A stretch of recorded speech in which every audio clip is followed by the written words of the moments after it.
Good morning. Here I am. I'm on stage. Forgot to press the right button. Looks like all systems are go. We're ready to go in. Got a bit of a sneaky preview for you. So we'll get straight into it. Not going to muck around. No need to muck around. But we do have this fella. And we will play this while we're waiting for the UK Prime Time meeting to start up. Let's have a listen. CEO mister Shavesh ji नमस्कार स्वागत है आपका मंच आपके हवाले। Oh, he's praying for him. Jesus! Hello everyone, आप सभी का स्वागत करता हूँ इंडियन टाइम में। आप लोग आई होप अच्छे होंगे और मैं भी बहुत अच्छा हूँ। और हमारे पास काफी प्रोग्रेस है in terms of deployment now. So I will go step by step and explain why we can't do sure. मैं ये पूरी तरह से इंश्योर करूँगा कि आप सब पूरी तरह से समझें। I think he's still trying to look like me, you know, with the glasses. State में हम लोग डिप्लॉयमेंट की और कब हम लोग say deploy a monkey live जा सकते हैं। तो आज मैं आप लोगों को काफी क्लियर पिक्चर देने वाला हूँ। Who's got pictures? बहुत सारे लोग मुझे टेक्स्ट मैसेज भी करते हैं, कॉल्स भी करते हैं। मैं आप लोगों को रिस्पॉन्ड नहीं कर पाता हूँ। कुछ लोग अच्छी चीजें लिखते हैं, कुछ लोग थोड़ी सी नाराजगी एक्सप्रेस करते हैं। I understand that and it is not something which I am holding. या मैं इसको पर्सनली खुद से नहीं रोक रहा हूँ। और ये पूरा एक प्रोसेस है जिसको फॉलो करना बहुत जरूरी है। हो सकता है कि यही प्रोसेस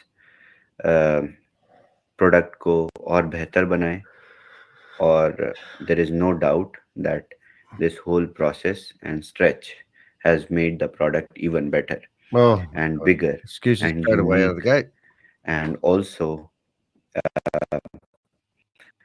उसके साथ साथ ऐसा प्रोडक्ट जो कि मार्केट में तो पहली बार आएगा ही एज अ नैरेटिव और एज अ टूल, उसके साथ साथ काफ़ी एक्सक्लूसिव भी रहेगा हमारी कम्युनिटी के लिए और काफ़ी एक्सक्लूसिव रहेगा आपके लिए एज अ सेलर और एज अ सर्टिफाइड सेलर। जब भी ये प्रोडक्ट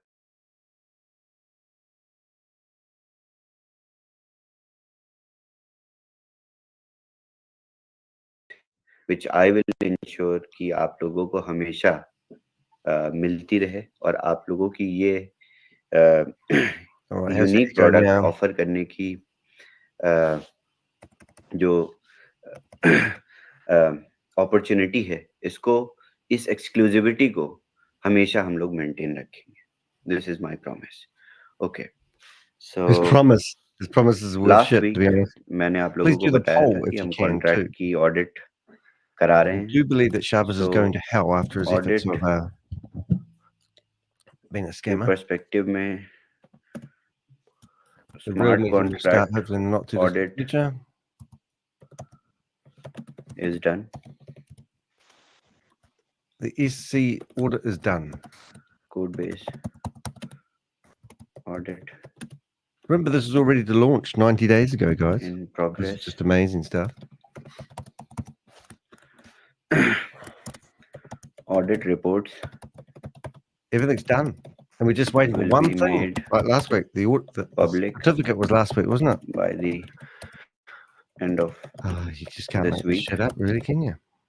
ये ऑडिट रिपोर्ट्स आप लोगों के लिए, सभी के लिए पब्लिक कर दी जाएंगी by the end of the week. Next milestone. Next milestone. Next. हमारा ये रहेगा कि हम लोग how are we sounding now, Susie? Have we got an echo? Start करेंगे.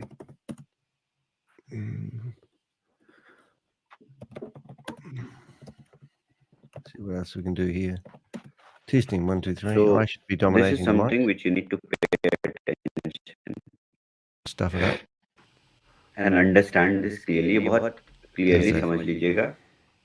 आपके लीडर्स भी आपको समझा देंगे क्योंकि आज से सारी कॉल्स, इनफैक्ट फ्राइडे से सारा मोमेंटम वैसे ही बन जाएगा, क्योंकि फ्राइडे के बाद से काफी चीजें प्रोग्रेस में आ जाएंगी। तो आप लोगों को अपडेट्स मिलती रहेगी। जो लोग कॉल पे नहीं भी हैं उनको भी ये अपडेट्स मिल जाएंगी। तो मंडे प्रेजेंटेशन रहती है, प्रोफेशनल इन्फॉर्मेशन शेयर होती है यहाँ पे, जिसके चलते हम ये जरूर चाहेंगे कि जहाँ पे हर What the समूह hell? का Where's that व्यक्ति sound coming इसको from? देख रहा हो, will be the day इस फोरम का decorum where we will have और आप 11:30 यदि आप किसी ऐसे स्थान पे हैं जहाँ पे AM आप ऑन ना कर सके तो अपना कैमरा IST स्विच, अपना मोबाइल म्यूट we रखें। will जब तक ये पर्टिकुलर close प्रेजेंटेशन चल रहा है कृपया करके अपना hand Pre-sale. What the hell? Where's it coming from? थोड़ा ध्यान दीजिए, थोड़ा फोकस यानी मंडे ताकि आप यहाँ पे 11:30 AM की जा रही है खास तौर पे IST तक, यानी बिजनेस क्लोजिंग तक इन्फॉर्मेशन वहाँ से आती है आप लोग जितने thank भी you. लाइसेंसेस प्रोक्योर कर चुके हैं उनकी I can white hear a listing noise. हो जाएगी। जब लाइव वर्जन आपको लिंक मिलेगा तो उस लिंक पे आपको आपके लाइसेंस की प्रॉफिट सीलिंग दिखेगी। तभी हम मंडे को ही प्री सेल भी फिनिश कर देंगे, यानी मंडे 11:30 मिनट पे सुबह के बाद जितने भी लाइसेंसेस परचेज होंगे Where the hell? Post Monday Where's that sound coming from? I can hear lots of sound. 11:30 I know. AM Echo's back. Okay, I know what to do. all Please let me know when I get it right. will I'm just trying to. have नमस्कार, स्वागत profit Turn on. Ceiling of. Hello everyone, स्वागत करता हूँ Indian prime time में। आप लोग ठीक है? होप तो मंडे के बाद के जितने भी लाइसेंसेस होंगे वो 2x की प्रॉफिट सीलिंग पे लाइव प्रोडक्ट के साथ वाइट लिस्टिंग उनकी स्टार्ट हो जाएगी। यानी प्री सेल का जो स्टेज है वो मंडे को हम फिनिश कर देंगे। StreamYard. For the sake of better operations, क्योंकि हम let's say next week live जाएंगे, तो में हम लोग जिस दिन लाइव जाएंगे उस डिप्लॉयमेंट की और कब हम लोग लाइव जा सकते हैं। Where is that echo coming from? आपको काफी क्लियर पिक्चर देने वाला हूँ। दिन It's like तक I have की a white full listing screen. करके प्लेटफॉर्म को चेक करके आप लोगों को लिंक देके ये इंश्योर करना कि आपकी प्रॉफिट सीलिंग सही आ रही है। किसी की नहीं सही आ रही है तो उसको रेक्टिफाई कर। I understand that and it is not something which I am holding. ये मैं Where the hell personally is that coming from? खुद से Freaking cell phone. It was coming from my cell phone, that echo. All right, so we'll go back to where we were. Sorry about that, guys. Couldn't figure out where that's coming from. It was my cell phone's plugged into the audio. Would you believe? Turn that down. Oh my goodness. Right now I need to find that clip again. Would you believe? Let's go to history. Let's go to this. Let's go to present. All right, let's go share. Sorry about that. Figure that one out. in case there is some error, let's say किसी के phone में We should be mobile version on में the echo now. Am I right? Confirm transaction का button नहीं click हो रहा। Let's say किसी Android device में नहीं हो रहा। लेट्स से आईफोन में So it says drop audit down is list नहीं आ done. रही। तो ये With who? ऐसे इश्यूज होते हैं Base जिनको audit in हम progress. लोग लाइव जाके ही So there's another audit. Rectify, जब आप लोग भेजते हो स्क्रीनशॉट्स भेजते हो Audit कि reports will be made sir ये public क्लिक नहीं हो at the end रहा, of this week. ये फीचर अच्छे से So we काम had नहीं it करता, 2 हम days उसको last रेक्टिफाई week. करते। तो मंडे Okay, से हम next milestone. ये Whitelisting process will white listing begin. के बाद Okay, this शुरू silly करते हैं। whitelisting thing. Echo's gone. Thank you So very much. post Monday it will be like this. Okay, what's Next, the website address? Why new wouldn't you tell people the website address now? UI No reason to hold it back. UX integration. Okay. New user interface and So UX integration. नया UI User UX है, experience. I but don't know. user starts Why does he have to type it out like we're all friggin' kids? remain the same. उसके बाद You guys find this? दूसरा जो this is not very relevant with you guys in terms of updates, but हम जो पुराने transaction Please do the poll and hit the like button if you can. Help the video get out there. Records हैं. We'll be live hopefully in about 4 or 5 minutes. We get to hear the same speech again. Nothing to get उनको out of हम bed at publish 5 नहीं in the करेंगे morning for. MVP में अभी. It must be a typing lesson. I mean, do you think this is scripted, or do you Will reckon be published later. he's probably got all this written below? क्योंकि New we don't licenses want to will have waste our profit time stealings of time too. or More database selling in going terms on. of in terms of replicating the beta database. फिर उससे क्या होगा कि काफी सारा work around होता है, क्योंकि ये पूरी तरह से नया यूएक्स भी बनाया है हमने for easy execution of trade. तो डेटाबेस को हम बाद में आपको पब्लिश करके दे देंगे. आपके पुराने बीटा वर्जन के भी ट्रांजैक्शन हैश हमारे पास स्मार्ट कॉन्ट्रैक्ट में है, पब्लिक है. बस हम उसको डैप में अभी अपडेट नहीं कर सकते, नहीं करेंगे. कर सकते हैं बट अभी करेंगे नहीं, for easy execution. Okay. Got a few new phone numbers to ring today too, thanks to Bob. आप लोगों के लिए later on. लीडर्स के लिए ये इंस्ट्रक्शंस हैं कि start communicating. Leaders start communicating. We're in a public Zoom meeting here, and you want us to give them updates, tell them that. Okay, the shenanigans are about to start, ladies and gentlemen. So let's have a listen. Let's see what we can do. We'll just get into the right right window. We'll probably have sound for most of this. We've got Safari. Join.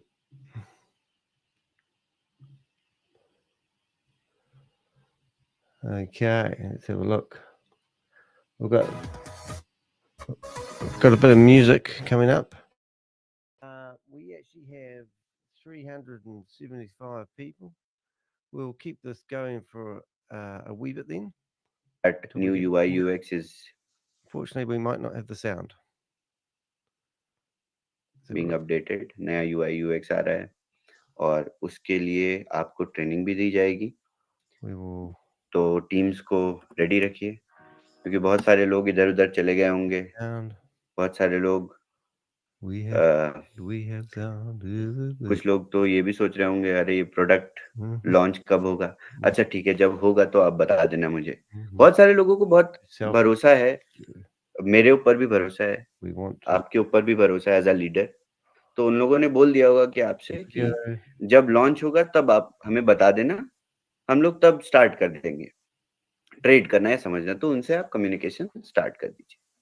मैं officially आप लोगों को बता दे रहा हूँ. Marketing model 2.5. Friday को all content is for informational, while the information provided is general and not personalized advice. We are not liable for any losses. We provide information and systems, but we do not endorse purchases of memberships. Your decisions are yours alone. So we advise conducting thorough research. If uncertain, seek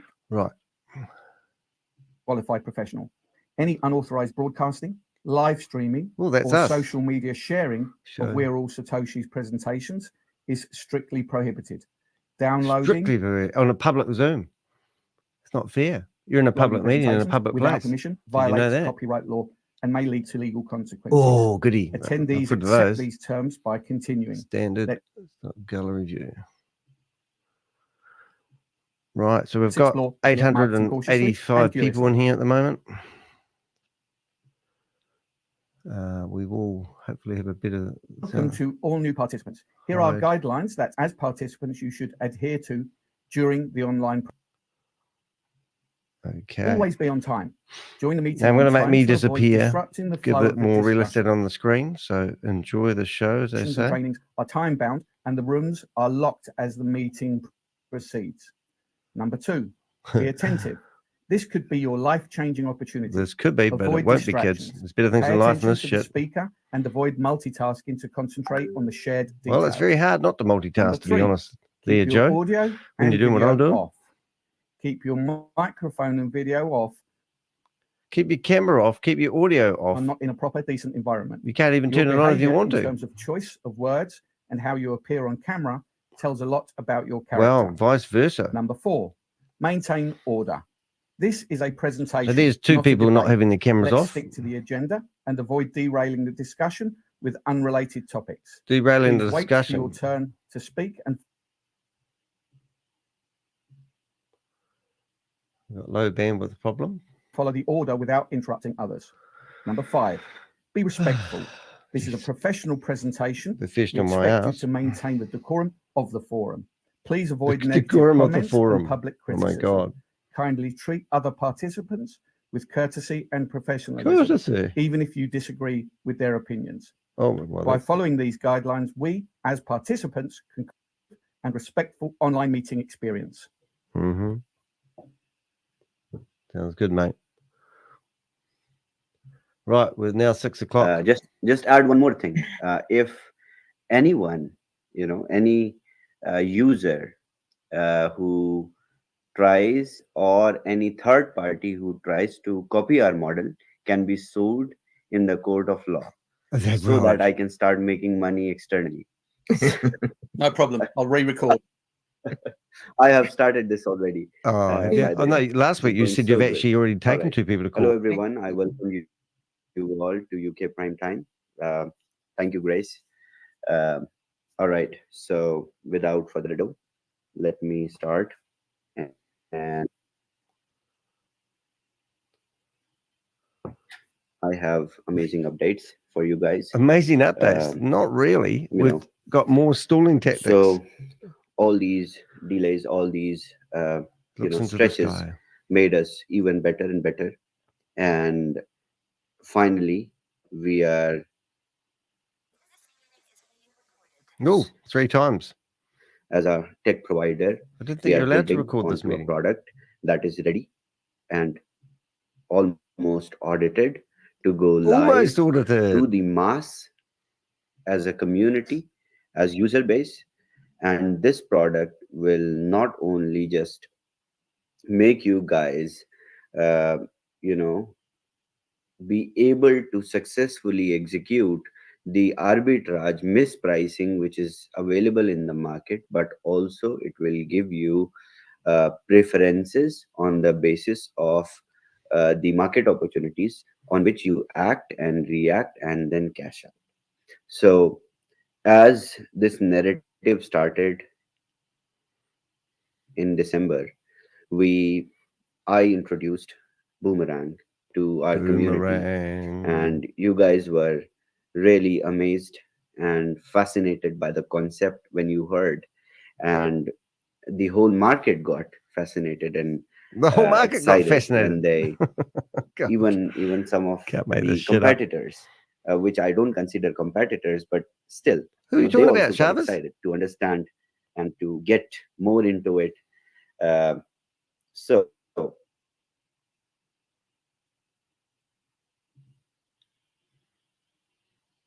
beta phase made us understand various challenges, various dependencies, and the now notice it's got those 2 pictures in the background again. That can be built together properly. Where is he? As a minimum viable product and can be given or can be consumed by mass, by large number of people.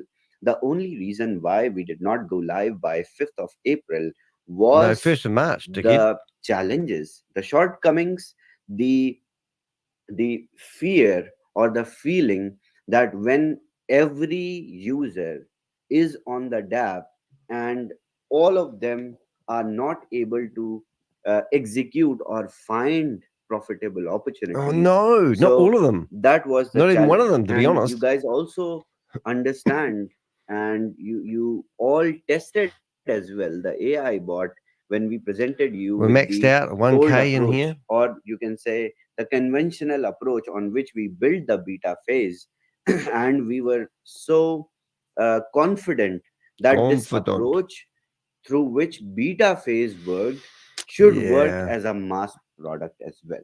This meeting is being recorded. I'm not saying this was our mistake. No, this is purely the process and the methodology in which a product is built together. So the approach which was involved in the beta phase was not so much scalable. Oh, I So we see. had to tap into an approach or look for some way which can be Oh, but you very, said it too was much scalable many scalable. times at the You beginning. guys have seen the DApp when it went live for testing. We have 86,000 wallet addresses that are Oh, whitelisted, that are now it's attached wallet to addresses, Boomerang. not users. That means these many users have to win, and AI has this responsibility to ensure that everyone wins. Mm. So this process of delay, this stretch, made us explore these shortcomings, and we You can't make this shit up, we guys. successfully Next week we'll just hear the same thing, found, just like last week. discovered, and then we created solution, and we successfully developed the approach through which all users can win. Win. Beautiful. So this version is ready. Last week I said the contract has been sent for auditing. Well, who to? Who to? The Be auditing transparent. of the contract with third party has been done. Who? Who with? This Here comes your notepads. Code base audit is in progress. Why are we opting for audit this time? Because we will not share the essence Here comes his note paper. of technology, the Hey, turn your camera off, lady. of the Jesus, didn't you read the memo? Scripts will not be open it up. source. He's put it through ChatGPT. And the code base will also not be open source, because last time in the beta phase we did everything open source, and few funny people, That's us. they just picked up the Yes, we showed that the website was generating all the results. and they could just do the same kind of transactions on Polygon and claim that they are also going to develop a product. But no, this is not how a product of mass is built. Is So that right? The reason for audit, third party audit, is this, because it will not be open source. Who are you doing the audit with, Shavis? Why didn't you say things like that? Audit is in progress. We will receive the code base. Is that who he's doing the audit with? And by the end of this week, we will have it made public to you all, to I'd love everyone. to ask. Everyone can read, and I'd love to ask code get base how long it takes to audit a access to script. audited report of the smart contract as well as the code. And then next milestone will be the whitelisting process of all the users who have acquired the licenses from January till Monday. So Monday will be the cutoff for pre-sale, technically. So all the licenses acquired, procured till Monday, or you can say Sunday business closing. I will write the time. This I wrote in Indian prime time. I will change it. 600 hours GMT. So after the business closing of Sunday, or I can just write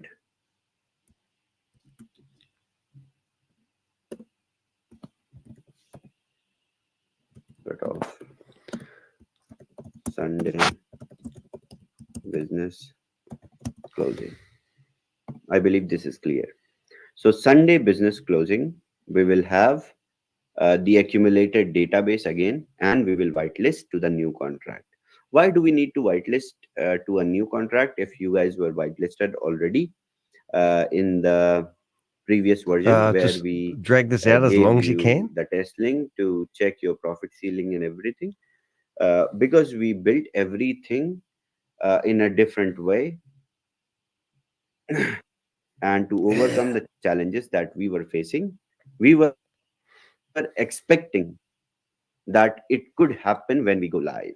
So this is the best thing, not to go live but yes, to make sure when we go live, we will have this kind of conditions. So Monday, 600 hours GMT licenses. Till Monday, 600 hours Please give GMT us a thumbs up licenses if you will be can, and make sure you whitelisted participate in on the the new poll. smart contract, which is audited. Okay. So post Monday, 600 hours This is just bullshit. Why do they GMT. just keep making up this? Why do people All keep stand the licenses castle? will have profit ceiling of 2x. Okay. So, like I said, the pre-sale will finish and we will reduce the profit ceiling uh, to 2 times the license value. That right. So the ceiling will be altered. It will be changed. Then once all the addresses are whitelisted by Monday, we will start the What Monday? new live platform testing. And So we're going back to beta. next week, positively, we will go live. Positively. If everything was positive, that's what he's trying to say. New UI and UX has been integrated in Boomerang. So the beta version, after that testing that you have done, is entirely changed. Hey, turn your cameras off, when guys. You're not this meant to have link them on. will reach to you, or on Friday when I will demonstrate. Anyone has you will Susan understand Goldsmith's phone how number, much please hard let me work know. I'm after our team her has phone number. done and delivered something exceptional in very less time. I know this is beyond the expected timelines, but yes, it is still a breakthrough. So Still a breakthrough. Friday, this coming Friday after Thursday, I will on the same call, UK prime time, and I will give a live demo of UI and UX, and possibly will run transactions as well and show you how the new UI and UX work for the training and for you guys to understand more on the new UI. Okay, so as leaders, you guys can start communicating with your groups, with your teams, and explain that Friday onwards we will be learning the little module that will have a new flow of transactions, how to identify the market opportunities, how to execute the trade, Should we bring up and all that. Shavis? So next week, Bring up everyone Shavis now, will be ready to execute trades, and we will successfully go live. And then I will start, Shavis. or I will take this community into a new level of Disappointment? there's a new entrance where we are supposed to go. So yes, this is it for Wednesday. That's I it. believe 28 minutes. I have been promising that Yeah. last 3 times Everyone's that happy we with go you there, live on this Shavis. date, that date. So I'm still not giving the date next week, but You said Monday. it is very hard. It is You very just said difficult Monday that you're going to have the to meeting. sit here in front of this camera and answer your phone, and mate. declare dates. Mm. So it is huge pressure for me. Oh, you poor But man. thankfully, we don't have You're just any a little dependencies poor little or Indian any fella, aren't you? blockers Must be for awful. this. Everything is tested. Everything's and tested. I thought you were going to functional. test things on That's Monday why again. third-party auditors, What? which are free, Who? fair, they have license, they are PhDs in tech and DeFi, so they accept Did they for the understand audit. solidity? So after going through all these verifications, the audit is done. So Is that right? I'm relieved, Are you? and Are at you the relieving same yourself time right now? happy and proud. And I will not state or give my apology today. The moment we go live, I will apologize. So we're doing a demo again to the on whole Friday. community Is that what he we did said? not go live by the expected date and timeline. 1st But of March. finally,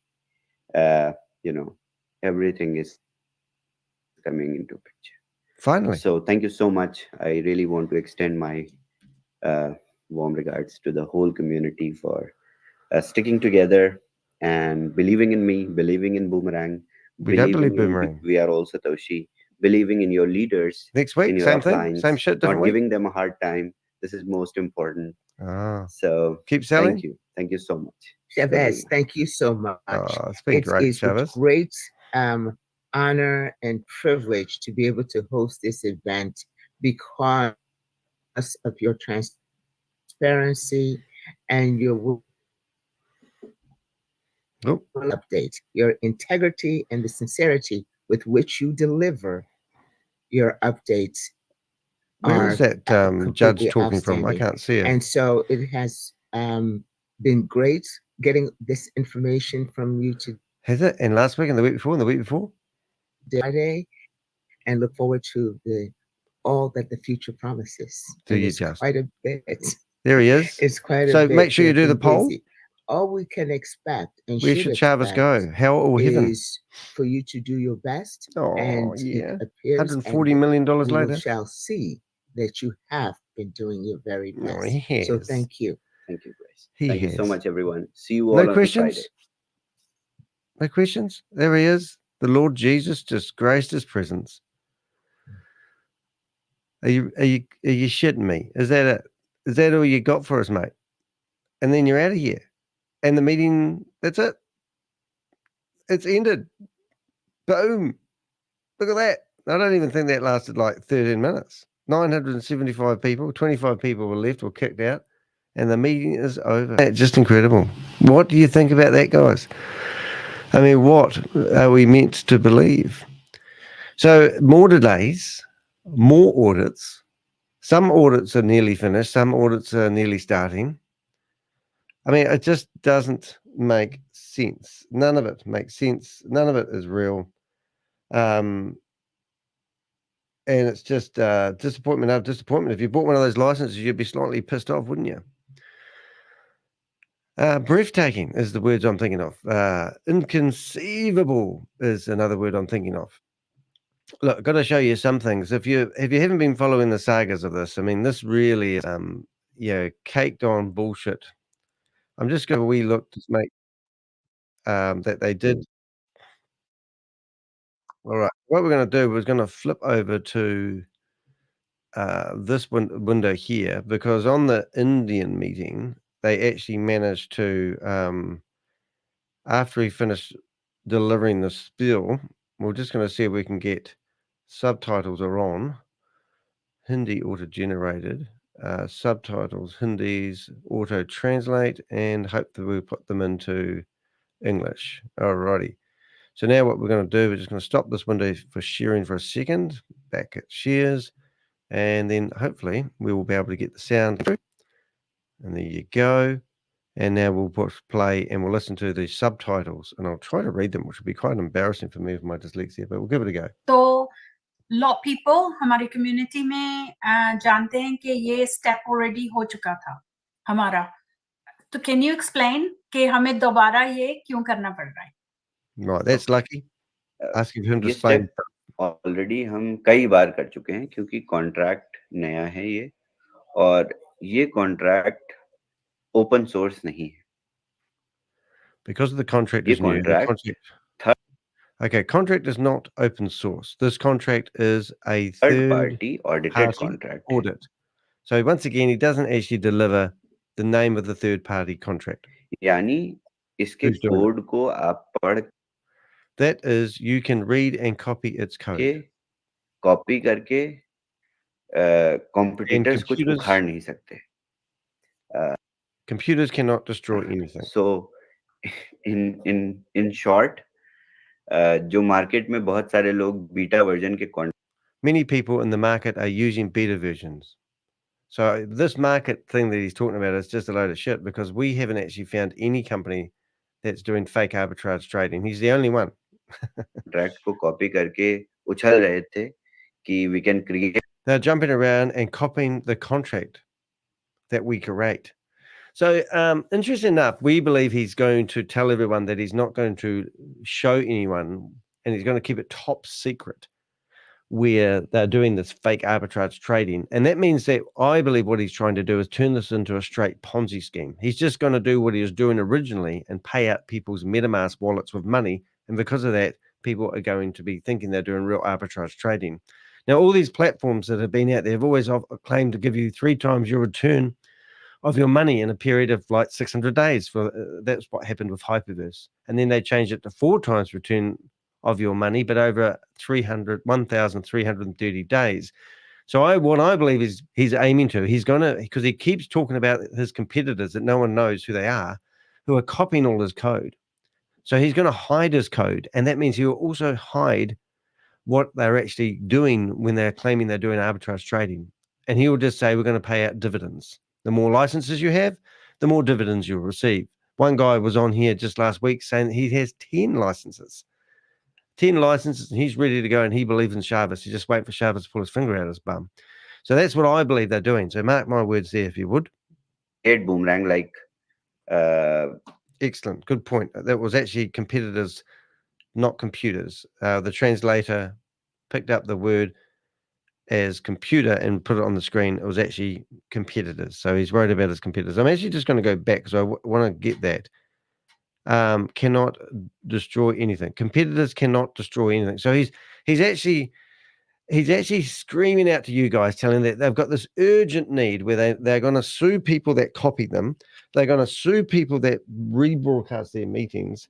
I mean, they're just going to do all these things to protect their IP of something that doesn't actually work yet. Isn't that sort of what he's doing here? So for some reason, he's desperately trying to save something that hasn't launched or hasn't done anything that they've claimed. That's what I'm getting here. And in the chat room, hopefully you agree with that. Or if you've got another story that you would like to share, put it in the chat room, please. So, in short, जो market में बहुत सारे लोग beta version के contract को copy करके. Okay, so many people on the market are using beta versions. So I don't know what these are. We have seen screenshots of like-minded things, but nothing that lets us go into the blockchain like these guys did and go through and see that the transactions weren't real. They're jumping around and copying the contract off. We can create Boomerang like software, yeah, AI tool, yeah, protocol. Nobody can do that anymore. So, इस नए functionality के contract पे आप लोगों के. Okay, so that's interesting. He's talking about new functionality. Nobody can do that anymore. So with this new functionality, people will have to, then people will execute the arbitrage. Then people as a user can execute the arbitrage. This is really interesting because this is actually saying exactly what I believe he's going to do. Is they're going to turn it into a Ponzi scheme and not show you what they're doing. Address को whitelist करना पड़ेगा. तभी people will have to whitelist your address only. Then you people will have to whitelist your address only. Then you people, I presume. आप लोग as a user इसको. Okay, so only whitelisted people can actually execute trades. I think that's what he's alleging. So if you're not fully in the system, it's all going to be behind closed doors. That's what I'm sort of. Execute कर पाओ. Amazing. Thank you. That clears. क्योंकि बहुत question काफी लोगों के दिल में आए होंगे कि we already done that step, so why are we doing it again? So thank you for clarifying. Yep. So people want to know why we're going backwards. It's like a big freight train, isn't it? Really, and it's been going along, taking in $140 million from people, and all of a sudden it slammed into reverse, and now it's backing up the bus and undoing anything it theoretically did. So the journey you went on with Boomerang Beta is now going backwards at a great knots. Okay, ये contract brand new है, हमने दोबारा से बनाया क्योंकि ये open source नहीं है. So that's why. I want to know what happened to Pavel. Pavel was theoretically the creator of Boomerang. He claims at one stage that they had to rebuild the whole. Well, actually, it wasn't him. It was Trash Shit claimed that they had to rebuild the software from the ground up. And then Carl Miller was in a room the other day telling everyone that Pavel is the owner of the software. So I don't know if they get together and talk, but maybe a good idea. हमारा सारा process हमें दोबारा करना पड़ रहा है whitelisting का. We have to do our entire process of whitelisting again. तो हमारा Oh. मंडे से मंडे क्लोज हो जाएगी sales. So theoretically, no one will be able to keep selling this project. Now, you just think of the authenticity, not authenticity. We're thinking of the ethics of what she's just saying. She's saying that sales will be closed from Monday. So that means that they're still selling licenses now. Now, they were in Dubai. Remember the car that they had there, and they had the big stand that was launching. It was to be announcing the launch. It was the 1st of March. So they've been selling tickets or licenses since the 1st of March, knowing that they have to reinvent themselves from scratch. And now they're just admitting that they'll have to stop selling. Shouldn't have they stopped selling 90 days ago? अब तक की जो हम लोग 3 time profit ceiling कर रहे हैं वो मंडे को स्टॉप हो जाएगा और Tuesday. So there they go. That what they're claiming is the profit ceiling. So it doesn't really matter because if once you've used, so it's like going and getting a credit card and they're saying, how much of a limit would you like on the credit card? Well, if you buy a credit card and you pay $10,000, you're going to get $3 million worth of credit limit. But if you buy a license worth $500, you're going to get a credit limit of $150,000. But now what they're saying is you're going to get 2 times. So instead of getting 150,000, you're going to only get 100,000. But that doesn't mean it's all bad because you're still able to make the same amount of profit from someone who buys a $500 license as you do from someone who buys a $10,000 license. Doesn't make any difference. So when your $500 license runs out of its limit, you just go buy another one. It's not rocket science. But once upon a time, if you paid $10,000 for a license, you actually got $50,000 worth of flash loan money. And that's where they were literally drip feeding people's $10,000 back to them, claiming they were doing arbitrage trading. The Avengers and myself, mainly Rob, actually went in and right-clicked on the website, went through all the website code, and we found how they were generating how much profit people would receive from doing fake arbitrage trading. And we got to the stage there where we could predict exactly how much people would get paid. And then there was a guy called Mark. And Mark came along and showed this to Carl Miller and said, hey, look, we can predict how much money we get paid from arbitrage trading. And arbitrage trading is split-second technology, boom, bing, bing, bang, bang, bang, and all that there. And then Carl goes, oh, we've known about that from day one. So then the next day, Mark comes on there and goes and talks to Joe. And he says, hey, look, Joe, I can pick this exchange. I'll trade exactly that amount of money. And look, I continuously, no matter what I do, get paid the same amount of into my MetaMask wallet. And Joe goes, oh, I don't know what's going on there. I don't know what's happening there. So inconsistencies is quite a hard case. But anyway, this video that I'm looking at the moment actually has been looked at 4,598 times, which from my clever maths tells me that that would tell me that at least 10,000 people in India have probably signed up for these licenses, hoping to do real arbitrage trading. This is why when ShaveZ goes into this meeting, we get a different ShaveZ than we do just a few minutes ago, because he has to calm the farm in the Indian community, and they will go out there like the village people, and they will go after him. And I can just about guarantee that ShaveZ will be hiding his location, whether he's in India or Dubai, we don't know. Now, remember a few weeks ago when they had all that rain in Dubai? ShaveZ actually waded into the server room and grabbed the server and saved the day. We have proven that the server that hosts any of these platforms is all in India. So we don't know what he's doing there. But how many stories and half-truths and made-up bullshit will the Indian community take? Tuesday से हम लोग check कर सकते हैं अपनी profit ceiling. Is that correct? Yes. So contract level पे white listing हो जाएगी. जैसे ही link live होगा तब check कर सकते हैं. But whitelisting will be done at the contract level as soon as the link goes live. What link? I think I found it. We did find Boomerang. I forgot what it was. I'll just see if I can bring it up. But we've got some clever software that actually tells us associated websites, and I think it was Boomerang Tech Info. Boomerang techinfo.com. Tech info. Yeah, Tech Info. I'm just checking out in the background if you don't mind. Techinfo.com. and it's now parked on oh no, it's not that one. Tech Infotech might be Infotech. So Boomerang Infotech, I think it was. I'll just bring that up and see if I can. Infotech. All right, we'll carry on anyway. Yeah, and I thought that was going to be the release. Hello, what's that doing? Yeah, it is that one. Yeah, so just check that in the chat room. We'll carry on listening to him for a second. But हम backend पे ये सारा काम करके Monday तक, क्योंकि Monday will be the cut off, so cut off तक हम एड्रेसेस डेटाबेस में से लेके वाइट लिस्टिंग कर देंगे मंडे से. Okay, we will be able to check the addresses from the address. We will start whitelisting and the addresses will be addresses till Monday. पहले तक के एड्रेसेस को हम, So they're going to do all this before 11 a.m. We'll start. That's Indian time, I presume. Friday या Saturday से ही start कर देंगे, but Monday तक की कट ऑफ तक के एड्रेसेस को लेने के लिए मंडे 11:30 बजे तक हमें भी वेट करना है. Amazing. Thank you. I don't actually know why that's amazing, because last week they were like just had to do the audit. That's all they had to do is just the audit. And now they've come up with a whole lot of list of other ideas that they can make still this. Remember, we're 90 days, well over 90 days from the launch.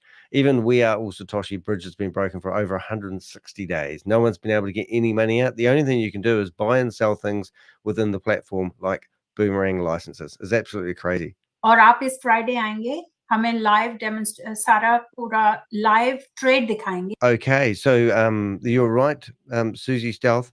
They are claiming that they'll be doing live demonstrations on Friday. Now, that's what claims we've had before. Never eventuates, so don't hold your breath. You'll go blue. But that theoretically is what they said again in the Hindi meeting. So they're aiming to go live trades on Friday. This Friday. Yes. Amazing. Thank you. Any question anyone has? हमारे कुछ questions आए थे community से, ShaveZ. I don't know if you want to check. I sent. Yes, I will check.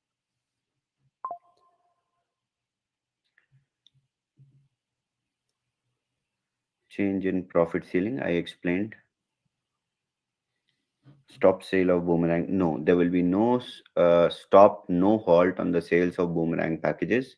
Once we will go live, आप लोग और ज़्यादा sales करोगे, और it will be a different experience this time. I will not. The fact that he says no sale on Boomerang licenses is actually just so unethical, isn't it? So even though the platform hasn't been tested, even though the platform hasn't had its certificate, even though they have never ever had anything that's done real arbitrage trading, he still doesn't want to stop the sale of any licenses. Isn't that incredible? Fail to amaze you guys as last time. जब beta version पहली बार मिला था आप लोगों को, तो आप याद करिए, जब आपने पहली ट्रेड खुद करी होगी, understand and imagine and go back to the same memory. जब आपने खुद एक पहला ट्रेड एग्जीक्यूट किया होगा, तो जो आपको फीलिंग आई होगी, that would have been very different. But जब आप MVP पे पहला ट्रेड करेंगे, तो you will have a different feeling. You'll have a different feeling. Is this an emotional connection to a arbitrage trade? Remember, Joe has told us that when you buy a $500 license, he said there's no reason why you can't actually trade and make $1,500 in one day. Can't wait to see you guys explore that part also.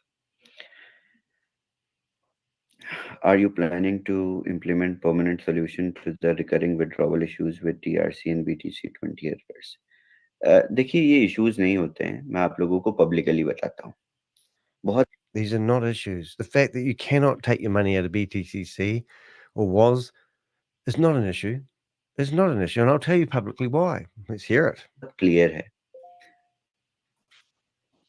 Organization was as an organization has a treasury, has different subdivided treasuries. Excellent. So we're talking about the Casher Bank, where you claim that people are getting 3% per month from Casher Bank that pays 36% per year. And are you telling us that the money in the Vault Horizon is safe? Because just the other day, we have a video of Lucky telling us, the Vietnamese community, that all the money from We Are Usatoshi was stolen by Sam Lee. And the previous owner, she said, the previous owner had stolen all the money. And then Chavez comes in there and says, don't worry, the money that's in the Vault Horizon is safe. And then he moved it all from one vault to another one to prove he had control over it. It just so happened to be the same day that Sam left, but strange. And then he's taken all that money. There's going to have 9 people on the board of trustees that would make a decision. So it'd be fully transparent. So you guys would never be in the dark again. And he's going to put all that into Casher Bank, and you're going to get 3% per month paid out. And now any money is all jammed in the back end of We Are Usatoshi. So don't you worry, guys. He's got money all over the place. Your money is safe with Chavez. That is allocated. बहुत organisational तरीके से मैं काम करता हूँ. United states में registered DAO company के साथ proper. So the good thing about a DAO is if they make any changes, theoretically, then people get to make the decisions. So when they go after me and they sue me in the New Zealand High Court for republishing their videos, they will have to get the DAO to make a decision whether they do or don't sue the Crypto Ponzi Scheme Avenger. I am shaking in my knees, ladies and gentlemen. I am shaking. But I have even filed taxes with. Oh, this will be interesting. Now, when he makes these claims, we can never verify anything, especially even simple things like he's doing the audit. He's claiming he's doing an audit, and we never says who. So now he says he's filed taxes. Last week, he said that if anyone copies his code, he will sue them in the courts. And he said they have already sued people in the courts. These are his words. And we've got no proof, no court, no documents, no nothing. It doesn't say, look, in the court of Niobe, wherever it is. He doesn't make any claims. He just says imagine if I said that I went and sued Chavez, and we are thinking of suing Chavez, and then in the next breath said, well, and we have sued Chavez and other parties already successfully. That's what he said last week. And now he doesn't give names or places or locations that you can verify any of the things that he says. Complete balance sheets. So ये treasury आपके withdrawal wallets में funds को deposit करती है छोटे छोटे amount में depending on the available withdrawal in the user wallets. अब मैं एज अ एडमिनिस्ट्रेटर कभी भी उसमें लेट्स से यूजर का withdrawal is $50,000 for today. I will never keep $50,000 in the wallet at the same time. That's true. You'd never keep $50,000 in the wallet at the same time. That might explain why Susie Stealth and Crypto G have been following the money trail, and we see large amounts of money moving from one wallet address to another wallet address, and then we see it all collected together, and then it goes into a Binance wallet and off to whoever we don't know. So all the money that they've been collecting isn't sitting in one wallet. No, it's distributed amongst many wallets and bouncing around all the crypto addresses to make it a nightmare for people to find where the money's going. It is certainly like a cartel, this organization. And why would they be moving the money when they're trying to build something for the future? This is, remember, is it BTCC is going to be around for 140 years? In case anything goes wrong, who will be responsible for the loss of the money? Well, just think about this for a while, guys. What would we do if Chavez suddenly got shot in the head? Yeah, shot in the head. Somebody come along and assassinated Chavez. Now, I'm sure there's a lot of Indian people out there who are fuming at the moment, who've been told that certain things are going to happen. I have heard numerous conversations on the internet about people who have maxed out their credit card because he said that they're going to launch real soon. So they've gone and bought these licenses on their credit card, and their credit cards are maxed out. And now all of a sudden he keeps delaying. And now there's FUD groups out there saying that he's a fraudster. Imagine if Chavez got popped off, gone. Imagine if somebody got him all lined up there and shot him and he moved, Well, imagine he was in a building and they blew it up. And the reason I'm saying that is, are we dependent on one hidden organization controlled by one man? I got a video on my YouTube channel the other day where Sam Lee was claiming that out of all the mayhem that's been going on, he wakes up every morning glad that he's still got his 4,500 staff. ShaveZ was part of Sam Lee's organization. He announced the launch of Hyper One. He was part of Stable Deo, Stable Opinion. And then when Sam Lee started doing cocaine and drinking and getting drunk, they basically seemed to have kicked him out of his own organization that he was alleging he had. You know, Sam's made claims that he's a billionaire. He's made claims that everyone in the room that went to Dubai, all expenses paid, were going to be made billionaires as well. ShaveZ was hugging Sam, and they're all part of the Kumbaya happy family. And all of a sudden, Sam disappears. We don't see Sam anymore. And ShaveZ is running the show like it's his first day on the job. Are you buying this? What part of, you know, how much lies do you need to listen to? How many times do we need to trip up ShaveZ? ShaveZ has tripped up so many times that he's fallen on his face. He's got blood all over his face. His nose is broken. He gets up and then he walks again and he falls over and he just trips over his own lies all the time. Now we're sitting here listening to a guy that's claiming that he's smoking, mirroring everything he says he's claiming to do. Nothing is eventuated. He's not done one thing that he's alleged. How many times have we been told that he's going to provide an audit of CaixaBank and the money that was in the Vault Horizon? It never eventuated. We've got Crypto G that's done a whole list of videos showing you the technical data of the things that they've been doing or not doing. I mean, it just goes on and on.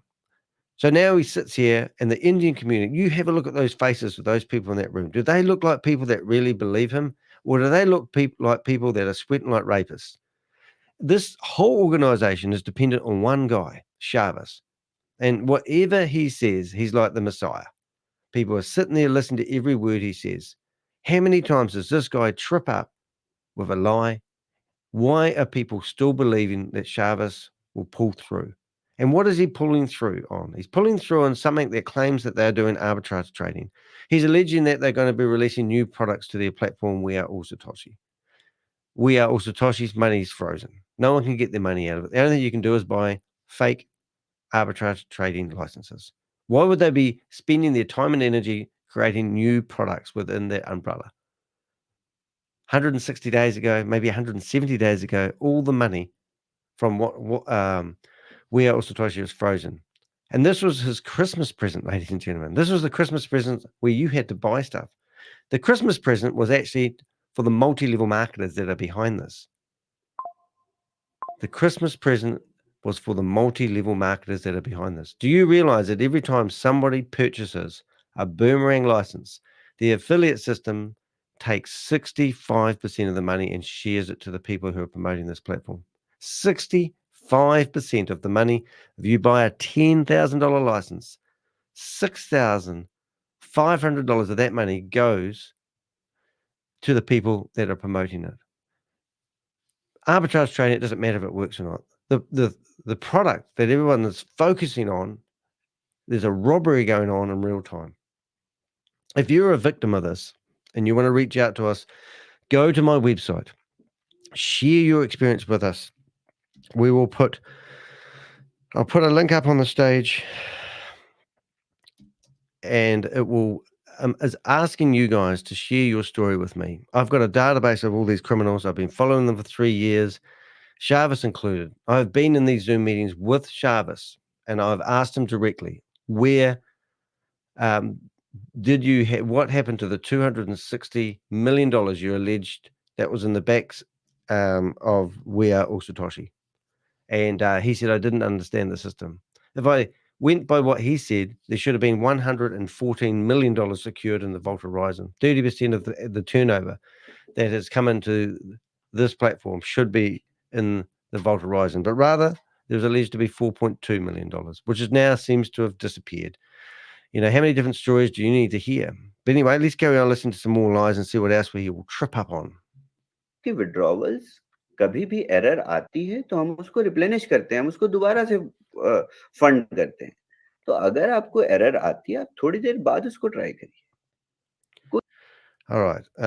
Sorry, I missed some of that because I was doing other things. So anything goes will be my responsible. So it will be responsible.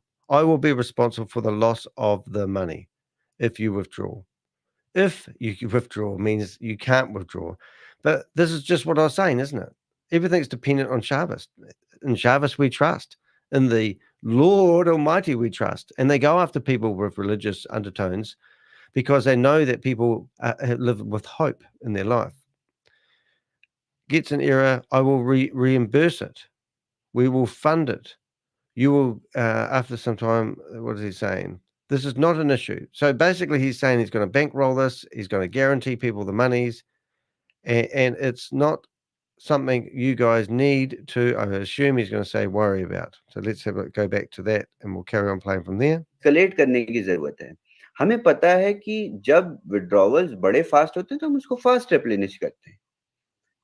Don't worry about that. That is something which we know how to control. I have driven this system at the peak. I know how it is. He's driven the system at the peak. So what was the peak? We looked at the website code and realized the website was generating all the payouts. We looked at the website code and all the market opportunities were generated from simple HTML code or JavaScript in the back end of the website. So, and now he's claiming it was a peak. They did 4 months worth of beta testing, for God's sake. कभी भी जब भी error आती है तो थोड़ी देर बाद try करिए. ये कोई कंप्लेन करने की और ऑटोमेट करने. So they're going to automate the complaint process by the sounds. Automate कर देंगे. ऑटोमेट करने से क्या होगा कि ये ऑटोमेटेड ही है. एक्चुअली ये स्मार्ट कॉन्ट्रैक्ट से ड्रिवन है पूरा process. But so they're hiding behind these smart contracts, which are theoretically hard to read. But the principle is pretty similar, really. I mean, a smart contract, what is a smart contract? It's like when you pick up your calculator and you go 10 times 55 equals, and it says nothing. 10 times 55 equals. So that's $550. So I don't need to know how the calculator come up with that figure, because if I sat there with a pen and paper, I could work out the figure being correct. So I can trust my calculator. So what an audit is doing is basically looking at the calculator and just making sure that when you add those numbers in, it comes out with the correct information and it's variable. So then you can trust the calculator. That's all it does. But the fact that I might say $10,000 divided by 65 and we'll pay that all out, and it still adds up those sums correctly. It doesn't mean it makes it a trustworthy company. Just because you're registered as a company doesn't mean you're not a crooked company. It just means that you could theoretically be liable if someone decides to prosecute you or sue you. इसको मैं पूरी तरह से अगर let's say आपके कभी भी withdrawal error में ना जाए तो वो पेंडिंग में पड़े रहेंगे. आएगा वो आपका कुछ देर बाद ही. So the feeling of clicking and receiving money will go. This I don't want to take away from this platform. So if you invested $10,000 and a lot of people had, the most we've ever seen anyone get is up to $800 of their own money back. If you invested a $500 license, the most we've ever seen anyone get back from spending $500 was $19. Where does all the rest of the money go? Well, now we've been told that 65% of that money that was paid in was going to the people that are promoting it. These people in the room here. You've got Trash It, you've got Lucky, and the other guy, Raz, whatever his name is. These are all scumbags. These are the bottom feeders of the world sitting right here, right now. Understand, this is very fundamental. एक बार आप click करते हो और refresh करते हो और wallet में जैसे ही फंड्स होते हैं आपका अमाउंट आपके वॉलेट में तुरंत आता है. ये जो फीलिंग है, this is very different with we are also दोषी, which I have kept from day 1. I will not take this away. आपके विड्रॉल जब पेंडिंग में जाएंगे तो आपको हमेशा अनसर्टेनिटी होगी. आप 24 घंटे सो भी नहीं पाएंगे.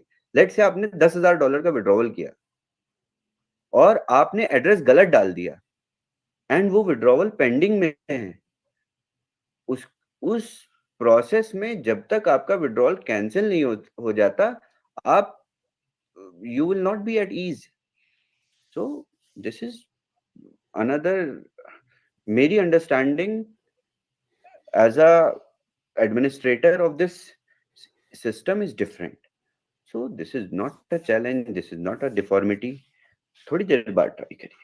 As simple as that. Next, Any further updates on GameStop? Yes. So GameStop meme I mean, isn't GameStop means that something? There's that no one's talking about the elephant in the room with GameStop means, isn't it? I mean, here's a complete shams where Chavez was telling people to sign up and buy GameStop means, and then using his referral code, and then getting a commission along the way. Another money grab. I mean, and have they delivered? I mean, go do a search for GameStop means and see what you come up with. I haven't really been following it, but I don't think anyone's deliriously happy about his advice telling people to purchase this stuff. guy is diagnosed with Okay, any further updates on GameStop? Yes.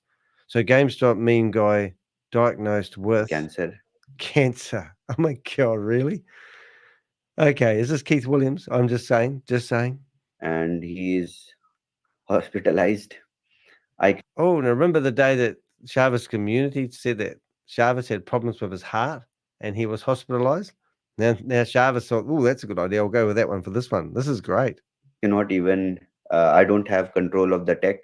I have developed and delivered the tech. Oh my goodness. So he's developed and delivered the tech for GameStop means, but he doesn't have any control over it. And the founder of it is in hospital with cancer. I'm sorry, guys, but that's going to be a hard pill to swallow. I don't know many people that actually go to hospital with cancer. I believe that you go to cancer and get chemo treatment, but normally they send you home. If you're in hospital with cancer, normally you're in a hospice in the hospital and you're dead, just about, aren't you? You don't go to hospital and lay in a hospital unless you have an operation. I mean, this story doesn't quite read truthness just by listening to what he's saying, but let's let him carry on. But But credentials nahi hai. So I have even communicated with this team. Let's see. तो कुछ दिन में so let me get this right. So Chavez is communicating with GameStop owner's team. The owner of GameStop memes is actually in hospital with cancer, and Chavez developed the software that runs it but has no access to it. Okay, carry on, Chavez. इसीलिए announce भी किया BTC20 पे कि हम meme tokens ला रहे हैं. We will release the token on BTC20 smart chain on our own. मैं development cost bear कर लूंगा. It will not be very big. So you guys will get all your tokens. Don't worry about it. All right, so you're going to get your worthless tokens, guys. Reminds me of what's that thing called? Smart Steps. And when you did your 25,000 steps, you got 5,000 their tokens. And then when you got really clever and you looked at the back end of the worth of those tokens, they were like getting a handful of sand from the beach and somebody saying, hey, you've got millions of sand molecules there. They are worth a lot of money and they're worth nothing. So that is really funny. How's that sound? But this was very unfortunate. It seems like the norm, though, isn't it? That these wonder if Chavez is going to have cancer next week. Who knows? Keith Williams, has anyone seen the body? Is Keith Williams alive or dead? There'll be a conspiracy theory out there on him. So we've got Keith Williams. He got stage 4 cancer. He's gone. He also has a $3 billion house. And now you've got the founder of GameStop memes in hospital with cancer, and he's dying. It's just so much drama around these days, isn't there? But don't worry, you'll be able to get your tokens from the back end of what, and Chavez is going to wear the cost of it all. Isn't that just great? That guy is now suffering all these things. Oh, it's terrible. Okay. Can you feel the passion there, guys? You must feel for the guy who's taken all your money, who's dying of cancer in hospital. Isn't karma just a wonderful thing? What hospital is he in? And where's he from? And who is this mystery guy? Oh, it's terrible. Look, everyone's just about gagging up here. Is going forward when miners. Okay, mining का जो process है वो अभी इसी तरीके से चलेगा कुछ दिन तक. Let the update come on BTC20 Smart Chain. Excuse me. इस update के बाद ही हम कुछ change कर सकते हैं. Okay, BCT Smart Chain only after the update. So everything's going to happen after the update, ladies and gentlemen. That's what it sounds like. एक running blockchain, open source blockchain पे चीजें modules change करना is not easy. Oh, it's not easy. Nothing's easy here, guys. The only thing that's easy is putting your money into these platforms. That's the only thing that's really easy, that's always open, is the deposits. Just withdrawals and delivery of projects. That's the things they struggle with. And it's so complicated. But not to take the money, that's easy. And to refund the money, well, that's difficult as well, because they've given away 65% of your money that you put in has already gone out. So, update होने दीजिए chain को. नया version जैसे ही live होगा chain का, बहुत सारी चीजें अपडेट होंगी. Are you kidding me, Susie? Are they really going to be releasing a new miner? Yes, and they all work out of the same building. Now, if you might think that's a bit of a funny statement to say, remember Diversal? They bought all the username and database from Hyperverse. Well, when the directors got online, we found they had the same wallpaper. Same wallpaper as they did when they were doing Hyperverse. We Global, Blockchain Era, is it the other one as well? They're all meant to be out of the same building, so I've been told. And now we've got GameStop memes. They're just all one big pile of puke working out of one room. And this is the same. So it just keeps on going. So so now they're talking about, he's going to talk about miners next. Here we go. Update जनवरी से scheduled है, but due to all these things हम कर नहीं पा रहे. But update. So January, but due to all these things that he's created himself, we're not able to do update come. आने दीजिए, आप लोगों को बहुत अच्छा एक्सपीरियंस देने वाला. I'm going to give you a good. I was going to. I missed that part. Let's just go back a little bit. Might be able to get in schedule for January, but due to all these things, give you a good experience. I am going to give you a good experience with BTC 20 Smart Channel Chain. Probably these are. There are difficulties with. There's always difficulties with minting of miners. There's difficulty with minting of miners. May not be received. Especially so if you buy a miner, you may not receive it. That doesn't sound good, does it? NFT subscription. Okay. Special NFT description. Okay, let me explain that. Okay. So इसका solution यही है कि आपकी DApp page पे mining DApp page पे ही एक. Any other organization have so many difficulties with their development and their releasing dates? Support option आएगा, जैसा मैंने पहले बताया था. तो ये update के बाद ही आएगा. Let the update come. Just wait. Just wait, guys. Just wait there. Just don't get pushy. Just stay in queue for 9 months. Just stay in the queue for 9 months. Don't get pushy. You no need to get upset, and just trust ShaveZ. And ShaveZ we trust. And ShaveZ we trust. Bridge भी तभी हम start करेंगे. Then we will strategy start regarding the bot. Regarding okay. the bot. Okay. So, don't you feel hurt that the UK Prime meeting didn't have any questions like this? इस approach पे, जिस approach से हम MVP live कर रहे हैं, इसी approach से हम live जाने के बाद इसी process को automate करके आप लोगों को bot बना के हम दे देंगे. But उसमें थोड़ा सा time लगेगा. इस पूरे workflow को, process को a lot of problems, workflow issues, sleep, new developments, spending the money, registering new DAOs. It's a big process all around this, guys.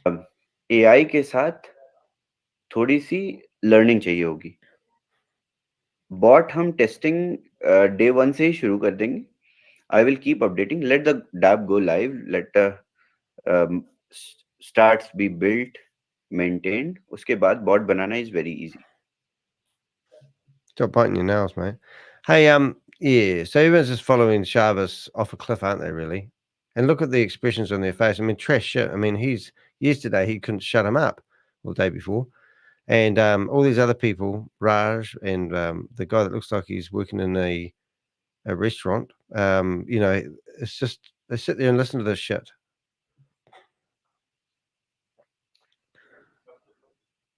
You could hear a pin drop. That's it. I think there were 8 questions. 8 questions.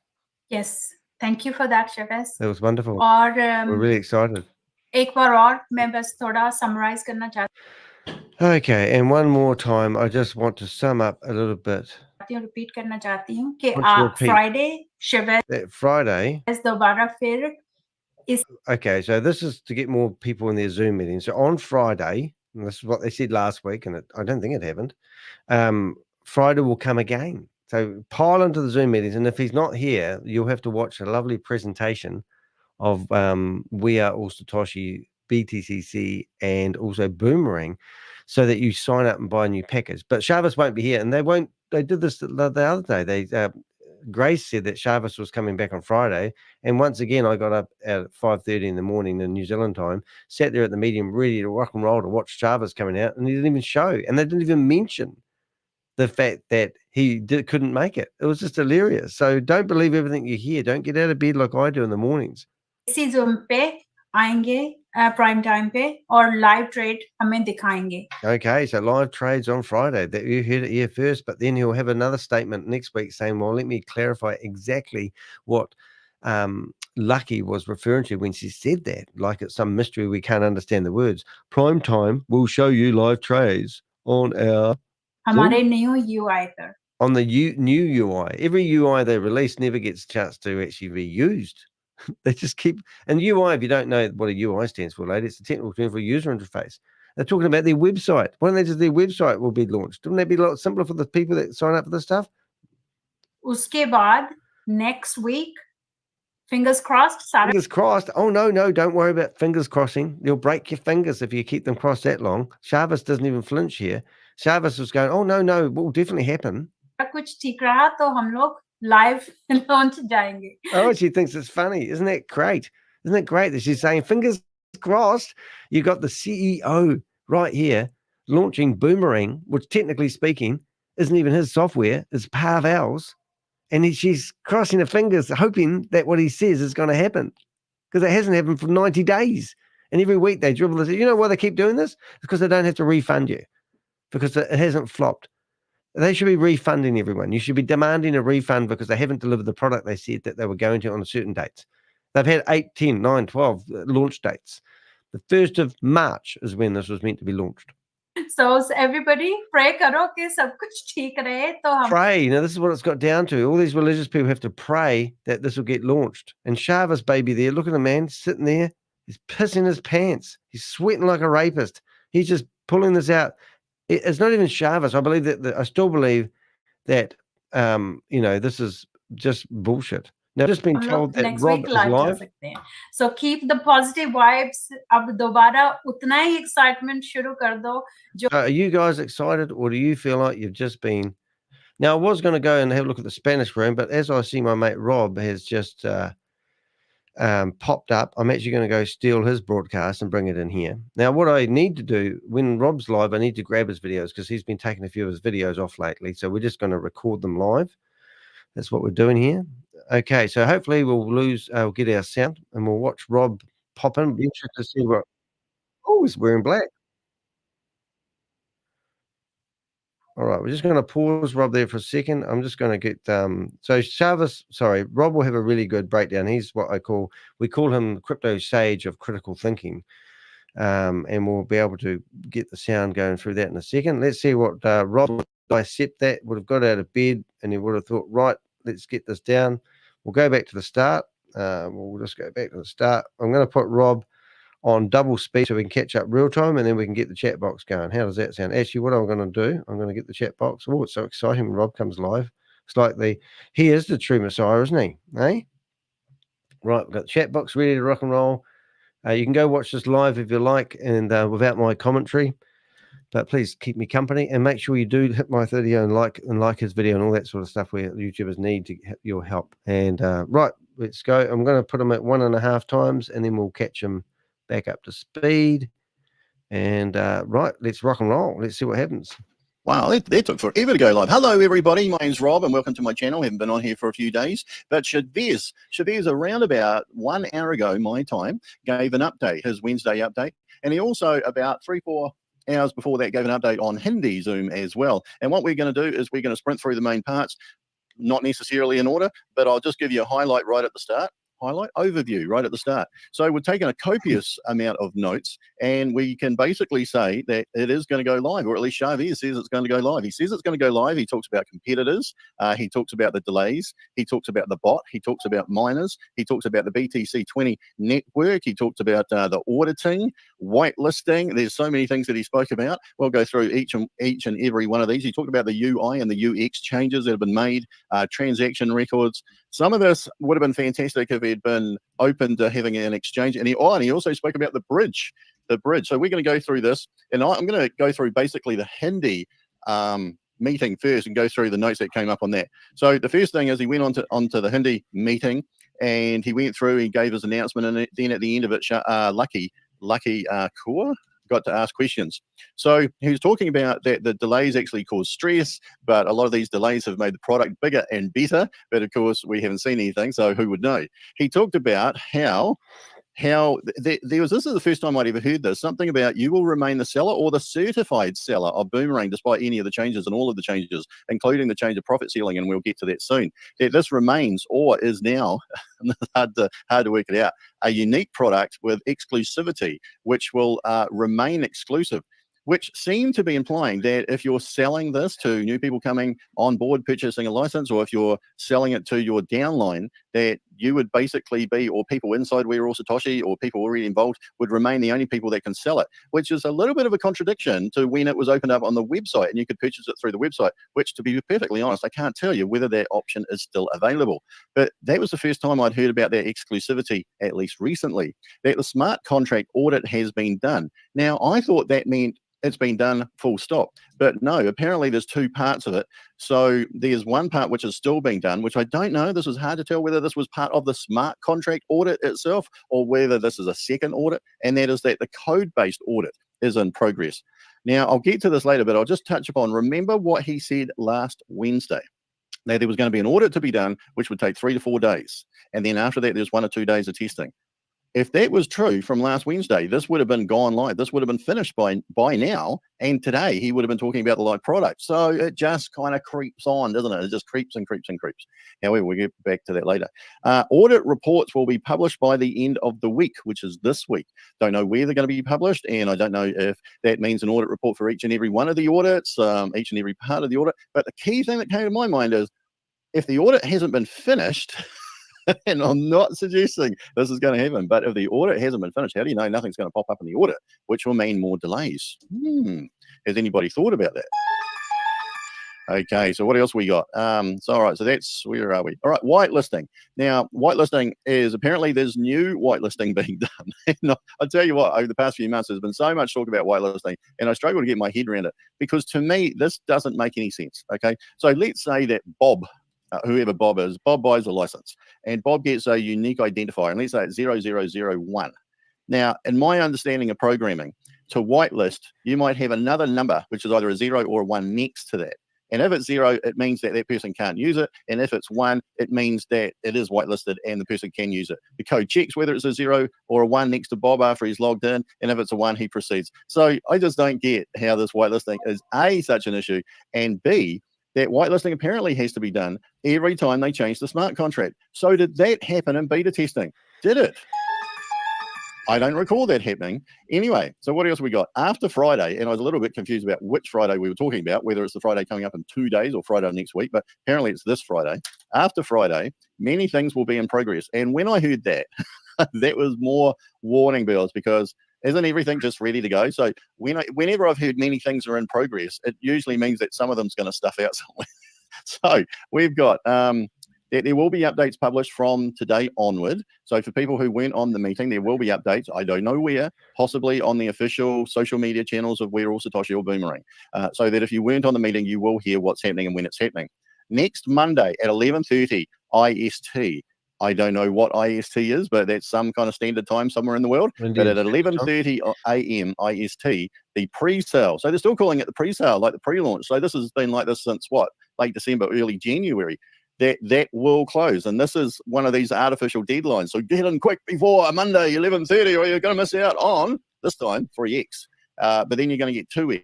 And as I've said on previous videos, does it really matter? Does it really matter? Because if this thing works and you're getting 3x or 2x, doesn't really matter because you're still going to basically end up with the same amount of money. Might just change the time, but I would have thought that the big thing is get in early before it actually launches, before you can see it. That there would be quite a bit of risk attached to that, quite a bit of uncertainty, and anybody who's purchased a license already and hasn't had a launch, I think you'd be pretty used to that uncertainty by now. So I know what I'd be doing, but this is not financial advice, and I'm not a financial advisor. You know that. So yes, after Monday, 11:30 a.m. IST, you can still purchase a Boomerang license, but it will be 2x profit ceiling and not 3.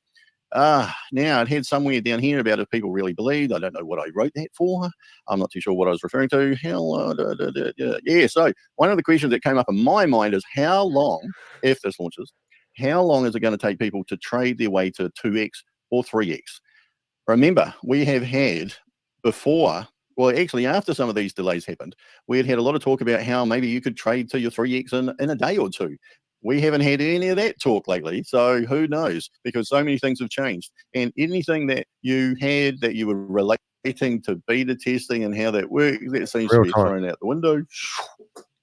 Just like I've thrown my pen out of my hand. Hold on for a minute. If you want to go and ask questions in Rob's chat room. How's that for being professional? So anything that you could have based any of your projections or assumptions on seems to have gone out of the window. So this is like a whole new beast, whole new animal, and who knows how it's going to roar. Okay, so if there's any issues, whatever they could be, around people getting whitelisted and using it, they're going to be sorted after 11:30 a.m. on the Monday IST. And there were a few things that were mentioned, like for some reason, if it doesn't show up on your iPhone or whatever it is, you know, these minor technical admin computerized thingies, they're all going to be sorted. Who has a lot of faith in that, eh? Do you? So, yeah, so this is when this really hit home, that we are 7 days after. 7 days after ShaveZ came out here and said that there's an audit being done, it'll take 3 or 4 more days and 1 or 2. So 3 plus, the minimum of each of those was 3 plus 1 is 4, and the maximum was 4 plus 2. So this should have taken between 4 and 6 days. So yesterday, this should have been live. Yesterday, the audit should have been completed, and the training that was going to be done by those groups of leaders should have been completed, and this should have been live yesterday and already been operating for a day. But instead, this is just being pushed out. Does that matter? I don't know. And I just had this analogy down here of fishing, of where you throw your line out and you see this big fish and you get this massive bite, and that's the MVP, and you're about to reel it in, and then it gets off, but then it gets on again, and then it gets off, and then it gets on again, and then you get a few little nibbles, and is anybody going to reel the big one in? I just thought that a lot of this talk seemed to be familiar to me, that this is setting up for issues, new issues to come. I could be a cynic, just maybe the way I'm conditioned at the moment. There's going to be a new UI and UX. And apparently this is being, quote unquote, integrated. And I thought, well, does that mean that it hasn't been properly finished yet? So is that scope for more issues as well? Now, here's one which I thought was really fascinating. Transaction records will not be published, but they will be published later, whenever later is. Now, what are transaction records?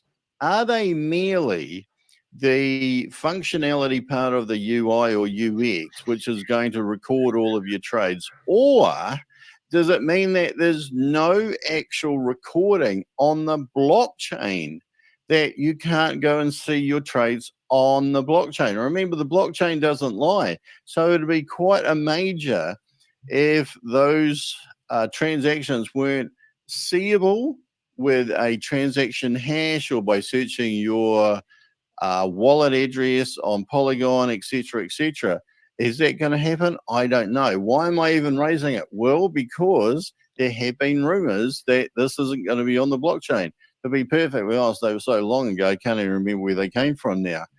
So he said that when it came to the transaction records will not be published, that there was work to be done, but he didn't want to waste our time. Well, that's what I got down here.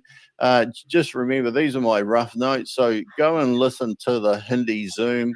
I'll put a link. I'll just remind myself to put a link Nice to see you. into the comment section at the end of this video, and you can see a translation of that on you can see the subtitles. You convert to Hindi and then to English, and you can see it all yourself anyway. What else we got down here? So yes, that it had something to do with the database. So he didn't mention blockchain, so it could just be that it's part of the user interface that you can't see the transaction history and they're still on the blockchain. Don't want to scaremonger, just throwing it out there. So yes, we worked out that it was this Friday that the UI and UX, that's right, he's going to demonstrate it come Friday. But we've heard ShaveZ was supposed to turn up on Friday meetings before, so it'll be interesting to see whether that actually happens, but we assume it will. So that's going to happen this Friday, probably on the UK call. Didn't say that, but we can assume that. And he's going to be demonstrating the user interface and the user experience, the upgraded, updated user interface and user experience. And I think it was on the UK Prime just half an hour, 3/4 of an hour ago that he said that he may execute a trade. He may execute a trade. Don't know why you wouldn't execute a trade, but if he does, and that'll be interesting, because if he executes a trade, then you'll be, presumably you'll be able to see it go through, go onto the blockchain, get the transaction hash, etc., etc., etc., and be able to track what's going on. Which reminded me, remember a couple of 3 weeks ago now, when he was saying that he was actually using that it was all ready to go, and every trade that he was doing was performing 4%. About 4%. Remember him talking that to Grace? I wonder if we'll be finally able to see those transactions. What's it got on here? We are ready to go live. There are no challenges left, he said. And next week we will go live. And that this is the 3rd time that he's given a date. Well, I beg to differ, young man. Yeah, I thought March 1 was a date. I thought April 5th was a date. I thought too. April 20th, April 22nd. I thought there possibly was another one in there. May 3rd. And I'm sure there's been quite a few since May the 3rd as well. However, I digress. He said it is what it is.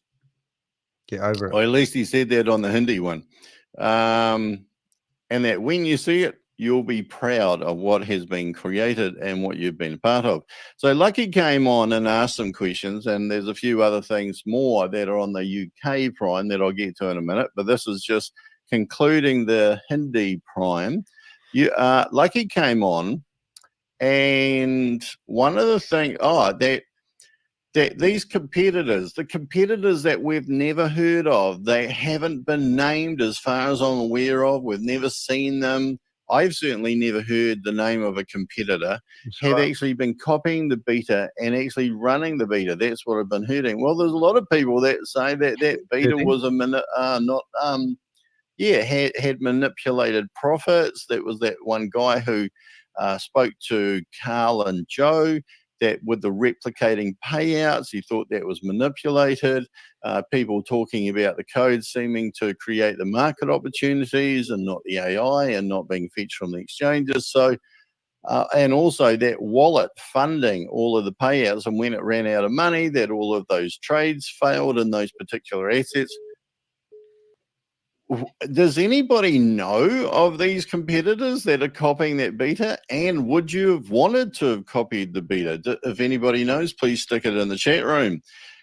When I heard that, I thought about the bot, and I thought, because there was a lot of talk about people people will be able to see market opportunities, or there's a new way that market opportunities are going to come up or something like that, and you can select, which kind of confused me, because aren't we on a manual or automated version of the bot?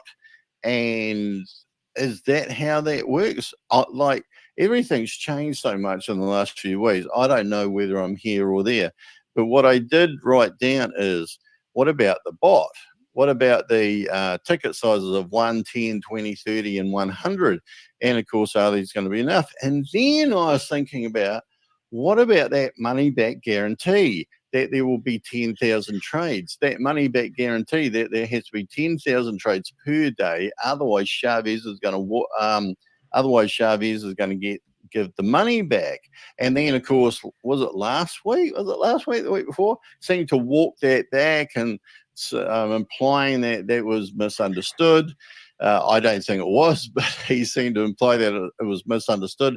And that what he is actually implying around the 10,000 trades was that beta testing was about 3,000 to 4,000 trades per day, and that this new system would be about 3.3 times faster than that. But there was nothing mentioned today about the number of trades. There's nothing mentioned today about ticket sizes. There was nothing mentioned today about a money back guarantee. So where does that leave people?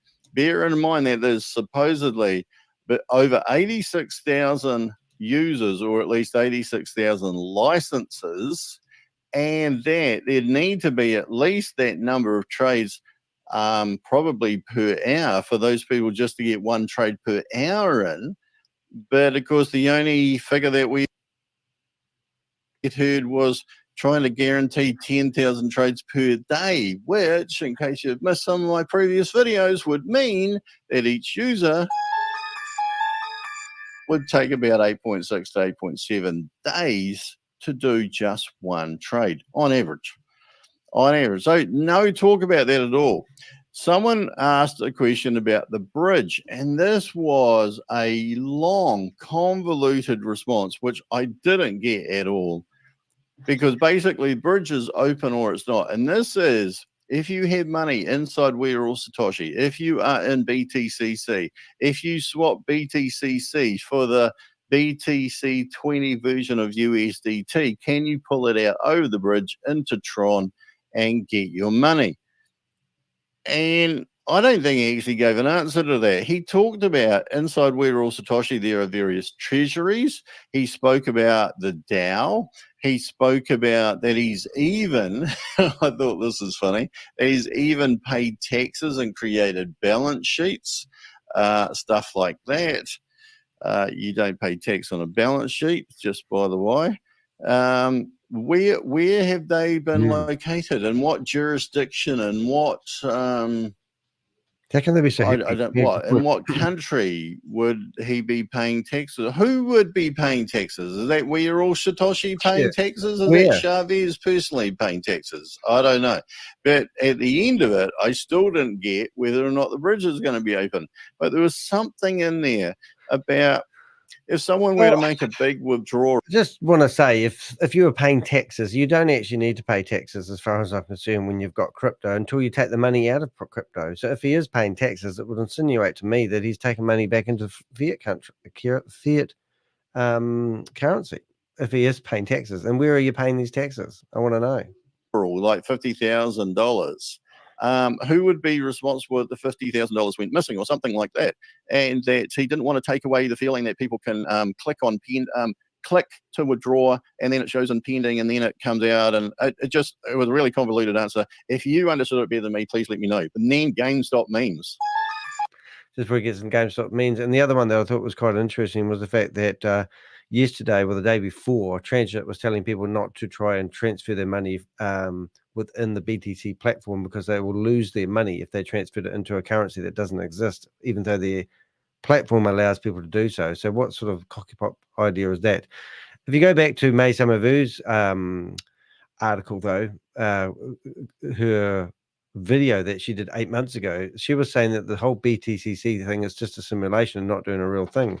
And we've even got and she's even now tried to hire a a programmer to create her a worthless coin that she can just sell that doesn't matter if it never gains any value. That was a recording we got from the programmer just yesterday or the day before as well. So it's just unreal, all the stuff that they're doing. And May Summervu has actually agreed to come on for an interview on Monday, Tuesday my time, Monday your time probably. So be tuned to that. Check out my live videos and you'll see that. But back to Rob. Let's listen to what he's going to say about GameStop memes in a hurry. This is a cracker. Look. I have to say this is a cracker just because of the way that it was delivered. And I thought this was interesting because he had to be asked about this. Now, anybody who knows anything about the GameStop memes tokens, they were an ICO, I guess you would call that, which was around about December. People bought into those. Apparently, that release was a pre-launch or pre-sale of those tokens on the BTC20 blockchain, which is the We Are All Satoshi blockchain. And then if you purchased in that round, you ended up with a free miner. So you spent $50 on the tokens, you got a $50 free miner because those miners basically are worthless, or at least I think they are. Anyway, apparently the guy from GameStop memes has got cancer and he's been hospitalized. And ShaveZ was actually saying this with a smile on his face, which seemed to be incongruent with the message, a little bit like it was when I was delivering this just a minute ago. But yes, he had to be asked, and I couldn't work out why news like that wouldn't have been delivered right at the start. But it also, let's assume that that's what the situation is. It also raises a question about what if something happened to ShaveZ? And we've said this before, that ShaveZ is basically seemingly the only one that actually knows everything that's going on. Even Lucky, who seems to be like the leader of the leaders, that has to ask ShaveZ questions to clarify things and stuff like that. People have accidents. People get sick. People get run over by cars or whatever, or just struck down or ill. What if anything happened to ShaveZ? What would happen to everything else? So that's one of those things. But yes, so there was a lot of noise around the periphery of those questions about GameStop memes and the withdrawal on the bridge. So yes, it was a little bit strange. But there was also talk that there's going to be a new meme token that's going to be released on BTC20. Don't know what it is. There were no details, and I've heard that as well on social media. Now, there's going to be BTC20 blockchain updates. These have been coming since January, and they've all been delayed, but apparently they're still coming. There's going to be updates to the minting of miners. Apparently there's still a few issues with those. And then finally it got onto the bot. And I still didn't quite get my head around this, but it seemed to be that the automated version of the bot is going to be delayed. Now, you can remember a few weeks ago, this thing was going to be ready in a week, or at least it would be ready a week after they launched. That's what I remember. Am I wrong? If so, please stick it into the chat room. So I'm still not too sure what's going to happen here. I'm thinking, just assuming here, because beta, anything in beta is supposedly gone, I'm thinking that what's left is the manual version of the automated bot, or the manual version of the bot. So if that's true, then the only 5 ticket sizes are 1, 10, 20, 30, and 100. And at 100, the most you're going to be able to draw off is probably what? $1 to $1.30 if it's anything like the payouts that we saw in beta testing. And if that's true and there's only 10,000 trades, remember that calculation that I came up with? If there's only 10,000 trades a day over the community of 86,000 people, and if each trade were to generate $1, it would take 35.5 years to get 3x. Well, that's not Think bad. about that. Have we heard anything to dispute that in the interim? Second page. Okay, good on you, Rob. Second page. Okay, so there was talk about arbitrage trading. This is going back onto the UK Prime.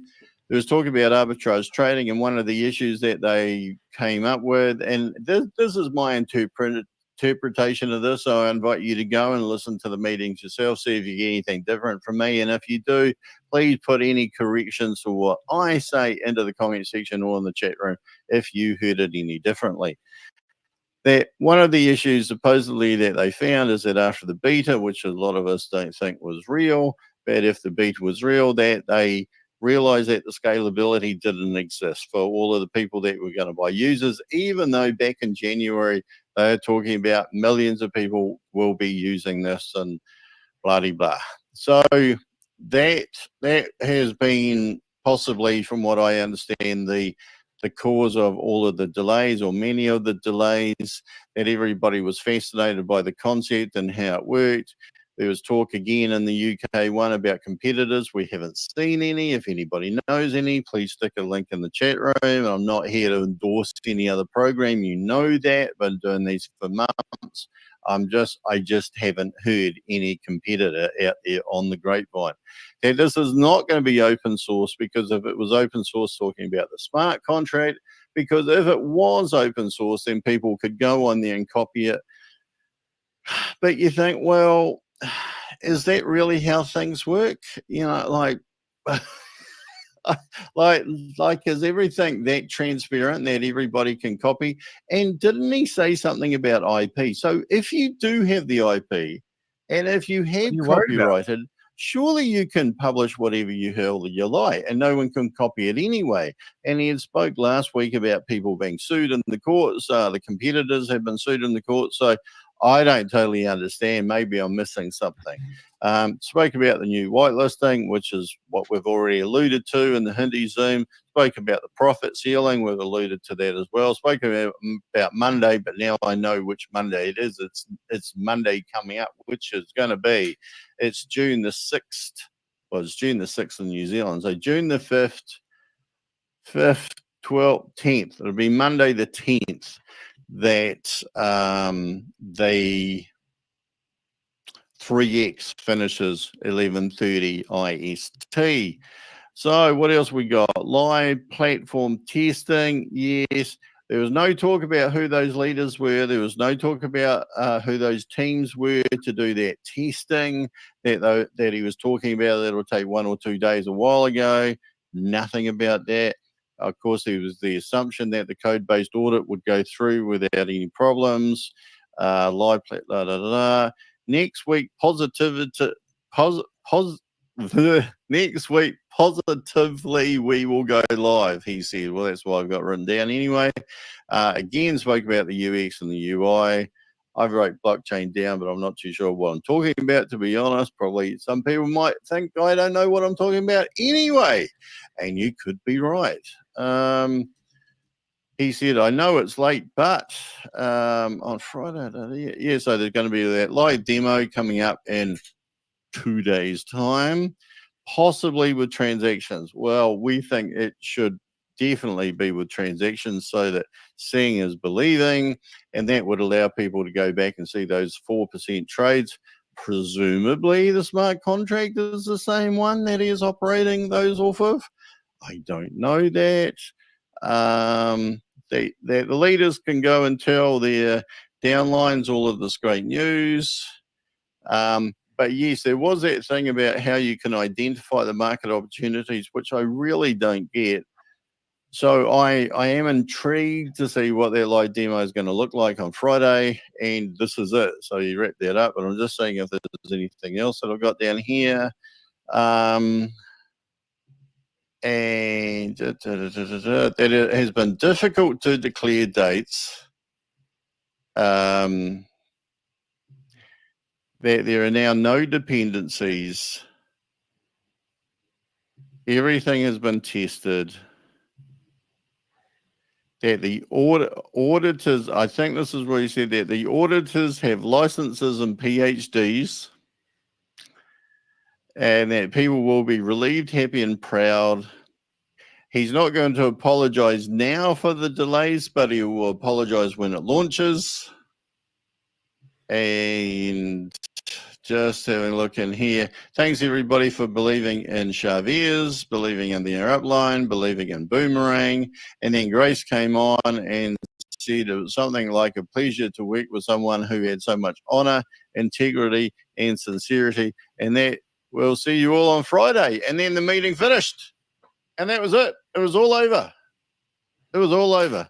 So let's have a quick look through the chat room to see what we've got in. Hello, Josh. Hello, Fate. How are you going? Great to see you, Josh. Susie. Hello, Susie. Great to see you on board. Danny. Hello, Danny. What have we got in here? We are streaming you. Yeah, I know. Danny can't create his own new content, so he's got to steal mine, but that's okay. Not that I'd say that out loud, of course, because I'm not like that. 2 devices, 2 live streams, Susie says. Enjoying summer there. IST is Indian Standard Time. So I guess that would make sense because that was on the Hindi Prime that he announced that. He's still claiming to sue companies. Oh, yeah, Danny's on the ball there. What's that? How he didn't say anything about the company. Yeah, we haven't heard any names of those ones that he's sued. But that would be interesting. Danny just asked ChatGPT something. Just scrolling down here. 2 dates, 12 dates. It doesn't really matter. Susie said, yes, there's been a lot of dates. Remember that he came on, I think it was May 1, and said May 3rd, we're definitely going live. And that's when I got probably my biggest video ever. So God bless him for that one. He's paid tax. he's paid tax as well. Such a blatant outright. Nothing, she says. Deepak, hello, great to have you on board, Deepak. And you can read it all in the chat room yourself if you like. Scroll down there, there's a fair bit on there. And Shirley, hello, haven't seen you on here for a while, Shirley. And she says, still waiting for the bridge to open. Yes. So that concludes my video. Thank you for all watching. Please like, share, and subscribe if you got any value from this video. You know the story. And when we have some more updates, some more news, we'll be showing that to you. And if you notice that you think I've made a mistake, please stick a comment in the chat room or in the comment section. We'd love to hear from you. If you've got any opinion on anything, throw it out there, because all opinions are good opinions. It's more information from that people can make a decision.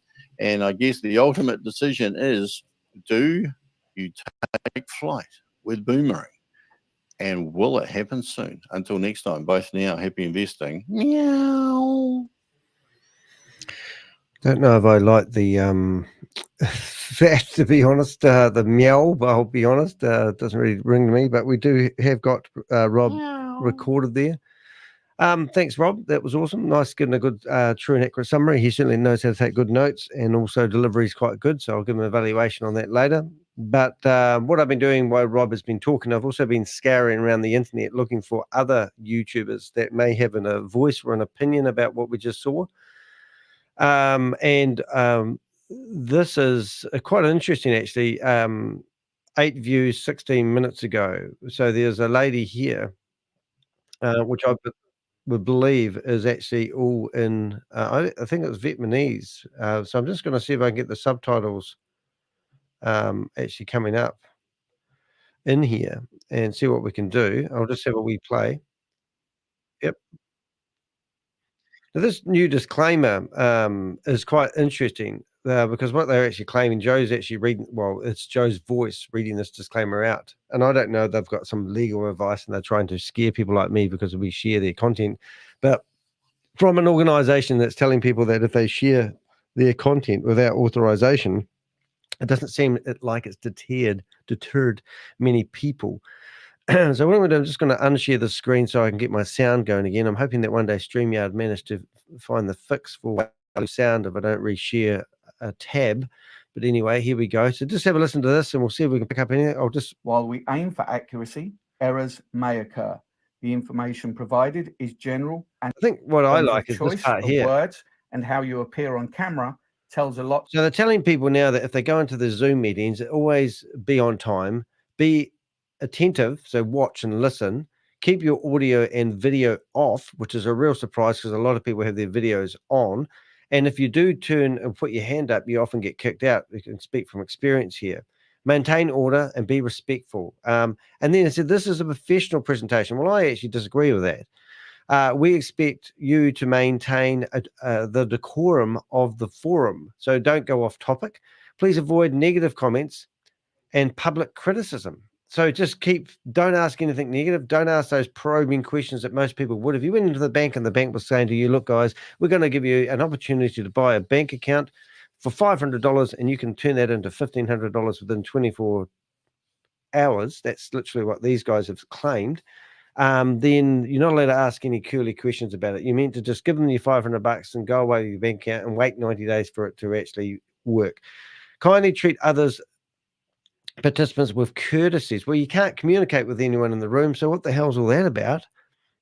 And then it says and professionalism. They're oozing you, telling you to be professional. Now, you think about what's actually happening here. The people like Joe, Carl, Grace. Grace is a disgraced judge who's been publicly reprimanded for not doing what she's meant to be doing, and she's been kicked out of the court system. Now, is that professional, having somebody like that represent your company? And who are these people that are representing Boomerang? They're just paid actors, aren't they? They're mules.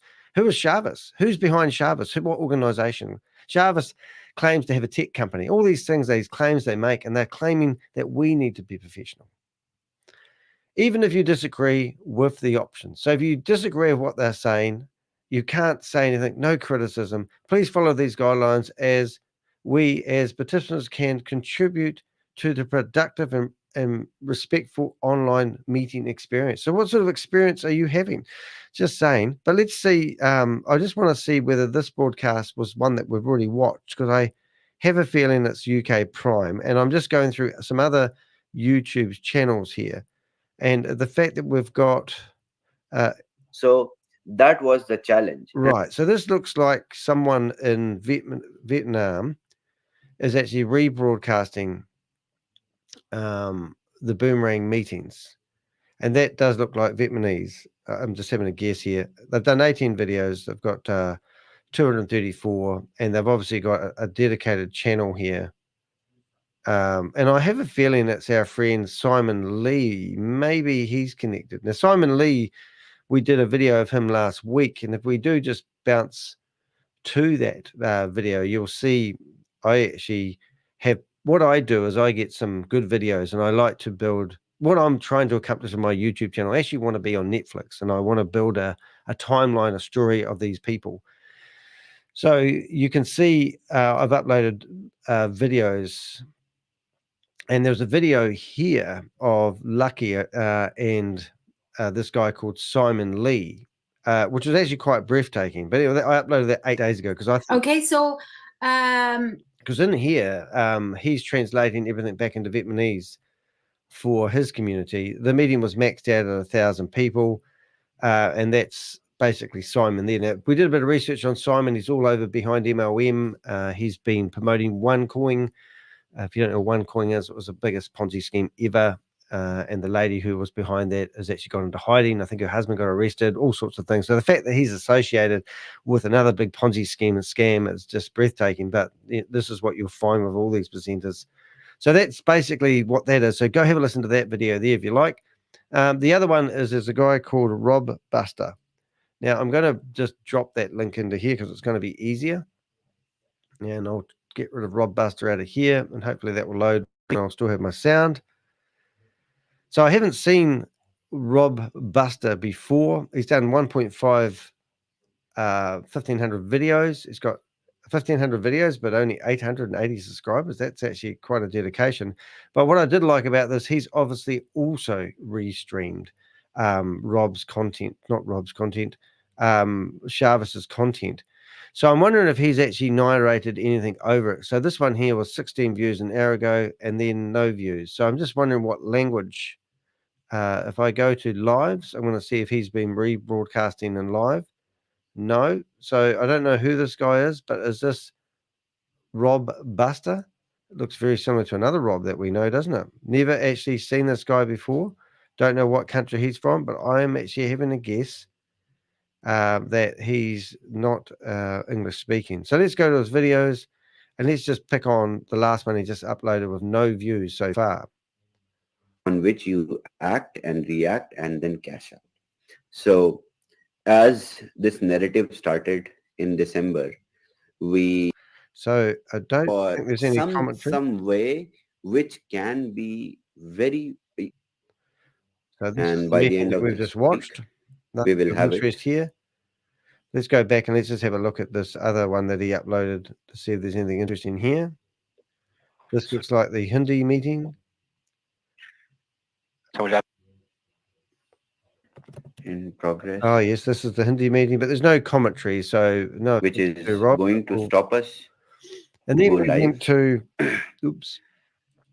Monday से whitelisting करने के We'll बाद. leave Rob. There's two Robs out there, but I don't think Rob's doing a narration of negativity. He's actually looks like he's promoting the fact. So this is actually, I think this is a Spanish broadcast. Now I have seen the back end of We Are All Satoshi's recording stuff before, and I've noticed that they have this hard-coded into being able to stream. So when they stream their meetings, they have the option to stream it straight into this. I think this is the Spanish meeting. I could be wrong. But anyway, what we're doing here is we're just quickly having a look. There's a couple of messages coming in here, which I'm just going to put up on the screen. You guys can read them while I'm fluffing around here trying to find some content to give you guys. Oh, there's quite a bit. So we've got May Summervu. I'm done with May Summervu. May Summervu claims she's going to be in my meeting on Monday. We're going to be interviewing her. Same with Jan Gregory. He's decided that he doesn't want to do the interview anymore, but I'm going to leave the placeholder up there. Friday is going to be Good Friday. What have we got here? We've got the time to inform her government friend what she's up to. Okay, that's good. In California. So she must be in California. Now we've got some bigger message here we'll put up. So for anyone looking for an update on the bridge, ShaveZ said today on the Hindi Zoom that there are updates that need to be done with the BTC20 smart chain to handle the minting of the miners, right? Once that update is done, he said he can start the bridge. Oh my God, so he's giving people hope. Very vague. Sorry, there is no more concrete info at this time. Well, we're used to no concrete info, aren't we? Those are legal. Right. ShaveZ has also talked about withdrawals, back office withdrawals, not bridge withdrawals, and said that if you are getting errors, you just need to keep trying. After a while, the withdrawals will be. Don't worry, he would say. I can hear him saying that now. Don't worry, don't worry. Automated by the smart contract. So everything's going to be controlled by the smart contract. And I believe that they're going to go stealth mode and you won't be able to see a lot of the stuff that's going on. It won't be going on, but they'll just do that, claiming that these other companies are copying them, are watching everything they're doing and copying them, even though he's already taken two to court already, so he claims, but with no evidence. Now, keep in mind, the smart contract idea is something that the Avengers said the other day and is in the past. Now, keep in mind, the smart contract idea is something that the Avengers said the other day. Danny, Rob Buster is a promoter. Yes, I do realize that, but thank you for clarifying that. And so what exactly on Friday again, Mountain Time? So what they're claiming to do is he's going to be doing, he's going to show people the UI, which is now a technical term for something simple called the website or the user interface for technical terms. So that's what he's claiming is going to happen on Friday. And he said he might do real trades. He might. He uses the word might or could, all those sort of words. Anyway, so what I was looking at here, just going to the live meetings, I can see an hour ago they actually did stream the meeting, and it does seem like Joe was talking to ShaveZ. Now that's interesting. So I'm just going to go into that one there and have a wee listen to this. That's quite cool. Oh, it looks like they've discovered AI. So where was Joe talking to ShaveZ? Oh, this is at the start. Well, I didn't actually see the start, so I'm just going to bring that Amazing. This is nice, Joe. Just add one more thing. If anyone, any user who tries, or any third party who tries to copy our model, can be sued in the court of law, so that I can start making money externally. So why would you say such a outrageous claim? Really, come on. So he's going to sue people that copy his business model, not his code, the model. So he's saying that he owns the right to arbitrage trading. Now, he probably owns the right to fake arbitrage trading, because that's the only thing that we've ever witnessed is fake arbitrage trading. But isn't that kind of cute? Cute. Oh, my God. Oh, that's so funny, isn't it? Yeah, UK prime time, 7 p.m. Eastern time. So he did say, what do they call it? Indian time. Yeah, I've forgotten how it is. I've forgotten how to say it. Excuse me. Unfortunately, there's nothing really to see there. But I did scout around the internet, and one more thing, I did find another YouTube channel, so I'll bring that up now. And what I'm sort of suggesting is everyone has now been threatened that if they reproduce the content, they're going to face legal actions. Obviously, Jarvis is in here telling people that if they copy his code or copy his strategies or copy his platform, he's going to sue them. And last week, he went as far to say that he has had 2 companies in court, but didn't name them and didn't say what court. So he's full of shit, in my opinion. But you can also see Summer Dunn. Oh, this would be cool. We'll just get Bob on stage and we'll do an announcement for him. So I'm just looking for a couple of other videos, people who are videoing, just to see what they're doing. So hi. hello. She's running scared. She's deleting chats, running around, Is she? Should throwing slang and stuff. Yeah. So I just like to say she's done. Don't bother coming on the interview because now I'm contacting your government official and I'm going to show him everything you did that you're friends with. Oh, great. That's nice. That's what I like to wake up to. So where is didn't we have her meeting? I thought we had a link to her Zoom meeting. I've just lost it now. Why isn't it right in front of me? She changed the time to 6:30 in the morning to hold their meetings. Ah, and so she can intercept me. So she can intercept me from what an idiot. Where is But she? she's like, oh, that's not true. She's like, don't say stuff. You're throwing slang and slander. And I'm like, what have I said that's not been true? You You're know, when she connected. says that, though, she has a smile on her face. You know, she always says She's that typing in the chat. She's typing in the chat room. I'm like, here's evidence. I have the video. Do you really want to go in front of a judge? Or it's like, oh, he's saying slang. And I'm like, by the way, judge, she's promoting scams and don't scam in your own state that you've deemed that you have do not promote. Here's her promoting it, and then I'll watch her get hauled up to jail. Oh, yeah, I know. Well, I think they just get sort of numb to the idea that they just sort of think that what they're doing is normal. That no one's, you know, like imagine standing in the middle of the road and breaking the law and maybe standing there with a gun in the middle of an intersection and anywhere in America, eventually you get shot dead. But when you've been scamming people in Dubai and getting away with it so long, and you come back to your hometown and then you just carry on the same business dealings. I mean, imagine being in America, promoting a Ponzi scheme, and then thinking that you can just get away with it. What? No, not with us guys around. Not with you around. I'm trying to find her her oh, here it is, scammed. So what she's got scammed, Rebecca. I'm trying to find the TPU. Yeah, is it gone? Can't be. She might have closed the chat because I kept writing in it.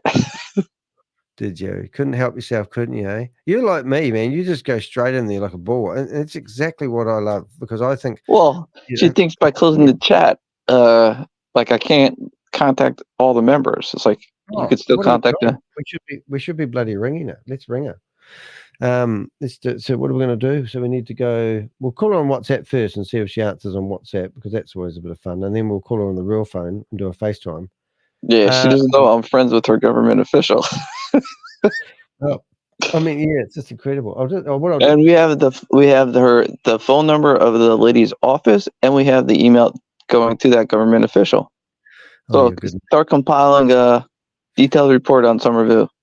What we need to do is actually have we just about need to have a system around when we report people like her. So if they're an American citizen, there's 3 places that you report them to, and there's 3 people you sort of, you know, go on, you know, record, try and do sue them. You know what I mean? Because it's not that hard to take somebody down in America. I don't think anyway. So we'll have fun with her. Yeah. So what we'll do is we'll just leave that screen there for a while. Stop screen. I just need to. I Facebooked you her the government official, so you can start writing. Okay. I'm just going to bring up that screen there. Right. So I'll just get rid of this for a second. So what we're going to do is we're going to try everyone is we're going to try and ring May Summerville in real time. There she is. I've got it all ready to go, and we'll just see if she answers. And we'll just say, I understand that you may not you may not come on our Zoom on Friday. I'm just confirming your appointment. That's what we should do. We'll confirm our appointment. Let's see what happens, eh? Okay, May Summerville, and we're going to do. There we go. So we're live. We're ringing May Summerville. She should be up. She might be getting the jammies on. Oh, she hung up on me. Okay, so we're going to record a video. So what should we say in that video? G'day, how you doing, Summer? We're just wondering, we've got you booked in. Could you please confirm that the time is okay for your Monday, my Tuesday, and you said about 12, but what I did is I said it about now. I think it might be about now on your Monday. So that works out fine. I've got the times all set up and ready to go, but a little birdie has told me that you may not want to do it now. And just so I'm just confirming that you're keen so we don't waste my time for my viewers. But looking forward to seeing you. Be good to have a yarn. And if you're available now, by all means, reach out to us. We could certainly have a quick chat.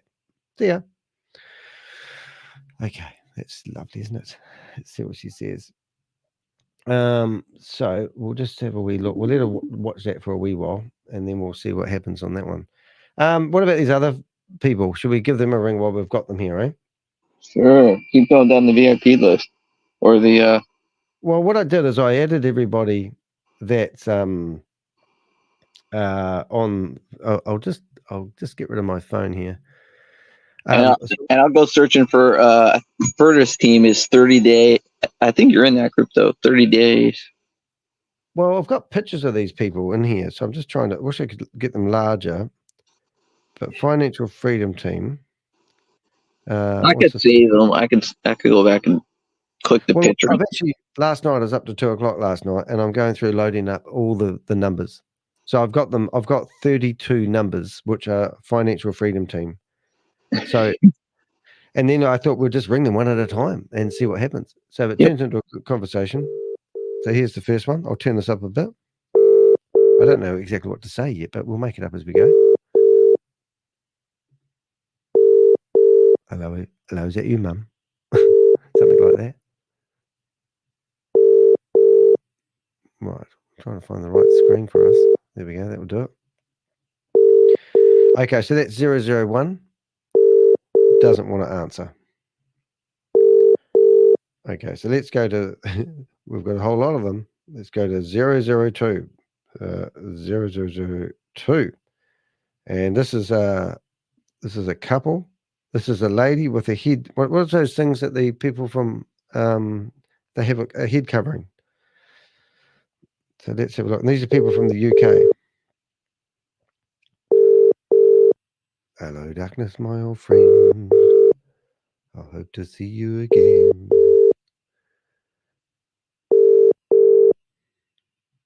Hi, Taylor. Nice to see you here. Just doing some prank phone calls. Hello, I'm from the refrigeration company. We're just ringing up and doing a survey on people's fridges.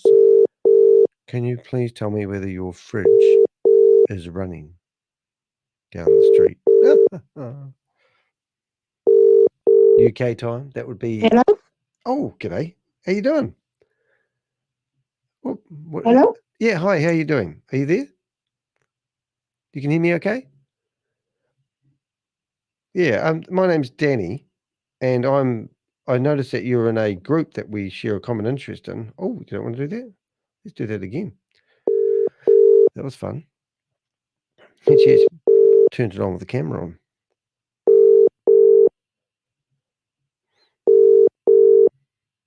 Hello, darkness, my old friend.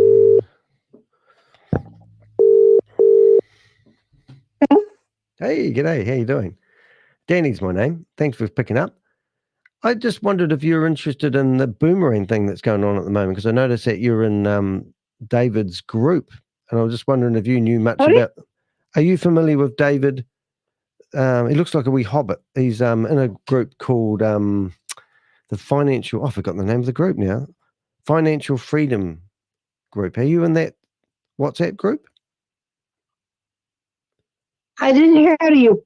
Oh, you're not hearing me? Is my sound not working? What are you calling me? Oh, because I noticed that you were in one of the groups that are promoting Boomerang. Have you heard of Boomerang? Huh? Do you know Boomerang? Do you know Boomerang? Are you in the UK, are you? No, I don't like the video. Can you off the video? Oh, okay. You can turn your video off. Do you not want to see me? I thought I was quite good looking. Huh? I thought I was quite good looking. You can turn the video off. I think you just need to hit your screen and turn the camera off. I can turn my camera off. See, you can turn the camera off. So in the center of the screen, you can turn your camera off if you want to. You just need to hit the button in the center of the screen. Yeah, that's good. Are you in the UK, are you? Yeah, is that better? That's better, isn't it? Hello? There you go. Hello, how you doing? Are you? What is your focus from you calling me, huh? I'm calling you because I got your details out of a Telegram group that was From promoting who? Telegram. Do you know what Telegram is? No. Do you know what WhatsApp is? Huh? Do you know what WhatsApp is? No, no, no. No. Are you invested in We Are All Satoshi, or are you invested in Boomerang? Are you involved in crypto? I don't understand what you mean. That's okay. Look, we'll leave you to it. We'll give you a call another time, okay? I'll send you a message off my YouTube channel and you can have a look at that. But thank you for chatting to me. I really appreciate it. Okay? Ain't got time for that one, guys. Wow. Those are the members though. Like, I know, but what are they doing? So now I'm just going to send her my YouTube channel and she can have a look at that. So that's number 2. Let's see what else we can find, eh? We'll go to number 3 now. It's going to be a long day. 3. All right, I like doing the video one, though. That's quite exciting, isn't it? Put that up there.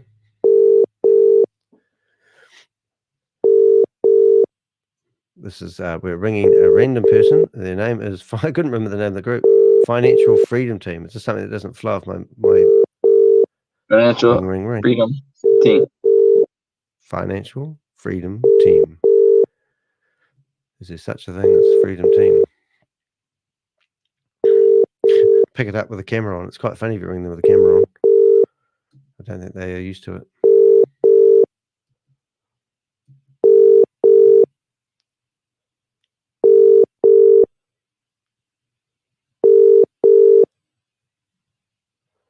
I'm getting some good intel at the moment from some people.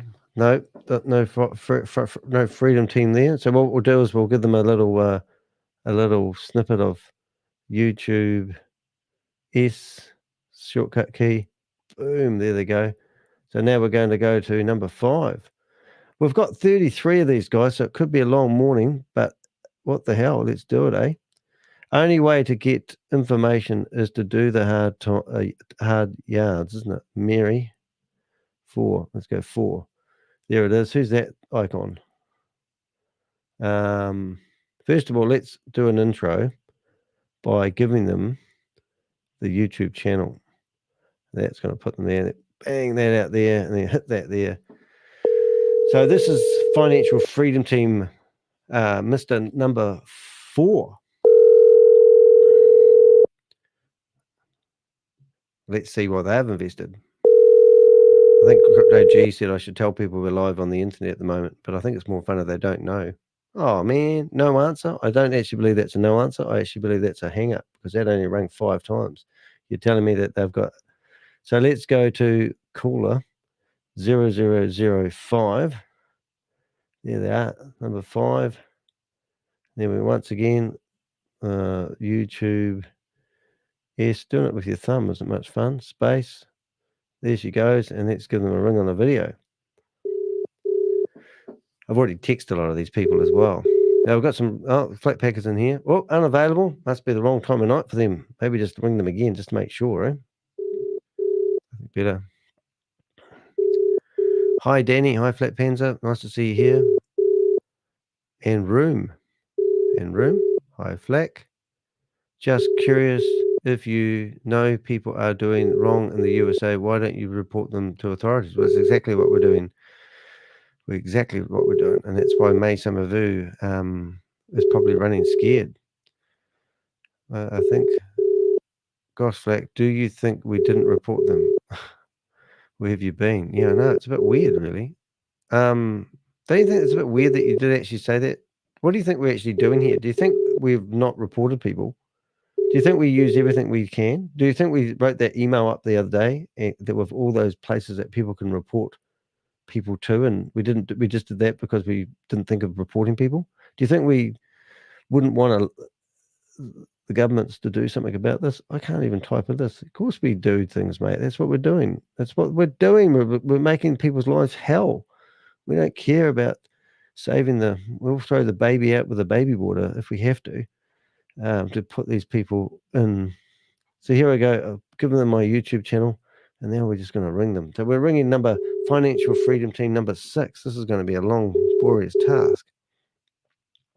Let's see who we get here. Hello, darkness, my old friend.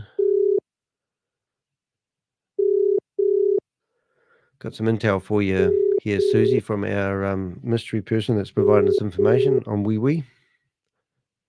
I will send that through. Rob said that Garrett might be trying to distract me, and I'm trying to think, what did Garrett distract me from? That's just a reply I got from the email. I'll leave his details in it so you know. Oh, multitasking here, guys. That's how I roll. I wake up in the morning, go to bed at 2 o'clock in the morning and wake up to like 30 emails. How does that work? Just checking. Joe is so confident that's a legitimate program. It's not even funny. Just checking your interest in scheduling in the school remotes. Just checking, are you still interested in scheduling a call? I've got this scammer that keeps harassing me. Well, not a scammer, but I've got somebody who keeps on trying to sell me stuff. Yes. Let's boost my YouTube channel. Yeah, no, I just send them a link to the live stream, so they might pop in here in a minute. Because this guy goes, "Are you still interested in hiring me to, to market your channel?" First of all, tell them to F off, and then they keep coming back, and then you go, and then, "Oh, I understand you don't want to talk to me, but," and then they keep talking to you, and you say F off again, and then they come back again, and you go, "Can't you see a pattern here?" And then they go, "Do you want to schedule a call with me?" And I'm going, "I'm only going to abuse the freaking hell out of you." Yeah, yes. Yeah, so get on here so I can yell at you down the phone. I mean, I get 10 emails a day because I've got 5 or 6 different drop shipping websites. I get the same email from the same people 5 times every day. And then when you don't or do reply, they come back to you and they go, "I haven't heard back from you. I'm just wondering if you've received my first email." So then you go, "Yeah, F off." And then they come back and go, "Oh, you're not very professional." And I go, "Oh, no, you're messaging me 5 times. You're scraping my email address off my websites. And you're sending me the same shit. You're spamming people. Don't expect me to be professional." But like, what do they call that thing? Boomerang. Sorry. Okay, so we're up to Freedom Financial Team number 7. Just randomly ringing people. That's what we do here on the Crypto Ponzi Scheme channel. This is like, what's that guy with the purple hair? I never remember his name. Pierogi. Everybody thinks I sound like him. Oh, you reckon? We need a voice changer. "Hello, how are you? This is Pierogi." Hey, I might do that the next one. Even though I'm on video, I'll go, "Hello, my name is Crypto Ponzi Scheme Avenger. I am here to name and shame anyone running or promoting a Ponzi scheme or a scam." Oh, everyone's boring. Why is that boring for? That was 6-1. So that's Australia. That means that was 6 a.m. in the morning. Sorry about that. I didn't mean to ring at 6 a.m. in the morning. But anyway, financial team. So what are we up to now? Are we having any success here? We're up to number, I think that was 7 or 6, wasn't it? I can't remember. I'll try 8. We'll just jump one. I can go back and see. That's why I'm actually sending people. Oh, this one here is. Hey, this is somebody. This must be the big guys. Financial team. So that is +31. Is that David? +31. 3-1 is David. 3-1 is David. Yeah, because I've got lots of. You can see I've sent him lots of correspondence in the past. But then again, we would ring David, wouldn't we? Let's just ring up David. If it is David, we'll find out. This is how we roll. Is that engaged or ringing? That's ringing. Hello, David. Hey, David. How you doing, mate? How's Hobbitville? Got to pick them up. What's Susie saying? I didn't realise how long it takes for authorities to complete the information and to get all their ducks in a row. 2 years is how long it takes. That's what the IRS told me. If you don't know who they are, big organisation. And then Flack, are you in the US? You're in the US, right? Yeah, could you go knock on May Samavu's door and tell her that you're going to come and take her down to the local Bobby station? Do you have Bobby stations in America? That's a good question. Because you do in the UK, don't you? We don't have them here. We call it the police station or the popo. What do you call the policemen and the cops? That's what you call them in America. Take it to the cops. And you take the people to jail. We don't have jails here. We go to prison and you stay in a jail. But in America, you get arrested for a DIC and go to jail straight away, won't you? Because we go to the police station and they put you in a waiting room. Sometimes it has bars. It's terrible. And don't ask me how I know this stuff. Okay, financial crimes. So what are you saying? Financial crimes need multiple pieces of evidence to be forwarded. I mean, the evidence needs to be like, it's like going into a dairy and stealing a packet of smokes, right? I mean, you need to have, what vehicle did they use to get to the dairy? What door did they come through? What time did they come through? Did anybody see them come in and out of the door? You know, this is all what you need these days to for more crime. It's so freaking complicated. Now, what number was that person? That was number 8. So let's go to number 9. We're just ringing random people here. We've programmed them in at 2 o'clock in the morning, ready for today's show. So we're going to ring up number 9. Oh, Sam Lee's number 9. Oh, this looks like a lady. I wonder if we've already rung this lady. Let's ring. First of all, we can tell because we're going to ring them. So we've only managed to get one lady. Maybe we should ring back that lady and be nicer to her so we can have a conversation. But I don't think she could understand my fast talking voice. Financial Freedom Team, number 9. Let's bring up number 9. Oh my goodness, it's a New Zealand number. This will probably pick up. No answer. Hung up on us. That is a New Zealand number. So that's a Kiwi. Give us a call sometime. Give us a call sometime. Would love to have a chat about Boomerang. Let's try that again. Oh, it won't work. Anyway, so that was interesting. Oh, this is getting boring, Bob. We're boring people. We need to go to 10. 10. Okay, here's a lady. We've got a photo of a lady. Let's put our channel in there again. Channel, YouTube. That. I might see if I can actually do this a quicker way now because otherwise I'm going to bore people. Select all. Copy. Paste. Let's ring her up. Phone's ringing. +9. Who's that? Is that African countries? +9. I think it is. All right, what are you up to? Rob's in here. What are you doing here, Rob? Did you get the invite, Rob? I don't know if you got invited. I hope you're not restreaming me. What is a Bobby station? A Bobby station, I think in the UK they call them Bobby station, isn't it? A Bob. In New Zealand we call them Bobo. Okay, what have we got here? Authorities don't protect people who have especially opted out of regulated businesses. Social media is about the only thing providing checks and balances. That's probably about right, actually. Oh, and here we go. Old Flat Packer comes in here, and on comes Richard. Richard in. Hey, we redid Richard's noise, by the way. Let's go! So we just about didn't laugh at the end of it either. So we're just going to go look up another one. We're going to have we're going to look up number 00011. And we'll ring up that financial team member and see what their involvement is. But once again, I think we can go paste this time. Look at that, I'm more organized now. And we'll do a video call. Oh, it's ringing. Hey, did you look at my thumbnail? Did you like my thumbnail? I was actually quite proud of my thumbnail. I might bring that up proper in a minute. Where is my thumbnail? Here it is, that. All right, so while that's happening, what I did notice... thumbnail. So what we've got, I'll go to the White Ghost House and lock him up. The White Ghost House. Haven't heard of that one. If I shave my head, Rob, you would protect me? If I shaved my head, will you protect me? What the hell are you talking about? Flatpack is back with a comment. So what you are saying is you are gathering information on these things so that you can report them to authority. Is this the real Flat Packer? I mean, are you kidding me? Did you just say what I think you said? That's a bit interesting. That have you not seen what we're doing with information? Let's see what we've got.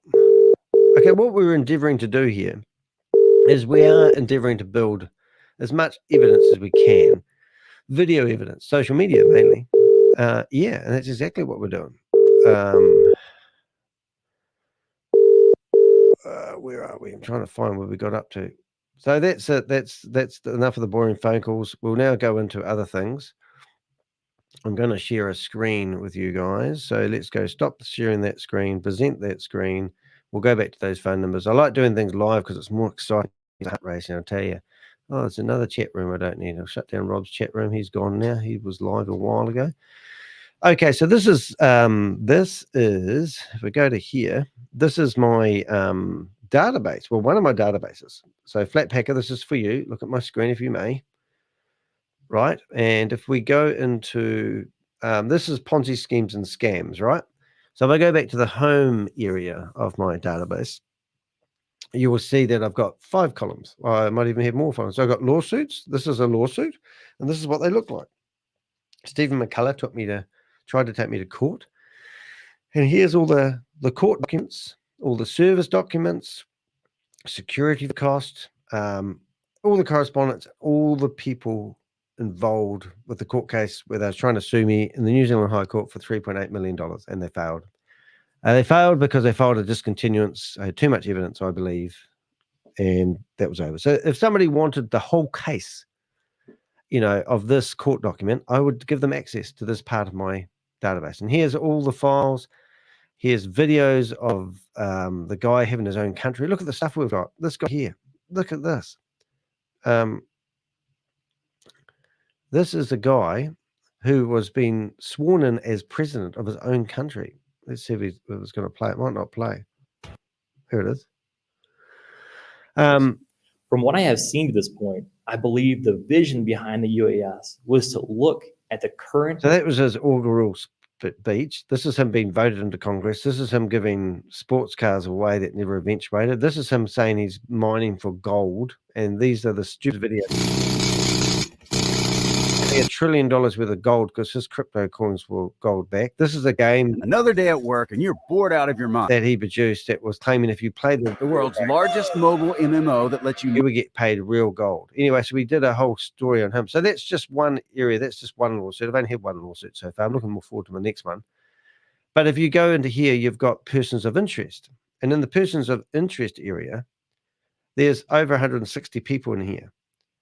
So to give you an example, there's a guy called Sam Lee. You might have heard of him. So if somebody wants the file that we have on Sam Lee, here's the information. This is where he lives. We've got photos of his mum, his sister, photos of, rest in peace, Keith Williams, Brenda Chunda, Clayton Ford, $300 million he brought in. We've even got his children. We've got his old business partner. We've got checks and all this sort of stuff. So we've got files like this, really. So if the popo with the police or the cops or Bobby comes knocking on our door and he wants information, even like somebody random in New Zealand, we've got all their information, photos of them promoting these events, just the whole 9 yards. And what we're working on at the moment, which is quite exciting, is I want to do a Netflix documentary, which is really cool. Oh, somebody's ringing me back. That's exciting. Oh, well, let's have a look. Let's see if they want to ring me back. They're probably wondering if the phone number's real and they ring it, they hang up on it. It's quite funny, really. It's the New Zealand lady. It's bringing me back, so I'd need to rebroadcast that if that's possible. I'm just going to see if I can do that. 1 second, please, caller. I'll just pick up that signal again. Start broadcasting. Go back to the signal. Sorry about that. I'll just say, sorry, I didn't realize what time when I rang. Messages. I'll just go back. I'll just go there. I'll see what happens here. You should be able to hear it, but you may not be able to see it. No answer. Sorry, didn't realize what time of day it was when I rang you. So I'm just going to say that message. Sorry, I didn't realize what time of the day it was when I phoned you. No, I didn't. Do you know about Boomerang? That's what I'll ask her. Sort of an unusual question to ask somebody, isn't it? But if you do know about Boomerang, it's part of your life, isn't it? But anyway, so that, long story short, everyone, is what we've got here is I'm working on what I call the media area. And this is where I'm trying to build up a storyline. I've got our Avengers, and then I've got all the villains, and then I've got the Ponzi schemes and the scams that we've been going after. And I want to start building a story. And then I want to be able to give this to maybe Netflix.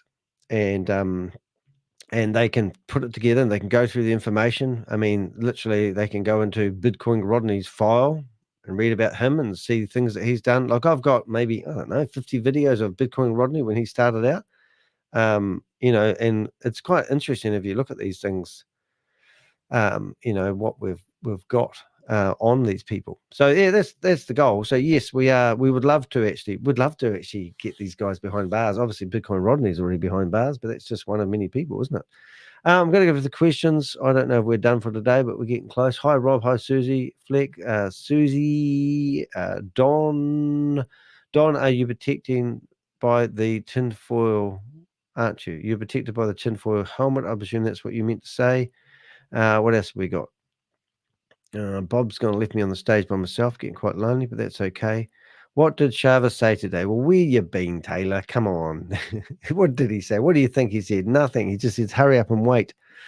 I can't believe many fake groups out there, people shameless. Yep, there is. There is many fake groups of people out there. There's many organizations. There's, you know, literally, if you were looking at my, you know, just to give you an idea, if we go to the homepage and let's go, we just go to Ponzi schemes or a scam. So what I've done here, I've got 2 columns. And if I click on persons of interest, I've got 163 people.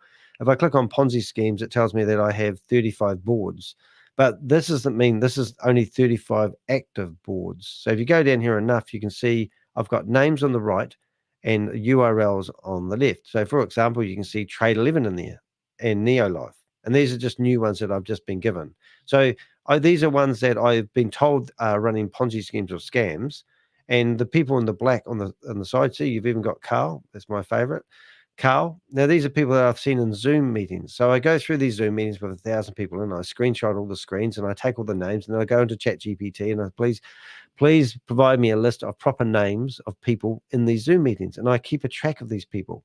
And would you believe that when I search for people like Clayton Ford, I will know I've actually seen them in these meetings before, and that's what I'm doing. So these are all all those URLs are websites that I believe are running Ponzi schemes or scams, and all the people in the black are people I've seen in Zoom meetings. So I've got oodles and oodles and oodles of information. So I just saw one that piled up a wee while, just listed a wee while ago. Super One Smart Step Lives. Okay, so I went into Smart Steps Live, even though that's theoretically, now isn't that funny? Smart Step Lives, look at that. Funny. So they've got the same warning that that everyone else has got. Isn't that crazy? So that warning is for Smart Steps. That's friggin' hilarious. So there you go. So they're tracking, MetaMask is tracking down on that. Okay, so let's go. Mega Truckers. So let's see if there's any conversations. Flatpacker says, oh, but there is a problem that I have in order. Okay, here is the problem that I have. Flatpacker, you have more problems than you can shape a stick at. Just saying before I read the rest of your comment. For evidence to hold up in court, you have to get it legally. Oh, I mean, fuck you, mate. I mean, really? Can you just be any more awkward? Are you telling me that you have to get the evidence legally to fight somebody? What a load of rubbish. How come they've arrested Bitcoin Rodney? He had people, he was trying to sell his vehicles to government agents and then fleeing to Dubai. I mean, can you are you just Mr. Controversial? Do you just have to challenge everything? Is that your nickname that we're going to give you? Maybe we need to rename you to something different. I mean, okay, but the problem here, guys, is that we can't stop these guys. I don't think for a second that that anybody will be stopped in a hurry. I don't think that we can knock on a policeman's door and say, hey, I saw, let's go like this. All right. So let's take that example. I'm going to have a wee bit of fun here, guys. So I'm going to stop sharing my screen and present a screen, and I'm going to go to my YouTube channel, and I'm going to give you an example of illegal information. And you're going to tell me that this will not help convict Yvonne Henry.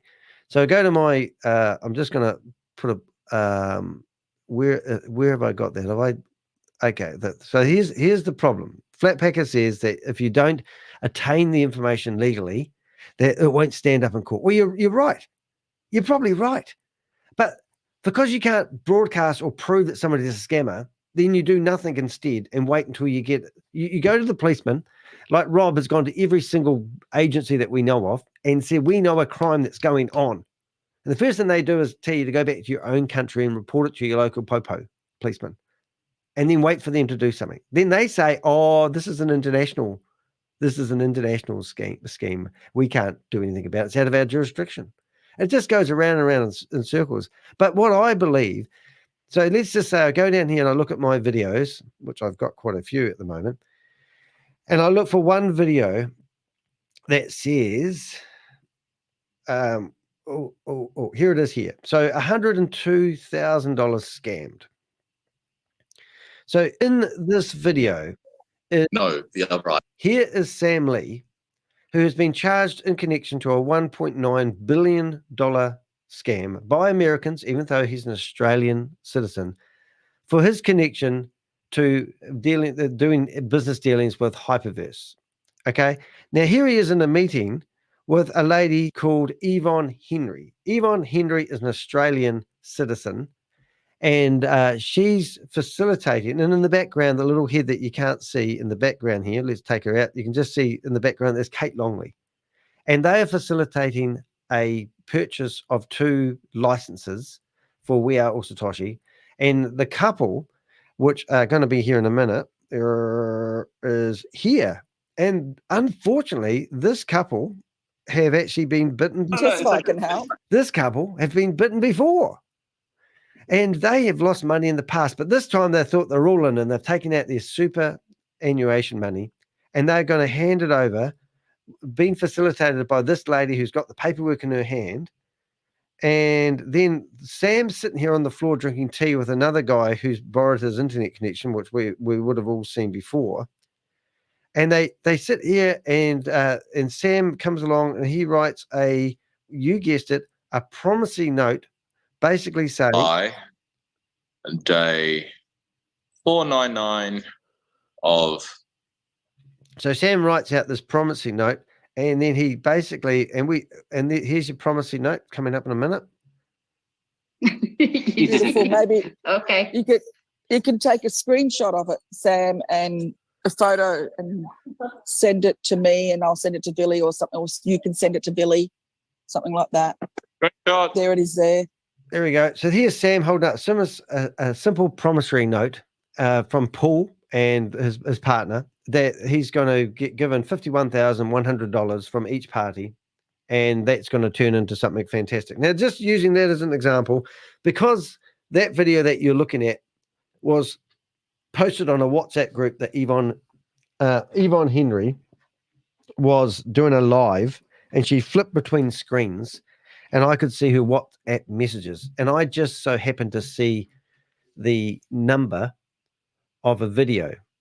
And so I got that number and I typed it in one character at a time. And I found a video that only one person had seen. And it brought up that video, and I watched it. I thought, oh my God, only one person have ever viewed this video. Now I've put it on my YouTube channel. Now, that's highly illegal. Are you telling me that information that you'd look at there would be thrown out of the court because I obtained it illegally? You're probably right. But surely it would help incriminate and maybe investigate them in other areas. Now, Bitcoin Rodney has been done for drug trafficking. So when he gets up his day in court, they're going to say he didn't get done for doing, he didn't get done for crypto investments. He got done for drug trafficking. You don't know what you're talking about. But what this shows is, if anyone in their right mind watched a video here, you've just watched Yvonne Henry get $20,000 of these people's money. And, and there's Sam taking $102,000 from a couple. Now, that will give the people, the powers that be, a reason to go after and pursue these guys. So, for example, they'll probably go after them for the attacks. I don't know, but I'm just thinking it's just ridiculous to say that if we gather information, it wouldn't stand up in court. I mean, you're not really helping us. You're actually like a fly in the ointment, really, with the statements like that. And yeah, I don't think we can stop them, and they can't stop us. Hence why I'm a vigilante. And to be honest, I just get sick of those comments. I just think it's just stupid. So let's look at the rest of the comments while we look at Sam's promissory note. So you're an illegal flacker. I don't possess that. Oh dear, it just goes on and on. I think it's a waste of time when you report it. You won't. Yeah, it is. It is a waste of time to a certain degree. People say to me, I should just sit here and spend the rest of my life reporting these people. And I tell you what, you aren't far from the truth, because it's very tiresome. So what we've done is we're asking people to, even though you think it's a waste of time, I literally have a hotline in with people who are actually the person that is taking Bitcoin Rodney to the courts, I don't know what you call them, the defense person, the head case officer. I'm in touch with him, and I can provide them evidence if I want to, if I find it. You know, that's what I've got. Whether that evidence, now Flatpacker, I put a video out that I got from I actually got it from one of my Avengers, and I sat there with, 3 of the top government organizations in America and played that video. Not one of those officers, or whatever you want to call them, agencies, questioned where it come from. They wanted to know where it come from, even though you could right click on the video and it told you. I thought it was a bit strange, but they didn't really care. They just wanted evidence of him promoting Hyperverse. That's all they were after. And if they had to, they would use that video in court. They said they would use that video in court. So what planet are you on coming out with a comment like that? I mean, it just pisses me off. I mean, you're not helping anyone, mate. Have you got a theory around this? I mean, you just piss me off, to be really frank. I mean, I'm trying to be polite, but I can't help it. A waste of time. Okay, what have we got there? Arrested. They will be arrested. They will be arrested. They'll be arrested and charged for whatever sticks. That's all we're going to say. They spend time. What have we got here? Nice to see. Ulrin, is it? They spend some. I'm not the best person in the world for reading this stuff out. I should really get my my computer to read it. That might be a better idea. What have we got? We've got quite a few messages in here. I think they're waste of time. Oh, here we go. So I'll get this read. It'll be better than me trying to read it. They spend some Bitcoin, then they can stay home. Don't need to show up the court. Yeah, I don't know about that. Let's see what we've got. Oh, coffee's been made. Crypto. I'm hanging it up if Rob's not all in affiliate marketing 3.0. I'm hanging it up if Rob's not all in. Have they got 3 out now, have they? Okay, so let's see what Flatpans has come back and said. This is all out of time, by the way. All I want to say is be careful as to how you gather your information, because you want the evidence to be able to be used in court. Well, how's that going to work, Flatpanzer? How the hell is that going to work? Let's see.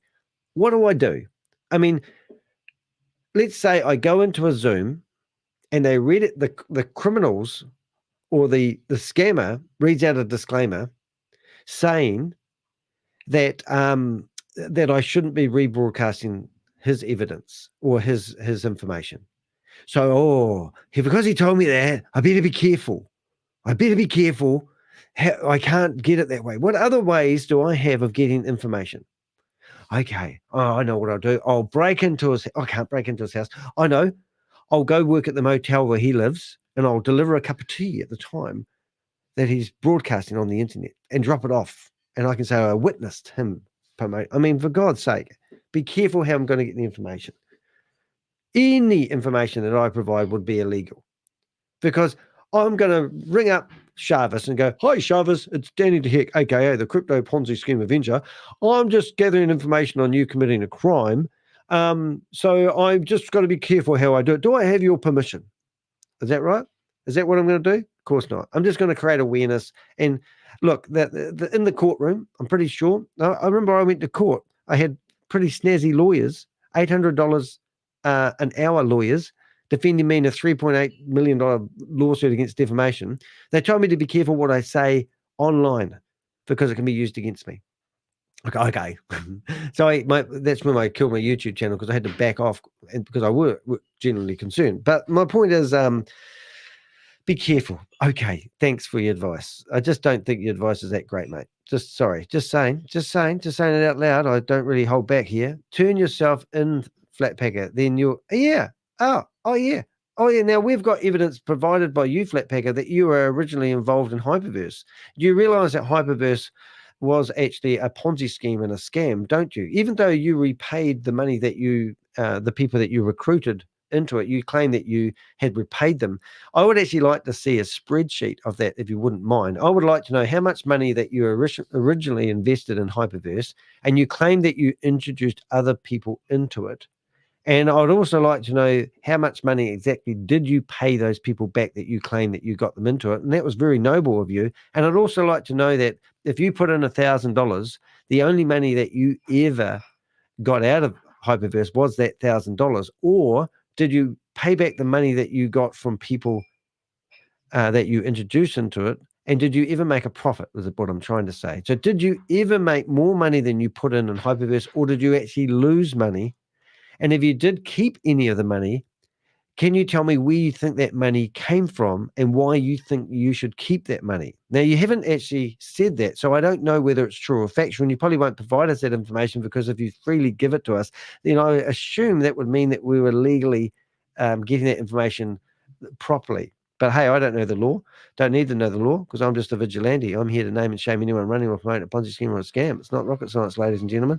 All right, what else have we got here? We've got Crypto G. Well, not Crypto G. Crypto G's not here. I meant when I wanted to get away with it. What you meant, you get Mr. What am I just trying to catch up with the messages here? Let's turn yourself in, Flatpacker. Susie says, what did Susie say? Flack, the blockchain is very telling. Everything else is bonus content to tell a story and give a timeline. That's very true, actually. So the blockchain does actually provide a lot of evidence, doesn't it? That's true, because the blockchain don't lie. We can look at people's wallet addresses and say they did this transaction at that time. At Susie Stealth, I'm talking about video evidence, not the blockchain stuff. Oh, video evidence. Well, I don't think you can obtain video evidence legally, to be honest.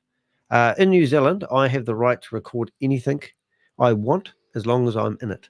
And long as I've got, if I'm recording, say we had a conversation with Susie Stealth and Rob Woolley, and I had a recording in my pocket, and I was recording the conversation, I'm legally allowed to do that. I don't have to inform Rob that he's been recorded, nor Susie, as long as I'm in the conversation. However, if I go off to the toilet and leave my recording device in the room, then that's illegal. That's the difference in New Zealand. But in America, I think it's completely different. Even Australia, I think you have to inform people that you're recording them, because I remember Carl Miller going, "You're not allowed to record me unless you ask for my permission." And I go, "Well, I'm not in Australia, am I, mate?" So that's quite cool. All right, let's see what else we can do here. Okay, let's see. Now we've got Crypto G. I'm all out of lines with these here. I just sort of have to bring this one up. It would be lots of comments in the chat room. Quite exciting. It would mean, here we go. Let's see what we got. I'm just trying to read. Oh, Danny de Hek. It's my name. You spelled it wrong. It would be thrown out as Danny de Hek's evidence. But that doesn't mean the FBI and the IRS is not allowed to take the evidence before Danny ever had it. Yep, true. Could be. Yep. If it's in the public domain or public meeting, it's fair game. Brilliant. Actually, what we could do is we could actually go to ChatGPT. And we could just ask it a simple question, couldn't we? Can YouTube videos of people being recorded committing a crime in Zoom meetings be held as evidence in a courtroom in America? Is that the question? Let's have a listen. Boom. There we go. Right. Can YouTube videos of people being recorded committing crime in Zoom meetings be held as evidence in the courtroom in America? Here we go. That's what ChatGPT said. Now, as Rob would say, be careful when you're quoting ChatGPT, because theoretically, if I posted a blog about this, it could pick up my data and use it as factual. This is not factual. This is the opinion of ChatGPT that gathers information from around the world and puts it all together in a nice, user-friendly manner. Yes. YouTube videos of people committing a crime in Zoom meetings could potentially be admitted as evidence in a courtroom in America, depending on several factors. Here we go. Authenticity. The prosecution would need to establish that the video is authentic and has not been tampered with or altered in any way. Woo. This might involve providing metadata or other evidence of the video's origin and integrity. Boom. So there you go. As long as we can prove that that meeting took place and it wasn't edited. If I'm doing a voiceover on it, I'm not editing the video. I'm not taking out the words. And they could use timestamps, or they could ask me for the original video that I recorded. Who knows? So that sounds good so far. Chain of custody. The chain of custody of the video evidence would need to be documented to show that it has been properly handled and preserved since its creation. Chain of custody. Don't know quite what that means, but anyway, custody. Who owns it? Who created it? Is that what they mean? Relevance. The video must be relevant to the case at hand. It must be directly related to the alleged crime and provide useful information or evidence for the court. Okay, relevant. So they're going to sit there and watch a Hitchcock movie then, right? Admissibility. The defense may argue against the admissibility of the video evidence based on factors such as its reliability, relevance, or authenticity. The court would ultimately decide whether the video is admissible as evidence. Right. So they'd have a debate, a discussion whether this video can be used as evidence or not. That would be exhibits, I presume. Privacy considerations. Depending on the nature of the Zoom meeting and the individuals involved, there may be privacy considerations that need to be addressed. The court would need to balance the public interest in the evidence against any privacy concerns. All right, well, I'm going to address that in a minute. In summary, while YouTube videos of crimes committed in Zoom meetings could potentially be used as evidence in a courtroom in America, their admissibility would depend on various legal considerations and the discretion of the court. Right, so it's up to the courtroom eventually by the sounds of it. Could be wrong. Anyway, I'll ask the question that we'll probably all want to know about the elephant in the room. And the question was, I wanted to know when you are in a Zoom meeting and you get notified that the Zoom meeting is being recorded, are you forfeiting your privacy by staying in the room, and does it become a public meeting? All righty, I think that's a fair question. Let's have a look. Let's see what it says. All righty. When you're in a Zoom meeting, okay, so let's listen to see what it says. When you're in a Zoom meeting and you're notified that it's being recorded, you're generally aware that your interactions and contributions to the meeting could be recorded and potentially shared later. This notification usually serves as consent to being recorded. So that happens every single meeting, doesn't it? So when I'm in these Zoom meetings and it pops up and it says recording in process, that's me forfeiting my privacy rights. However, whether your participation in the meeting forfeits your privacy or turns the meeting into a public one is a bit more nuanced. Nuances? I don't even know what that word is. Let's see what it says. Expectation of privacy. Even in a recorded Zoom meeting, participants may still have a reasonable expectation of privacy, especially if the meeting is conducted among a closed group with a specific purpose, such as a work meeting or a private conference. So then I believe that when you go to these Telegram groups and they're public and they've got a link that's shared in the room and you are invited to go and join these meetings, I think the argument in the courtroom would be saying, well, here's a message that was posted in a Telegram group inviting me to go along and learn about arbitrage trading. So that is a public invite. And then when you get in there, you hear the presenter telling you that, remember Shavis used to wait for people to go invite their friends and family to come along. So that would, to me, show that it was just, a public room. Privacy policies. The Zoom platform itself has privacy policies and terms of service that outline how recordings can be made and used. Users should review these policies to understand their rights and expectations regarding privacy. Oh, hello, honey. Coffee's been delivered, everyone. Minute of silence as I sample the coffee. It's a nuclear bomb today. Nuclear bomb? What are you trying to send me subliminal advertising? Does everyone see my coffee? Here it goes. Look at this. This is how we roll in the de Hek household. Well, in the other household. We have two households here. Brilliant. Privacy concerns. Okay, regarding expectations. So Zoom, I haven't even read the terms and conditions other than the part that you're not allowed to promote multi-level marketing. So wouldn't that be funny? Imagine this. Going into a courtroom saying that Danny de Hek has recorded these meetings illegally because he has been rebroadcasting our Zoom meetings promoting our multi-level marketing project. And then Zoom come back and the next judge would come up, well, not judge, next lawyer would say, we're just reading the terms and conditions of Zoom. Did you realize that you're not actually allowed to use it for multi-level marketing purposes? Shavis would go, oh my God, no, I didn't realize that. Oh, well, that case, and then the judge would say, admissible. All right, I think that's the word for yes, you can use it. Next thing. Legal considerations. Depending on the jurisdiction and the nature of the meeting, there may be legal considerations regarding privacy and consent to recording. For example, in some places, it may be illegal to record a conversation without the consent of all parties. Yeah, true. I just explained that earlier on. Tell you a funny story, though. When this guy was going to sue me in the New Zealand High Court for $3.8 million for defamation, he submitted 10 hours of my videos where he made claims that I had defamed him. Anyway, that meant that if it went to the High Court, which it did get to the High Court, but it got thrown an hour and a half before we got started, the jury would have had to sit there with the courtroom and watch 10 hours of my videos. That was the most exciting part about the case. I would have imagined my viewership. I would have got 9, I think they have 9 people in jury. What a crack up. But yeah, so imagine that if they do have my videos, they'd have to play them in the entirety to get the meaning. Now, I don't know if you watched that guy, Johnny Depp and his girlfriend, the recordings that they had. Remember, he had a fight with her and he was chopped off his finger. All the recordings that he was recording were, in my opinion, I think they were private. That she didn't know she was being recording. She was recording him, vice versa. And they were all used in the courtroom, weren't they? All right, let's have a look. Purpose of the meeting. The purpose of the meeting can also influence the expectation of privacy. For example, a public webinar or a press conference held via Zoom may have a lower expectation of privacy compared to a private business meeting. I didn't really listen to that paragraph, so it mustn't have been interesting. No doubt you did. If it was, Control over recordings. The host of the Zoom meeting typically controls the recording and dissemination of the recording.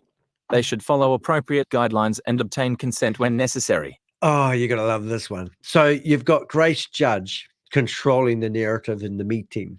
Isn't that funny? Do you know how funny this sounds? I mean, when you think about it, kids, I mean, you've got a judge, a high court judge, I think. I don't know what sort of judge she was, but she was in one of the number 2 courtrooms. I mean, that must be a big judge. And here she is controlling what gets recorded and what doesn't get recorded. So if they didn't want it out there, oh, actually, it's talking about recordings, though, isn't it? I'm just in a public meeting. I mean, if this was to be argued in court, I would believe that a company that didn't require people to register and and give their email address and their name before they started the meeting would actually have more grounds to cry foul than they would from a meeting which was just open to the public. You know what I mean? So in summary, let's have a wee summary. So thanks, ChatGPT. In summary, being notified of a recording in a Zoom meeting generally means you're aware of the potential loss of privacy, but the extent to which your privacy is affected and whether the meeting becomes public depends on various factors, including the context of the meeting and applicable laws and policies. Oh, yeah, we love policies. But anyway, so there you're out there. I think I do believe that the videos would the videos would hold some clout, in my opinion, and I'd be quite happy to submit them to anyone. So if anyone wants my videos or use my videos for anything to do in the courtrooms, please do reach out to me. Now I'm going to ask it a fun question. Who is Grace Zimba? Okay, so let's see how accurate this is. So this is a bit of a research and development. Now, we've just had a bit of a debate lately with Rob. Rob was a bit amazed the fact that when we did research on Richard Radacki and we asked ChatGPT who Richard Radacki was, it basically gathered all the information about Richard Radacki from my content. So I've got a podcast, and it's my podcast. When I release a podcast, it gets shared out to 20 other podcast platforms. When I do a good podcast, I basically create a blog on my website, and also I have a YouTube video, and I use those 3 sources. So it would be fair to say that I have quite a large footprint, and that's how I go about promoting stuff. And just to drive that point home, I don't actually want to lose that window. I want to show you what I've done with some content just lately. And I mean just lately, I mean yesterday. So I basically interviewed May Summervu. Well, I want to interview May Summervu, okay? And if you go to my homepage of my website, you'll see that I now have 3 new blogs. BTC's Is It Fake? Sam Lee, and down the bottom here we've got May Summervu exposed by ChatGPT and secret informants. Now, I published those videos just 24 hours ago. Now, ChatGPT would go along to my website and grab that information, even though it's at dehek.com, which is an international domain name, and I'm a New Zealander. It would probably read that as a different source of information rather than thinking it's all the Crypto Ponzi Scheme Avenger. Also, I've created a blog. So if we went into this one here, you'll see in a second when it loads, my lightning's fast website, you will see that I have a thumbnail. Now, the thumbnail is also named the same as the blog. So this might be a bit technical, but the thumbnail is actually called May Summervu exposed by ChatGPT for secret informants. That thumbnail will come up in Google Images. Now, I'm sure ChatGPT can read images and gather information. So it may actually, if I search for May Summervu cyberstalker, it will probably come back and give me an article about how May Summervu has been accused of being a cyber stalker in the past, but actually it was me who was accused of being the cyber stalker.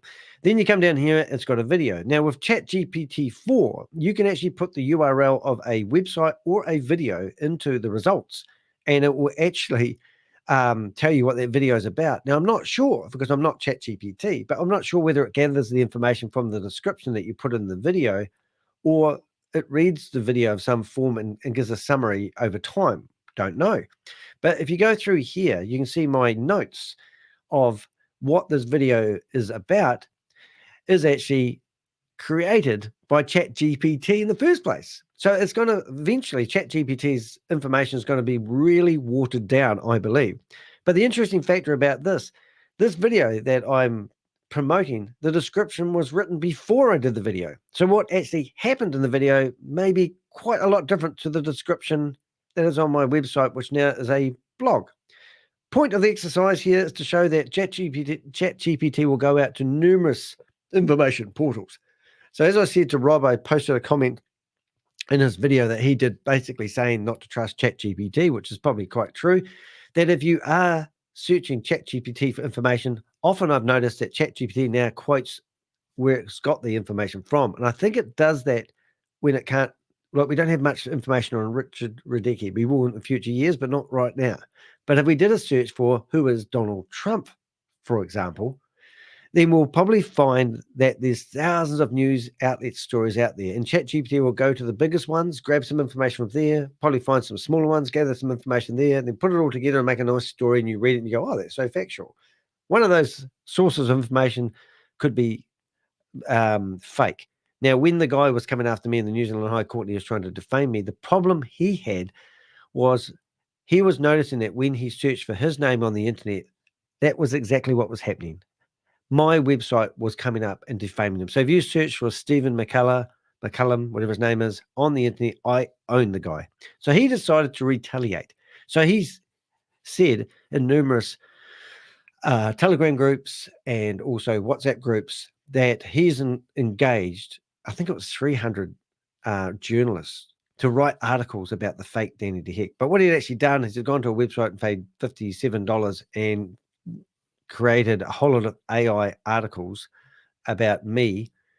And it was actually breathtaking. And just because we've gone down this road, I'll show you that later another time perhaps. But basically, when we submitted evidence to the courtroom, all the sponsored articles that he had created, which was, we found, I think, about 50 of them, but he'd done 100 of them. We printed out, and we literally had a 217-page document to give to the judge, basically saying, this is what this guy has done in retaliation to myself faming him. So how can the pot call the kettle black sort of style? And it was quite amazing. But anyway, so what I want to do now is I want to search for this information in Google. So I'm just going to search for the title of the video.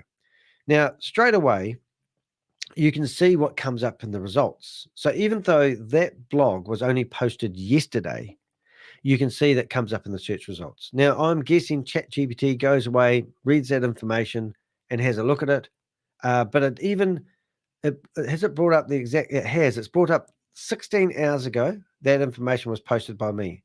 5 days ago, it's brought up my LinkedIn page because my name's associated to it.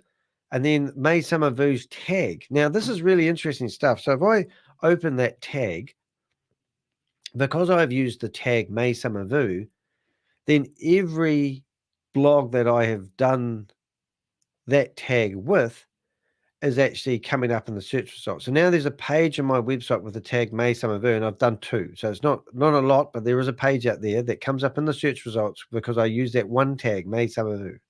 So I'm assuming if you search for May Summer Vu now, her name would be Mud. Just nearly spilled my coffee on my keyboard. So you come down here, you can see that I broadcast on X, which is Twitter. Down here, you see I also broadcast on Rumble. And down here, you see I also broadcast on YouTube. And I also broadcast on LinkedIn. I have Embed Social as one of my links on my website. Embed Social actually makes my website look pretty. And I'm going to show you because you need to understand how this stuff can actually manipulate the results. So let's say you want to go to my website and you click on a page, you go to my Contact Us page on my website. And when you hold your mouse over it, it comes up and it has a link that says YouTube. Now, this is a service that's called Embed Social. They basically sponsor me. They do. And in here, you can see that all my videos are on my website. So no doubt, this page that you're looking at here actually does come up in Google when you search for my content, which is pretty friggin' amazing. So you can see that when you search for that one title of that one video, that look at this, you've got onenewspage.com video. Now, I don't even know who this organization is, but ChatGPT will go there, grab that information, and look, here is my content, my video being regurgitated onto some other person's web page that I do not even know, and they will be passing off my content, and ChatGPT may actually come here and it may actually gather information from the page that you're looking at here and call it true and factual. But my point is that when you get exposed by the Crypto Ponzi Scheme Avenger and the Avengers, that we will slaughter you on the search engines. So, in saying that, without further ado, when we search for who is Grace Zumba, you will probably find that the last update on her, ChatGPT said, was January 2022, which is really interesting because obviously I've talked about her. But I'm going to try an experiment here. Listen to see what it says. As of my last update in January 2022, there is no widely known figure named Grace Zumba in public discourse, media, or any prominent field. It's possible that Grace Zumba is a private individual or someone known within a specific local community or organization. Without further context, it's challenging to provide more information. If Grace Zumba has become notable after my last update, I wouldn't have information about them. Okay, so now I've asked it, who is the judge Grace Zumba? And let's see if it comes up with any more information. No, basically coming up with the same thing. Isn't it amazing? So I wonder if I've spelled her name wrong. I'm curious now. But if I go to a search engine instead, and I search for, I'm just going to do something silly here. I want to grab that May Summer Vu name. So if I go, so here's some information, and I have got her name right. But for some reason, it doesn't gather this information. Isn't that interesting? Maybe it's too scared to go after a judge, not like me. But let's go back here, and now let's say, who is May Summer Vu? Now, May Summer Vu, it's the same deal. Now, am I not logged in? Because I'm really curious. Am I not logged in? Plan, log out, my plan. Interesting. For some reason, my plan, I'm on a plus plan. So the other day we were gathering information in real time. So I'm wondering if I'm in the right area here. I'm just going to go ask that question again in a different area of ChatGPT. Who is May Summer Vu? May Summer Vu. Okay, well, in this case, I must have been looking at the wrong area, but this is a great example, so we'll just bring that up. So I've now gone to a different area of ChatGPT and started over, basically. But if I ask who May Summervu is, so let's just say if I go into Google and I'm wondering who is May Summervu, you'll see we've found her social media. Sorry, not her social media, LinkedIn profile. You've found ambiguous May Summervu entrepreneur or behind him. Then you've got her own content coming up, like her Instagram, her YouTube, her Facebook, and then you've got my article coming up, the recent article, the one that was done 16 hours ago. It may not be there tomorrow. And then you've got a mobile version of the website, Instagram again, LinkedIn, and then we've got photos of her. And you can see, because I have actually, now I'm just going to go to images, because I've actually named the photos with her name in it, because I'm clever. If I name that file name her name, then I know that Google Images will pick up that name. And as you can see here, you've got 16 hours ago content comes up first, and then you've got this one, and if you come down here, you'll see it's grabbed other images of mine and brought them into the image area. Now you can, I'm not going to, Google Vision will actually go and look at images and identify things in the images. So sometimes you might do a Google thumbnail, and all of a sudden, because you have a Ferrari or a hot looking woman in it, the video goes off. And that's why it's always interesting when you're putting together your thumbnail. So if we were looking at this thumbnail here today, and I'm just going to take Flatpacker's message off here. You see I've got a Bible in there. I've got a cross. I've got Shabbos. I've got all the scammers. I've got lightning. I've got their logo. I've got gaslighting. Jesus returns. I've got a keyboard. And I've got an Oscar. Now, if somebody comes along and searches for an image with Oscar-winning performance with a boomerang, because there's no other information out there, this thumbnail may actually be the thing that pushes the content over the line and makes it rank higher than somebody else's content. So if you are producing content on your websites and you want to rank, then having a thumbnail that is named the same as the title name will help it rank, if the title name is something that people will search for. If your images are relating to the content that you are talking about in the blog, for example, then that will help it rank. If you've produced a video that is talking about the content in the blog and they get the script out of it, because remember when you're listening to a video, you get that script along the bottom. Well, that they will, I'm 99% sure that they will get the script out of all the videos that are on the internet, put them into AI and summarize what that video is about. So then when somebody searches what is that video about, it basically just gives a summary of the transcript that was in the video. I'm not saying that is what's happening, but to me, if I was developing that software, that's the type of content I would do. I'm a website developer. I used to build my websites out of plain HTML, and I used to have lightning fast websites that load really fast. And my websites were literally, text based. So if I went to archive.org and I went to my website, which used to get 25,000 IP visits per day, and anyone technical will know what that means. So I own the domain name New Zealand NZ. And this is my life way back in 2022. So I started building this website, and it used to be called nzcenter.com. And then in 2004, that year there, I made $475,000 worth of turnover, just short of $500,000. And I took home $274,000 as a paycheck. 2005, you can see this program here was visiting my website frequently because I had a lot of hot content. And then things started to die. Then I transferred my websites into a different platform, and it couldn't get seen by the search engines as well as my plain old HTML websites. And then the rest is history. Now you can see I'm hardly ever visited. But if you went to New Zealand NZ now, let's just go back to this window here for a second. And you went to New Zealand, all spelt in full, nz.co.nz, and you went to that website address now, it would redirect to danny.co.nz. Now, that's what you call a 303 redirect. The reason I do that is because that domain name has got an amazing history of the search engines going back 20 years, 22 years. If I went to 2005 and I went and had a look at a snapshot of my website back in 2005, this is what you call New Zealand's information network. And this is where I basically learned a lot about website development and the like. In here, you can see this whole website is actually built out of text. It used to load lightning fast. It used to be at the top of all the search engines. And I literally were on the monkey's back.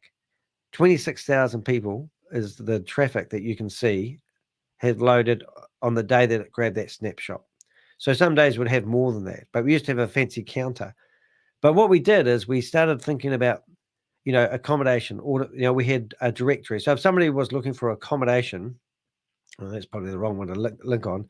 We used to have an accommodation directory. So apartments, backpacker hostels, bed and breakfast, a little bit like, what do they call it? Transit card, but the real deal. Hotels, luxury lodges, and the like. And then I used to sell advertising to people at the bottom. So the first two ratings were actually hotel clubs that gave me a commission, but people used to pay me I think it was, I can't remember now. I've forgotten how much, but maybe $200 or $300 a year to have a listing on my website. And at one stage, I actually had 45 different rental car companies that used to let me do 99% of their internet advertising. So if I went along and went to rental cars, but the point being is, so these are all the different rental car companies that I used to do all their marketing for. So ADB Rental Cars, Destination Rentals, Christchurch Car Hire, Trusty Rental Cars, Dollar Save, these are just, and I used to do their websites. But anyway, that's just a bit off the cuff there. So I've learned a lot about how search engines work. So maybe when I go back to, ChatGPT, I understand how it goes and scouts out its information. What I like about ChatGPT, as you can see now, we've just gone and asked it who May Somerville is. So I'm just going to listen to who ChatGPT says she is, and I'm going to tell you what information is mine and what information is hers. May Somerville is a controversial figure known for her involvement in promoting various Ponzi schemes and multi-level marketing MLM programs.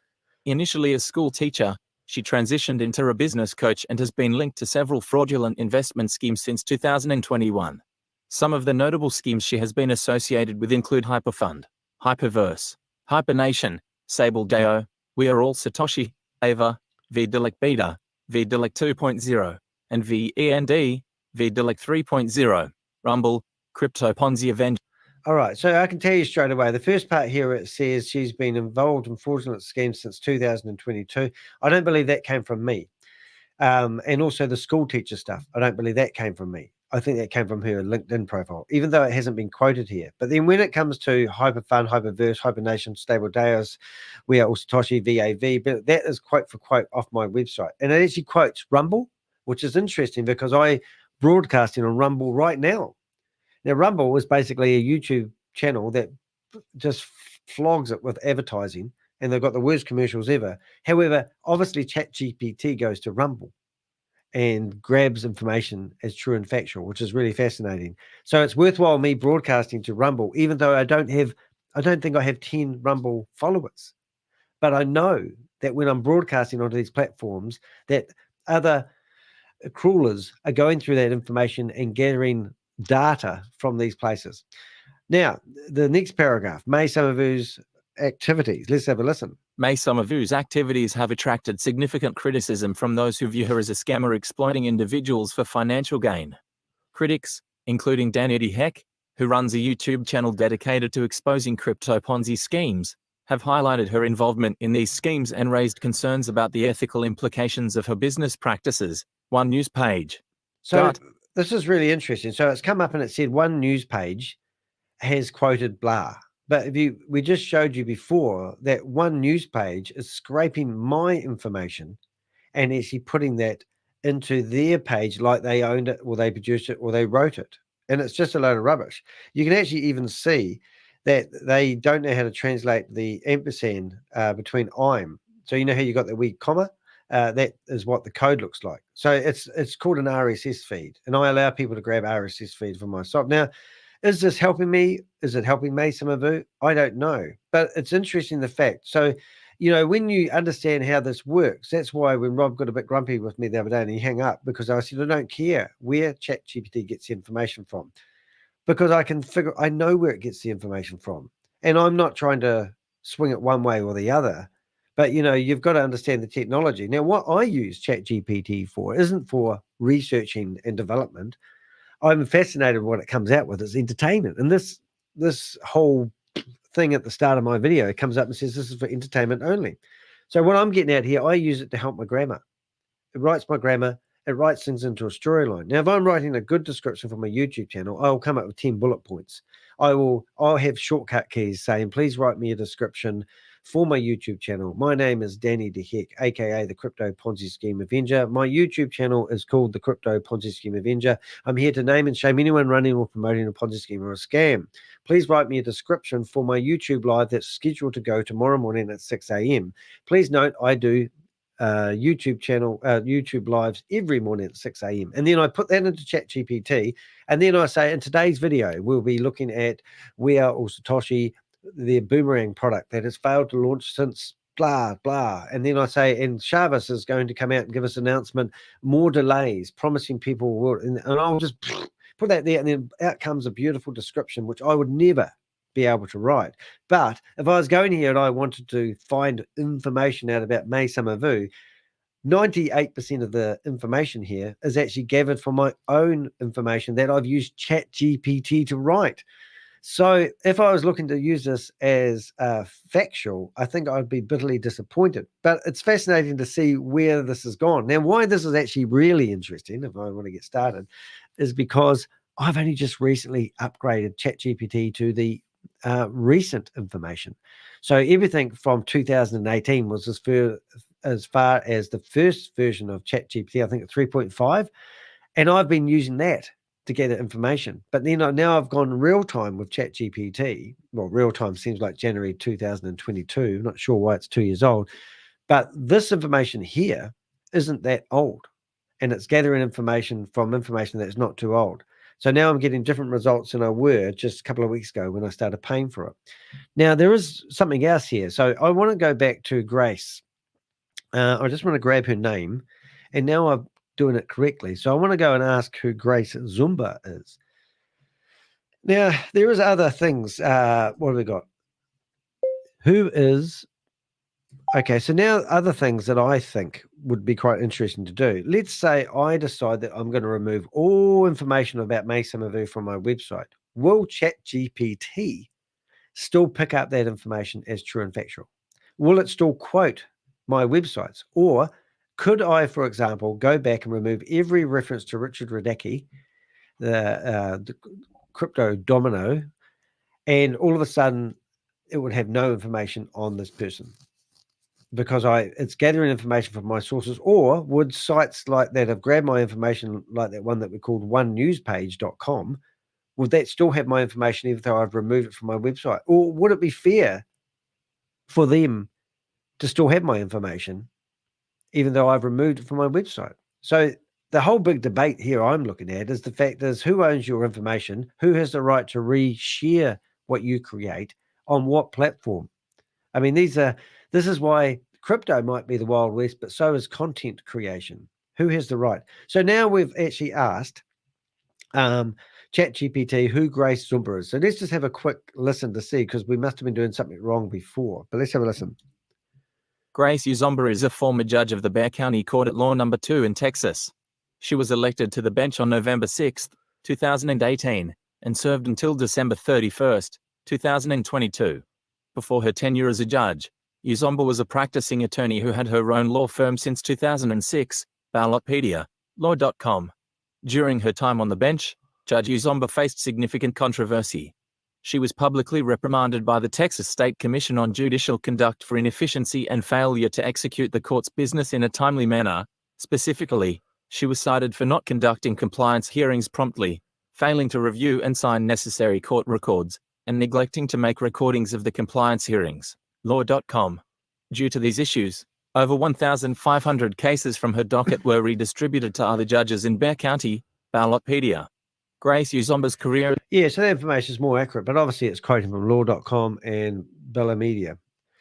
So it's interesting. I mean, now I am seeing a change here though, because I'm sure I don't actually remember ChatGPT quoting where it's getting its information from, but it's certainly a more powerful search engine than Google. I don't use Google half as much as I used to. Flat Panzer, you've quoted this twice. You must think we didn't read it. I'm pretty sure I did read it out, but just so that we're loud and clear, what I meant, I want you to put those people away, but at the same time, if the court throws out evidence, it means they will get away with it. Well, that's courts, isn't it? That's the legal system. That could happen. So I don't know about you and the internet and crypto, but I haven't actually seen a good, clean case in the courtroom yet. Sam Bankman-Fried comes to mind. Was his case clear cut? Did they do him on arbitrage trading, or what did they do him on? It was because money went missing, and they were making false claims. I don't know. I mean, if ShaveZ was in the courtroom and the judge says to the lawyer who's representing him, has ShaveZ ever been in a Zoom meeting promoting crypto opportunities? I presume that would be very hard for him to defend himself. Then ShaveZ goes, nope, not me. It was another guy with one eyebrow. So then, okay, so then the judge goes, oh, well, we've got a video of you in a Zoom meeting that was recorded illegally by Danny de Hek, aka the Crypto Ponzi Scheme Avenger. And they play that video. Then the lawyer stands up and he goes, well, actually, they actually had a disclaimer at the start of that meeting that says that no one was allowed to record that meeting. So that information that Danny de Hek you're using is actually illegally obtained. So it's not submissible in the courtroom. So then I don't know, Flat Panzer, if you've ever watched Judge Judy. She will just say, I'm using this evidence because it's indisputable the fact that he's in there. I mean, how else would we have trapped ShaveZ into providing that information? He's in a Zoom meeting committing a crime, and we've got to sit here and obtain the information legally. How would that work? So if it's not, okay. So if I was a good policeman, I would just wait around until I get the perfect piece of evidence. Or I could show all the scummy things that ShaveZ has been saying and doing for the last 2 years. And I could show all the public information that he's presented and get him from doing that way. So, for example, ShaveZ, have you ever been involved in any other crypto opportunities that have multi-level marketing? And ShaveZ would go, no, not me. This is the first one. And he go, well, let us play a video that you put onto a Telegram group where he admits his name is ShaveZ Anwar, and he was the, I think the chief marketing officer for Hyper One. And then the judge would go, well, how about that? And ShaveZ, no, that was not me. That was AI. That was one eyebrow somebody else had. And you know what I'm getting at. But I mean, hey, don't make it any harder for us. I mean, yeah, ideally, in an ideal world, wouldn't we want all our ducks in a row? Wouldn't we want everything to be perfect? And we're not deaf to what you're saying, Flat Panzer. You don't have to post that twice, but give me a break. I don't think for a minute that I'm ever going to be asked to produce evidence in a courtroom. And I don't think for a minute that my role here right now is to provide hard-hitting evidence that's going to lock people up. But I can tell you one thing. The IRS, Homeland Security, the FBI, the head officer, the head prosecutor for Bitcoin Rodney wanted evidence submitted to me by the Avengers. They sat there in a Zoom meeting and let me show the evidence that I had in a Zoom meeting. They did not get in the Zoom meeting and say, how did you get this video? Where did you get it from? And you go, yeah, you can't use it, Danny. We're not interested because you got this information illegally. They did want to know where I got the video from, as I said. So if they are wanting to sit here with a Zoom meeting with Danny de Hek, aka the Crypto Ponzi Scheme, and look at the evidence that he provides, then it must be submissible in court. Otherwise, those guys need to get a new job, don't they, really? So, hey, it's food for thought. I know you're just saying it, but you do often say things that just rile up the Avengers, and I don't know why. I just want to see justice. Oh, we don't. For those people, and don't want to have the evidence taken out by technically. Yeah. Would you like to be in a courtroom and see how you got on, mate? You know, how do you think you would fare?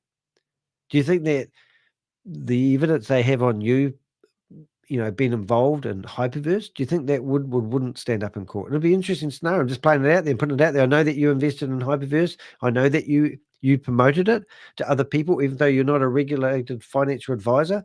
And I know that you had people sign up for it. I know that they lost money. I know you figured out that there was no such thing. Now get this, just using your mentality here, you signed up for Hyperverse. They told you that if you bought a $300 package within 600 days, you were going to get rewarded 3 times your initial investment. And you could take that money out and put it back into fiat currency and take that money. Or you could listen to the propaganda and the gaslighting videos that you listen to in Zoom and be told to reinvest the money and just compound it until you're a gazillionaire. So did you listen to Hyperverse and did you think it was a good investment opportunity? So in that case, are you liable for recommending what you did to other people?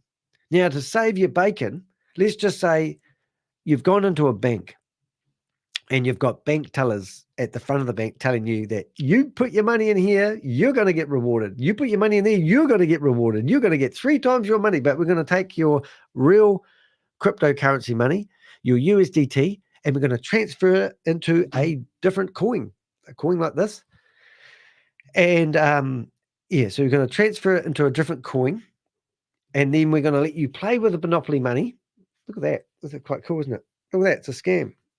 Look at that. Scam. So we're going to let you play with the Monopoly money, and then when you make all the money that we want you to make, you have a choice. You can transfer your Monopoly money back into USDT and take it off the platform, or we'll encourage you strongly to think of the community and reinvest it. And you thought that was so good that you would recommend that to your friends and family. And then all your friends and family lost money. Now, you've done the noble thing, so you allege. And we have no proof of that, but remember, you could be in a courtroom and you have to defend yourself that you did the right thing. And the judge says to me, Flatpacker, I know that you invested in Hyperverse and you thought it was a true and genuine opportunity that was going to give you 3 times your return on your investment within 600 days. And you'll go, yes, I did, Judge. And we understand that you thought it was so good that you wanted to refer it to other people that you knew. Yes, I did, Judge. And then you realize it was a scam. Yes, I did, Judge. And what did you do about that?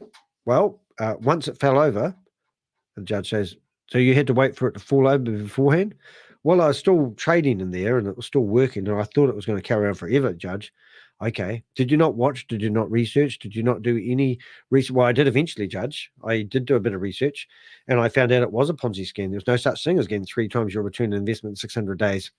Oh, really? And when did you realize that? Well, when they ran out of money, they changed it to 4 times return on the investment. And they said that you could get 4 times your return in your investment, but it was going to take 1,333 days. And the judge goes, so do you still think it was real then? Well, I was hoping it was real because I wanted to get my money back. And what about your friends? Well, my friends lost their money and they didn't like me very much. So do you know what I did? I got all the money I made and I paid back everyone that I told. I returned the money back to them. So the judge says, well, sorry, Flatpacker. What I see here is that I think you were negligent. Yeah, I'm going to waffling, aren't I? I think you were negligent. And I think you need to, you can't rob a bank and then pay back the people you robbed and think you didn't get away with bank robbery. That's my message. All right, Bob, what do you want, Bob? What are you doing, Bob? Bob, Bob, Bob, Bob, Bob, Bob, Bob, Boomerang. Bob. Oh, sorry, that was the voice that was in my head. Anyway, I think I've done enough talking. Have I talked too much today? I think I'm in a talking mood. Could be. Bob, you've rung me. You're not talking. Oh, I'm here. Oh, you're there. Hey, what have we found? What's happening? Have we got to make some updates? Then is like relaunching again somehow. You're not kidding me. Vend is Videlook End. And it's now that means it would be Vend 6. How does that work? It would be Vend end. Vend end. Let's call it Vend end for now. Because the last update was 2 months ago. And I said, "Is this project dead?" In their chat room, and he goes, "No, it's not dead." like, you guys still have a meeting? He goes, yes, we are. Oh my God, people got to give it up. Hey, I just found a link to the promised the video. I wonder if she's in here today. I've got the Holy Bible, and Jesus was coming onto the Zoom meeting today. All my usernames were Bible names. Jeremiah was one of my names, and I had you remember Cain and Abel? Like Cain and Abel. I think Cain or Abel. One of them was wicked, and I think Cain killed Abel, or Abel killed Cain. I can't remember which way around. So I had one of my nicknames was Abel. So and I should have had the other one as Cain, and one lasted I love longer. how she left the pitch deck on her website when you go to contact us. Oh, right. So I might just try and throw myself into a few Zoom meetings just for shits and giggles. We've chewed up And enough then time we today. got Any news from Chan Jiggery? That's not a word, is it? what else? We have to District 18. District 18. Oh, so now what? I'm interested what you think about like submissible evidence in court. I mean, obviously, I'm giving Flatpacker a hard time here. He comes out here and he puts his neck out. He says he's as thick as they come. So, so he's got thick skin, I should say. Well, maybe because I watch too much court TV. Well, we watch Judge Judy every episode. Have you still watching it?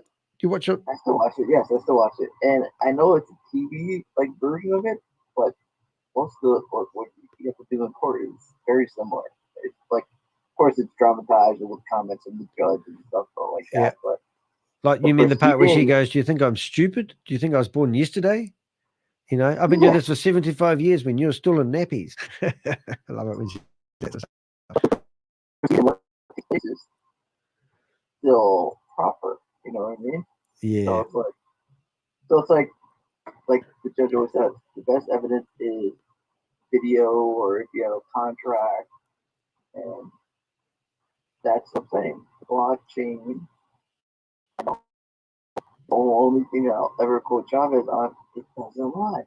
So that's indisputable evidence. It's like money went from point A to B to C, ding, ding, ding, ding, ding. And at some point, it lands in Danny de Hek's wallet, where he's KYC. And he had provided his wallet, ID, some government agency.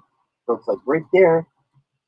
It's got to, I mean, I don't know. I mean, it's got to, one day somebody's got to ask us for shit. And then the supporting evidence would be the videos, where they would say, where that's where they're also screwed, because it's like, not only do you have the KYC at some point, they exchange and say, yeah, that's Chavez's wallet. We have his ID, you know. Yeah. That is him. And then if someone must have stole his wallet, let's play devil's advocate, right? Somebody goes, oh, I have my wallet stolen. Somebody used my license. Well, wouldn't they? Right? And then the counter judge, the counter prosecutor say, is this not you on video saying this is my wallet address? Yeah.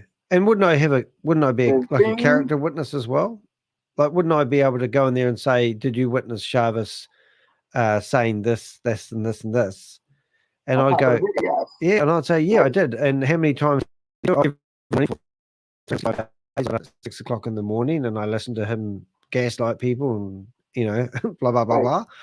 So you have the physical, you know, or the digital evidence right there. Yep. And then you'd have corresponding witnesses to say, yeah, he said this. Yeah.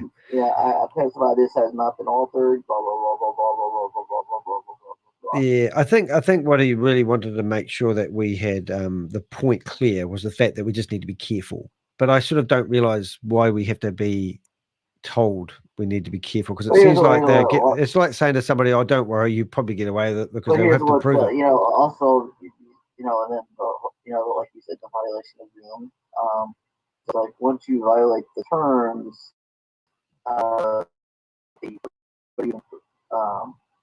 to show the presentation, then whatever you show inside that, you can't break the terms of something you're using and then enforce your own terms. Yeah, that's right. You're forfeiting your rights when you're breaking their terms, because you're using it outside their terms and conditions. Is that what you? Right. Yeah. I mean, they do use logic. I mean, I actually went through quite a lengthy court case. Well, I didn't go to a court case, but I had to get my ducks in a row when I was trying to go through this court case of mine. So, the judge or my lawyers who have been in these big court cases before said that you can and can't do this. They told me to keep my head down for a while. Anything I do from could have been used in evidence against me if I was reckless. So if somebody's in a defamation case and I carry on defaming ShaveZ, for the use of a better word, then I'm buggered. You know what I mean? So I had to watch what I said, especially in connection to anything to do with that case, because the opposition was watching all my videos. So I had to start producing videos on how to do origami and how to do issues. In the meantime, but anything to do with crypto could be used against me. So that was the most disappointing thing, to be honest, because I had to shut up. Correct. Yeah. And then and then on top of the evidence, it's clean hands. Yeah, who's this guy? Clean hands, which applies internationally. Like, do you have any past record? If it's like me versus you, right? Yeah. They go, well, he's been convicted. He had a case, and he was not convicted, so it doesn't really go against him. But you're convicted, or you're plead guilty, or you have a case against you. Hey, I just found Yunis. He was live this morning, and I saw it flash up, and I was looking for it, and I couldn't find him. I just We have his number. Remember? Yeah, we should ring him. But this is so I think he's actually going to give a summary of what he thought of the. Here we go. He's probably flipping out, trying down now, $600,000. Well, this guy's bought $270,000 worth of nodes theoretically. I reckon he got given them. Be honest. Yeah, and then when we were flipping some two, you see somebody owns 90 out of those 300. So let's go subtitles, Spanish auto generated. So now we're going to go subtitles. So I just sent you the district attorney that's friends. Okay. So you should provide her the evidence. Like, we should link that. If we got that link, we'll have that link already in my article, won't we, on the internet? On that blog. Hey, I'm really surprised that Brendan Envy, as much as he hates me, is responding to me. Hey, where's this? Oh, it's in different languages. Here, I'm looking for New Zealand, but I'm looking for English. So this is Yunis. He used to come into our Zoom meeting and give us a barreling. And he's published something just an hour ago, actually 3 hours ago. And I believe it's going to be a summary of what he thought ShaveZ said. And I actually wouldn't mind betting that he doesn't like ShaveZ anymore. So I'm just having a listen to this. So just tune into this and see what we get out of this, guys. Hola amigo, ¿cómo está? Acabamos de terminar en el Zoom Hello friends, how are you? We just finished con the Zoom. Chávez, hoy It's miércoles ShaveZ today, 5 Wednesday, de June the junio. 5th. Y And bueno, hay varias well, cosas interesantes. there are Lo primero several es que interesting things. The la, first thing is la that compra de the purchase licencia, es decir, of a license that is obtención de licencias que te obtaining dan licenses that tres will give veces you el 3 valor. times of value. It's going to be talking about the 2 value. I'll just turn them down a little bit. There's no point. De la licencia en ganancias. Of the licenses and profit examples you buy. So profit examples, you buy 500 to receive. Eso se termina. I think it's 2 times in profit. Not quite sure what that means, to be honest. I'm not sure the 2 times. I thought the 2 times may have been the 2 times may have been how much credit that you're allowed. But now it's maybe he's saying from now onwards that if you buy a $500 license, you're only guaranteed 2 times. Instead of $1,500, $1,000. I'm not sure, but anyway, at the end next Monday at 11:30 Indian time, it means that for us it would be Sunday morning. So he's Spanish. That is to say at night almost That is to say at night, almost arriving at dawn the next day, Monday. Esto indica también The que ya first thing estamos also próximos a indicates that operar. we Ya are close la to auditoría de operating. la The seguridad security audit fue hecha was y done. el We are close to operating the security audit that's done. reporte lo vamos Security a tener audit was esta done. semana. The reporting is La going to be auditoría sobre available this week. código está The en proceso. code audit is in Y la buena progress, and the noticia good es news que is that Boomerang the se va a Boomer is comercializar going como to be software marketed as a y al comercializar software, and when como un it's software, pues marketed tiene derecho de as autor y software, entonces está haciendo it has copyright, and this precisamente para being done proteger precisely la, to protect la tecnología de the copias technology from absurdas. people. pause it. That's freaking stupid. Okay, pause it because there's 3 different scenarios out there. Chavez said it's open source. Boom. And if it's open source, anybody can copy it. There's no copyright on it. You will have open source when you want independent people to check the code, and so you could claim, hey, there's no backdoor. I can't get into the damn system if you run the software, because any person in the world who's a programmer can check it. That's the benefit of open source, such as OBS versus Adobe. Well, like WordPress, they would all of a sudden you couldn't reuse WordPress as your own and call it WordPress 2, but you can basically, when it's open source, you can't now all of a sudden say everyone's websites, 25% of all the world's websites that use WordPress are now breaking copyright. Only $1,000 a month. You can't do that. Yeah.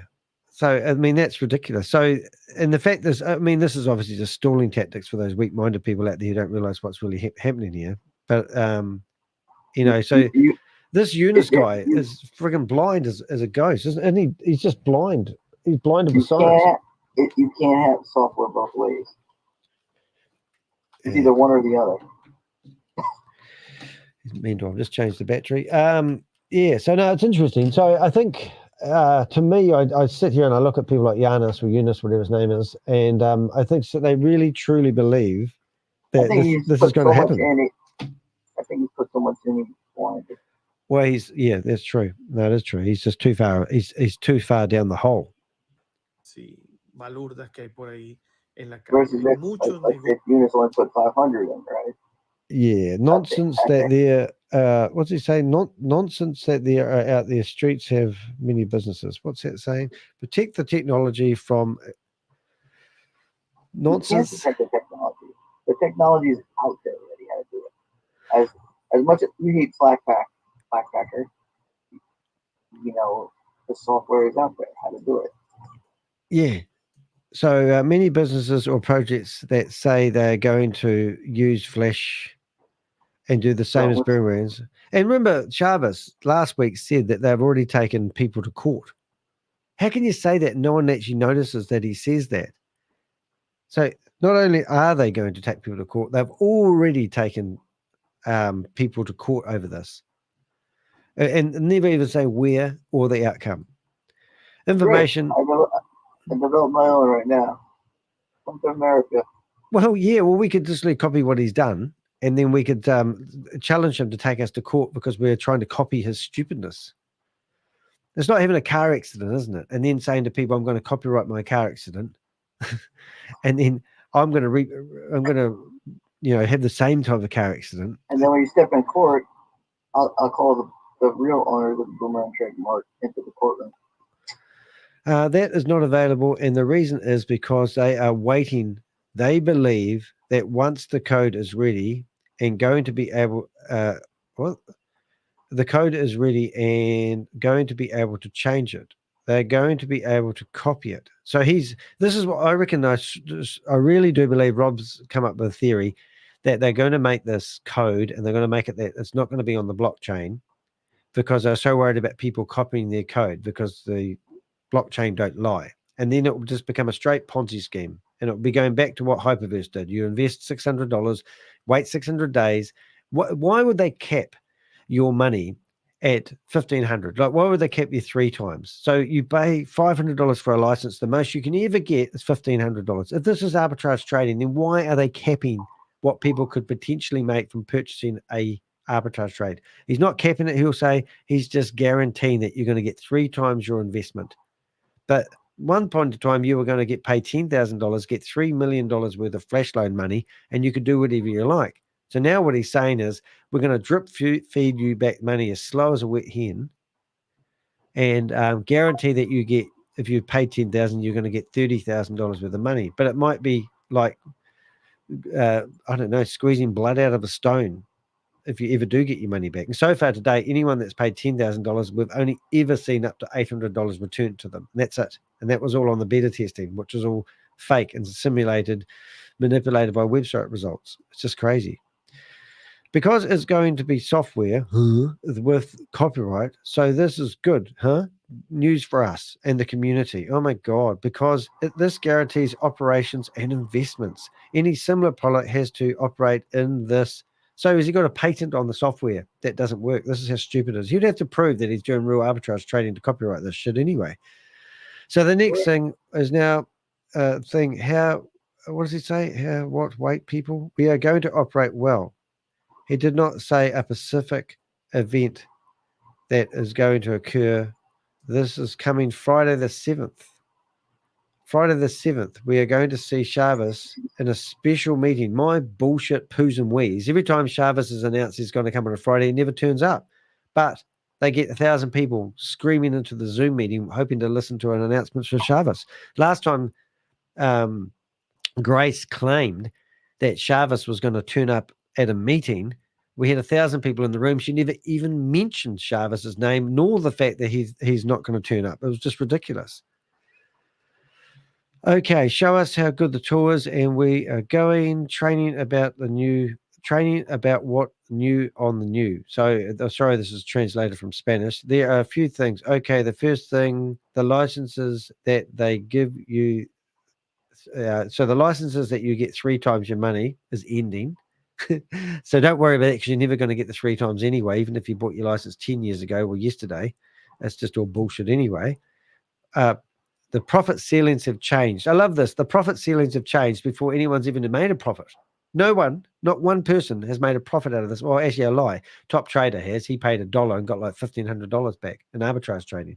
He did 20 trades. He must have got about $50,000 or $60,000 out of the crypto addresses, because he figured out it was done simulation and he managed to fool the results. He would literally put $8 in and get $1,500 back. Where's that work? How's that work? No one explains that. From Monday onwards, it is a matter of any time, and that was it. So there you go. Techo de ganancias Thank you very much, Yunis. And Yunis, you're probably in our chat room more than you know. We know you're in here. So, and also, noticed he switched something out today. He said 86. The other day we had 86,000 members, and now we have 86,000 wallets. And this makes it hard for us, because we have been told numerous times that 86,000 members, and now he's changed that to 86,000 wallets. I mean, the guy's a drongo. Yeah, so it's interesting. Not Diamonds in the Making, that's May Samavu, not home. Downtown Personal Meeting Room, no one home. That's in the Zoom. And then you've got Jan Gregory, a Personal Meeting Room, no one home. It's Trade Like Crazy, Russian Room, no one home. You've got Lucky Queen's Personal Meeting Room, no one home. We've got Big Daddy Personal Meeting Room, no one home. We've got Boomerang waiting for host to start, no one home. We've got Indian Primetime, no one home. There's a pattern here. What's this one here? Let's have a look at one more. We've got Recovery Heart Room LG. Don't know what that means, but it goes on and on. Every one of these scams. I'm just trying to find. Let's go into the Island Girls. They're always good for a bit of a laugh. They'll give us some entertainment. We'll just get the sound going back just in case they are there. They are in here 24/7. They just love Zoom, and we love dropping in and saying good day to them. So let's see if we can do that. We'll launch in the browser. Let's see what we've got here. Island Girls. See, do you think they'll let me in? I bet they will. They love visitors. Don't know. It must be island time, where they just have all this time to sit in front of a Zoom meeting, a bit like me, really. I would be surprised if they're not there. So we'll just give them a second or two. They'll probably get their weight training gear in. The other one that's interesting is Nandy's room. I will see if the other room does start. Oops, I think they might have kicked us out of that room. How did that work? Hold it, 1 minute, please, caller. No, more opportunities. We're still there. We'll just go back to present that room. What we will do is we'll just share the window, and that way you can see what I'm doing. It's more fun. This room here is the waiting room. So if you didn't know Nandy was basically Sam Lee's last person standing when it comes to promoting Vend. She's got 15 Vend projects. So we rang her up the other day, and this is the phone call. Nandy? Yeah? Yeah, how you doing? It's Danny de Hek. You may have heard of me. We're just doing some... No, I've not heard of you. Oh, haven't you? Oh, I'm associated with Sam Lee. I know you're associated with Sam Lee. Oh, I don't even know Sam Lee. But at the 7 here, I'm sleeping. You've been doing...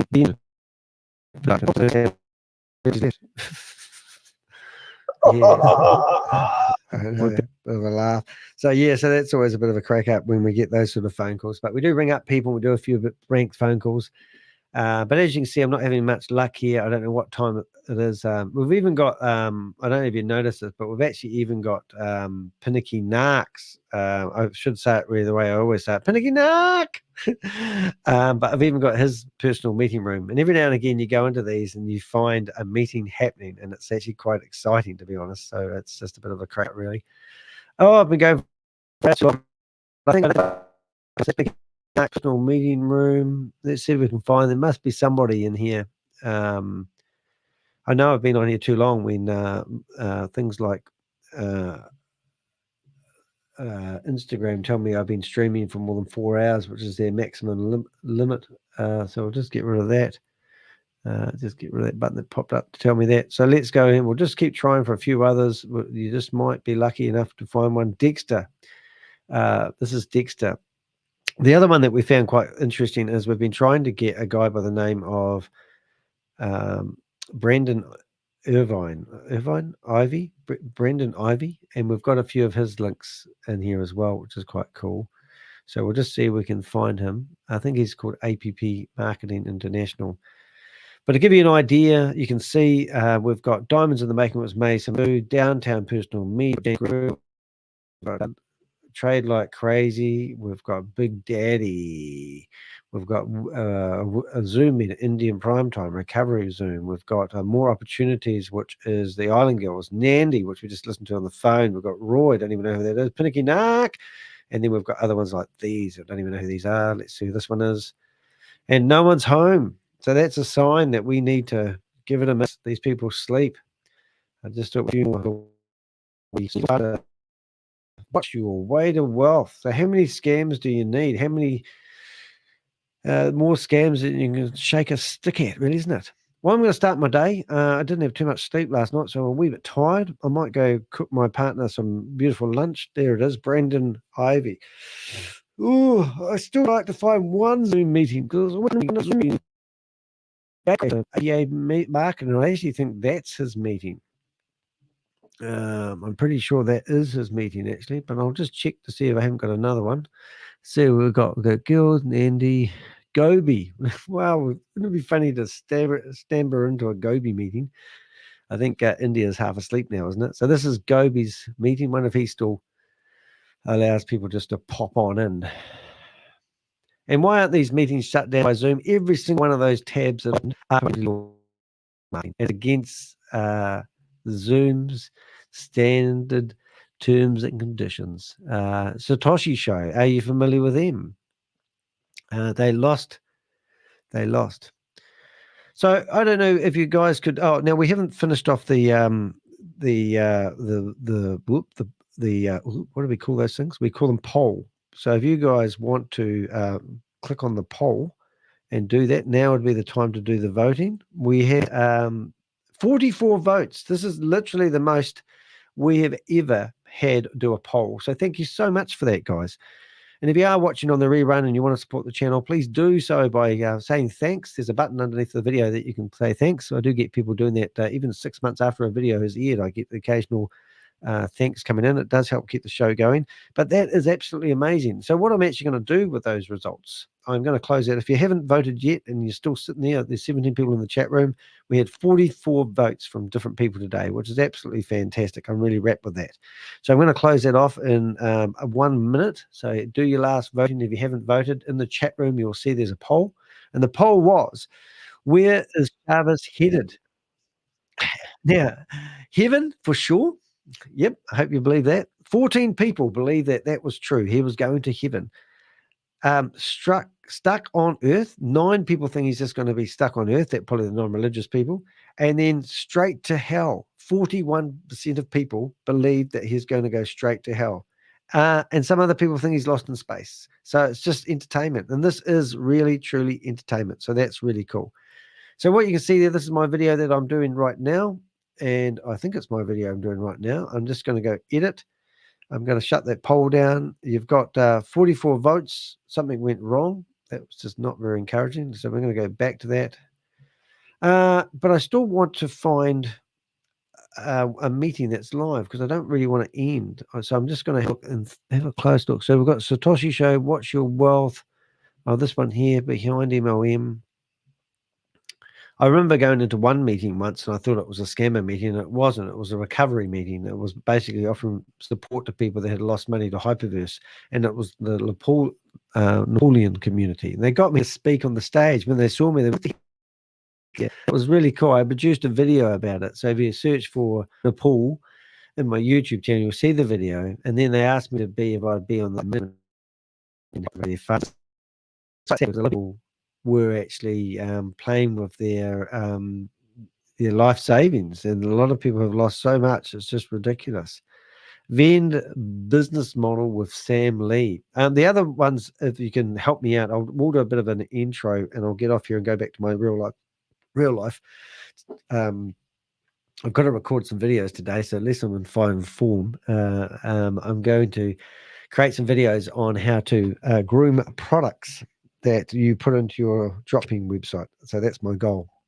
I saw one of my websites the other day, and the guys come back and said, have you got any videos you can forward to me? So I thought, well, I've got about 10, 15 products I'm going to add into my shop. So I thought I'd record, which would be quite interesting. Anyway, so just a bit of side hustle. Right, I'm going to shut that thing down. I'm going to end the poll. And then what I'm going to do is I'm going to go to here and I'm going to find my live. And it says Boomerang Live, Jarvis returns. I've had 20 thumbs up on the video, which is very, very good. Thank you very, very much. If you haven't done the thumbs up yet, I would really appreciate it. Now I'm going to go edit. I've already put some timestamps in here, but I'll probably have to redo them. So I'm hoping that I can edit this in real time, which I can. So now I'm going to go to the, hopefully we'll see the poll come up in the results. Where is it? It's gone. Susie Stealth. Oh, Susie, have you given me a Zoom link? How lovely is that? Let's have a look at that one together. Let's see where it is. I do love these Zoom links. If you are wanting to know how to do this, now I don't have a Zoom account because I've been banned because I share people's personal details, and apparently that's against terms and conditions of Zoom. And when I complained, they basically got in correspondence with me, and we managed to get about 100 of the We Are Satoshi's Zoom meetings shut down as they relaunched them, and we were causing havoc. But now they ignore us. So I don't have a Zoom account. They won't let me use it because I shared Kaur Miller's payslip, and he gets $738.60 a fortnight. And I'm not allowed to do that. So anyway, I don't have a Zoom meeting, but how do I get on Zoom? Wow, you can do it via a web browser. Now, this is what you'll get if you go to a web browser and it says launch the meeting. And notice under here, it says you do not have a workplace installed. Download, install, do not do that. Uninstall Zoom off your computer, okay? So this is how we access. You go launch meeting. Now I click launch meeting and it says having troubles, workplace, and then it says join with browser. So when you click join with browser, then it will give you a window like this, and you can pick your username and just go connect your audio and your sound if you want to. Then you click join. And we got this. Oh, Strategy Labs. That's Pinnakinark. Is that right?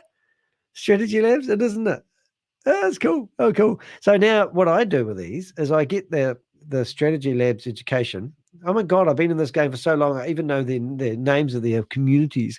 I'm pretty sure that is Strategy Labs. I think that is Pinnakinark Education. They're all getting into education. May some of you is the same, is it? Yes, it's a laugh, isn't it? So now what I do is I go along to my bookmarks and I go history bookmark list, and I go bookmark this tab. Now you won't see my bookmarks come up, but I've got edit, and I've now got Zoom, and then I go paste, and then I come back to my Zoom meeting. So next time I want to, you won't see this, unfortunately, but when my bookmarks drop down, I've got them all in a folder called Zoom, and literally next time I just go down here, and I will actually show you because this will go away, and it basically I'll have that link all ready to go and enter a user for Pinnakinark to come along. And look, Susie's done well. We've even got another one. Oh, I'm trying to refresh this because I want to get the poll. I'll just see if I can refresh my chat room. It's complicated my life. I've got a window for the chat room so I can cut and paste from it. Here it is. So the poll. I'll just get the poll in here first before I go off to the next one. So if you have any links, you can go to dehek.com, and I will do a bit of a summary at the end of the end. So in here, this is the description to the video that you are watching right now. Now, what I can do is I can come in here and I type in polls. I put a wee hashtag, what the asterisk, I think it's called. Not sure what it's called, but poll, and I'll put polls. And then that would mean it will be bold. It will look pretty. And then I'll put it in there, and there's the poll. 44 votes, and I'll edit the timestamps later on to make it more interesting for people. Timestamps are a great way of getting more indexing in the search engines and coming up. People, did you not know this? If I create 10 timestamps in a video that's 4 hours long, that means I've actually created, 4 hours long. Something. Oh, well, let's just say if I had 10 timestamps, it actually literally breaks that video into 10 separate videos digitally, and that means I'll have 10 different angles of getting into search engines. It really does work like that. That's what I found anyway. Could be wrong. I always could be wrong. Okay, so that's that done. So now I'm going to launch this meeting. I don't know what this one is, so let's see if I know who this is. And now I'm going to launch, and let's see who's meeting. And once again, it will let me pick a username and password. Oh shit! He's coming today. If it's signed, but I've got to pick up the dog poo. Right. So now I'm going to log in. No, NFR Tracy. More training. Everyone's getting trained how to lose their money. So now once again, I'll add this to my bookmark list. Bookmarks, and if you get into the habit of doing bookmarks or tagging things, your life will be more interesting because you can be more organized. For example, if I wanted to go to Rob Woolley's channel, I've got a bookmark, and I literally just click a bookmark and boom, I'm there. So I use bookmarks for years, and I'm just starting to a lot now, you see. So give that a go. Now, we've got 2 of these, and we've got 1 more. Okay, last one, I promise. You just said that before. So now these are great, and this is what we want you to do. And I'm going to round up the meeting in a second. But we're joining from the web browser. And if you find this, I mean, you can help us. I mean, you might have again. I mean, I don't personally really like going to Zoom and look like an idiot or being accused of being a scammer or a hacker. But I am actually trying to do a job. Oh my God, L7 Tex, who the heck is that? Don't know. But in saying that, we'll bounce in here one day and we'll find people in here, and they'll be doing multi-level marketing, and I will literally know people in the Zoom meeting, and I'll go, oh, this is where you hang out. Now, the other day I popped into Jane Gregory's room, and a guy by the name of Ryan, not Ryan Jew, Connolly, he was in there. 6 people, and I had him on my phone contacts because I add everybody. Last night, I was literally up to 2 o'clock in the morning adding in phone numbers of people that I've got off the internet so that I can ring people, or if they ring me, caller ID pops up. I like to know who's ringing me. So I literally tag, I save phone numbers into my contacts, I bookmark things, and it builds a big map. When I find information, I put it into my database, and it's not rocket science. So there's Rob, and Rob went live this morning. So you can go there and look, ShaveZ review, MVP launch, bridge, and bot UI/UI, whatever. It's all complicated. Good one, Rob. That's got 30 visits in the first 2 hours per hour. Now, if I have a video that gets 30 visits an hour, normally I'm good for 500.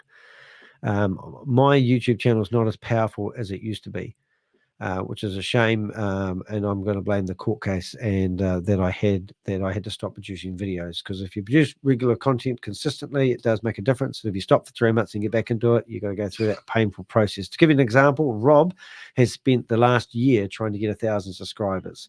He spent probably, I don't know, 6 or 8 months at 375 subscribers, and he would get 1 or 2 every day, maybe, or maybe a week. Now he's got over 1,000. He's got 410 new subscribers just in the last 6 weeks. So that's sort of how it works. And also I've watched other YouTubers that will have something like I do, like I have about 7,500 subscribers at the moment. Then all of a sudden you Google or YouTube go, wow, we like Danny, and we'll share him out to the masses. And my 7,500 subscribers will jump up to 20,000. And then I'll have to go through another 12 months of hell. And then all of a sudden my 20,000 will get sent out, and woof, off it goes, you know. So we've been doing a lot of experiments lately on how it all works. But I think the point is that every single one of our subscribers, we've earned them and we love them. We're not paying for our traffic. We had a guy the other day who had 43,000 subscribers. I went through and added up all the views of his videos, and he has 15,000. I mean, that's pathetic. And when he publishes a video, he gets like 30 people look at it within 2 days. You know, we don't want that sort of stuff. So to have, like, just looking at Rob's videos here, we can see that Rob's done a stream 2 hours ago, and he's had 63 visits. So that's a healthy video. And also, if you're looking at these videos, you can look at the chat room and the information, the concentration that Rob's got on his face, and it's pretty cool. So what I'm going to do, I'm just going to shut down. There's a diamonds in the making. This is May Summervu. This is her second her second Zoom meeting. She's now changed it to the promised. She claims that she's going to be on our show, and she's going to be interviewed by myself on my Tuesday, your Monday, probably. So that's who she is. Downtown personal meeting. Forgotten who that's all about, but that was another one we got. Somebody gave us Jan Gregory. Well, need I say who he is? I mean, everyone knows who he is. Trade like crazy. We were in their UK meeting, except we got kicked. So now we've got the Russian room. The fact that Russia is promoting these things is pretty shocking. But anyway, never seen anyone alive in there. Lucky, well, you know, Lucky, she's in bed with ShaveZ. That's her personal meeting room. So sometimes we go into these personal meeting rooms and we stumble across a live meeting, and we have actually recorded Lucky having private meetings and saying, you know, amazing stuff. And if there's a video on my YouTube channel that you haven't watched yet, please go and look at my channel. You go to my videos, and I only put videos in on my YouTube channel that I know are going to be used in evidence in court. Whether they get thrown out, I do not know. But if you go to my video section of here and you go down here enough, you'll see there is one video that you must watch if you're thinking that she is not a dirty and disgusting scammer. This one here, 1,300 people watched it. And in this video is a recording of Lucky talking to the leaders behind We Are All Satoshi about what are they going to do to keep the ball rolling. And it is totally, if you listen to this video, you'll find it there, secret recording. You know, and by all means, I'm going to actually do something right now. I'm going to show you what I need to do. Now let's see in this crypto. All right, so this is what I should do with this information. So if I wanted to do something really cool, and I know this is totally off topic, I go to dehek.com. And first of all, I want to make sure I haven't already done this, because I don't think I have. And this is how, if you want a free lesson on, I haven't done this before. So I want that video to go viral. Okay, so what I do is I go to my website and I post a blog. The first thing I do is I bring up the blog, which has taken ages. and I put a title in. The title should never be more than 60 characters long. So all my characters that I do for my YouTube videos are 50 characters long. But for a blog, they should never be 50 characters long. So I'm going to tidy up the SEO at the bottom here. And now I've got a 51 character long. Now I've got a 50 long character title. So I go back to my video and I go edit this video. I edit the video. And I'm going to bring this over here. Alrighty, so now I'm just going to grab the description of the video, copy, and I go back to my video and I put it into text mode and bang. So here's the description of the video. Now, if you're doing a video, if you're doing a blog, there's a couple of things you want to do. You want to bold titles and you want to use different headings. So I've told that to be 4. And this one isn't probably a good example, but it will do. But anyway, so I've got a different font. Rather than just using plain text, I've actually spruced up the text a little bit. If I go to here, so what I would normally do, and I'm waffling a bit, but what I'm going to do is I'm going to put that in different paragraphs. The first paragraph, I'm going to actually make that heading 3. And you can see that now that's a different font. It won't, on a mobile phone, it will be picked up as an intro. So now in saying that, I need an intro. So I need to pick a bit of an intro and I need to do an excerpt. So that will go over here. Okay, I'll just get rid of the box that's just popped up on my screen that I don't need anymore. Right, now what I want to do is add a backlink. So what I do to do that is I look for a photo of myself, which is Danny de Hek. Searching my own database, here's a photo of myself, and it's the one I use for my thumbnail. So that will pop up here. So I use that and I right-click that over to the side. Now I go into that picture and I put a backlink to my own site. And that's how I do that. The backlink is there. It won't mean much to you guys. And boom. So now I've got a backlink to myself. Now I talk about here, I need a backlink going away from my website. That will help the SEO. So now I get that there and I'm looking for the link to me being the Crypto Ponzi Scheme Avenger. Now it just so happens I have another window you can't see and I'll go New York Times. And here's the link to my article in the New York Times. Right. And I put that in there and I get rid of that space and boom. So now I have a backlink to myself and I also have a link going off to an external website. I could do all the timelines and I could go through the horrible process of making these link through to the times of the videos, but I ain't got all that time. But for our shits and giggles and a bit of bold, because the more you play with the text on your blog, the more YouTube will know it's not been created in 10 seconds and give it more credibility in the search engines. That's my theory. And also, so now I want to categorize this blog on my own website. So I've got a category called Ponzi Schemes and Scam Alerts. So now I need some, what do you call it, keywords. So when I create my blog, I ask ChatGPT to create me a keyword. So I copy those, I go back here and I put tags, space.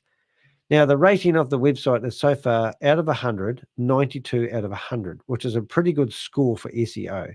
And I just use a program that I pay $150 for a year. And that enables me to, it's called All-in-One CEO. And I use it quite a lot. It just gives me a guideline how my content's going. And down the bottom here, you can come down here, you can read all about it. It says meta tag description is over 160 characters. So that is actually working against me. So if I want 100, so what the meta tag description is this one here. And you can see that this here is a little bit too long. So Danny's dyslexic. He's not very good at editing, but I'm just reading through it, operation of News multi-level marketers. So this multi-level marketing, I could actually call that MLM instead. And I could now go back and see whether I got that under 160 characters. No, I'm 171, so still too long.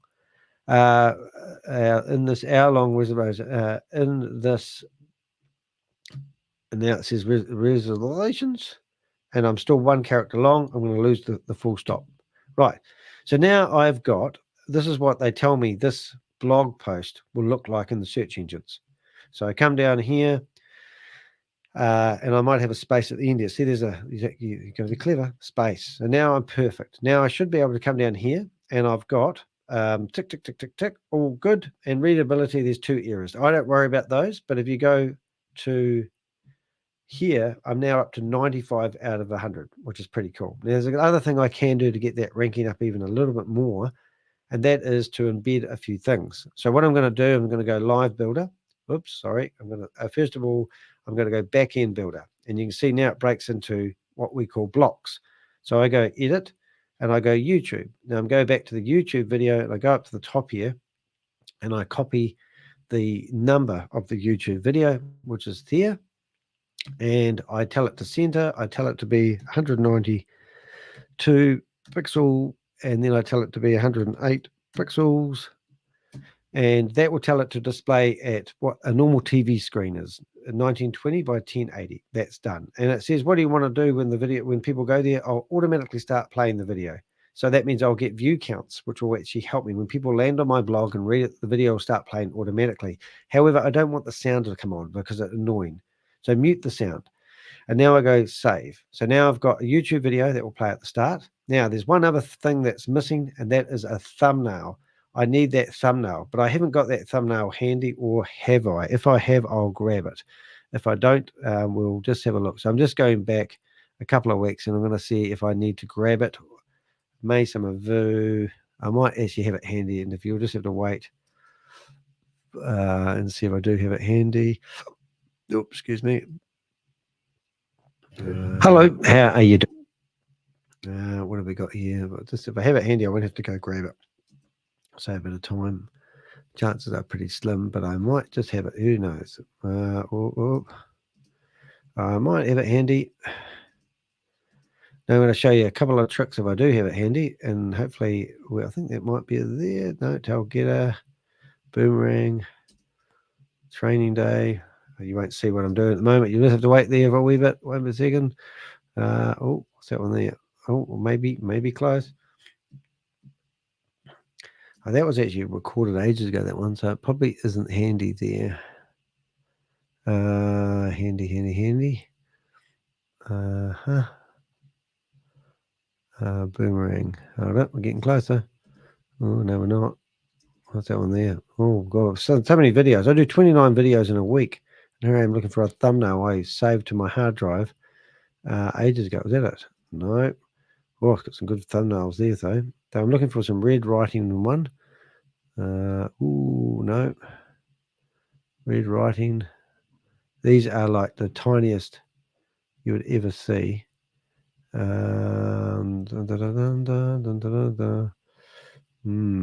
Ooh, getting close, I think.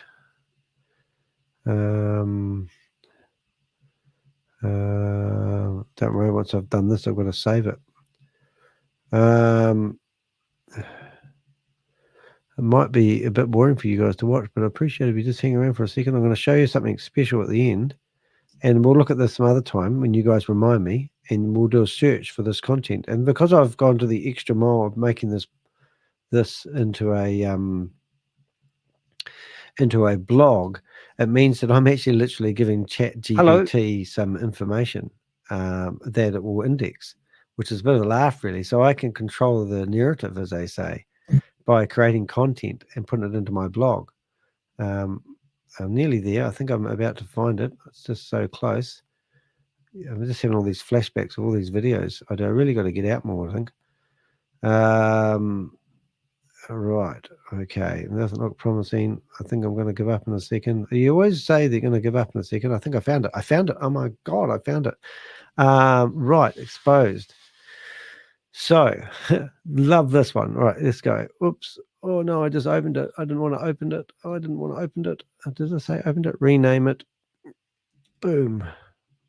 All right, so now what I'm going to do is go back to my lovely article. So now what I'm going to do is go back to my article, and I need to create a featured image. So I go to featured image, and because I'm clever enough, I think I need to upload files. I need to select the file. And this is a wee trick if you are doing any website development. Not telling you how to suck apples, but I can certainly tell you that these apples are worth sucking.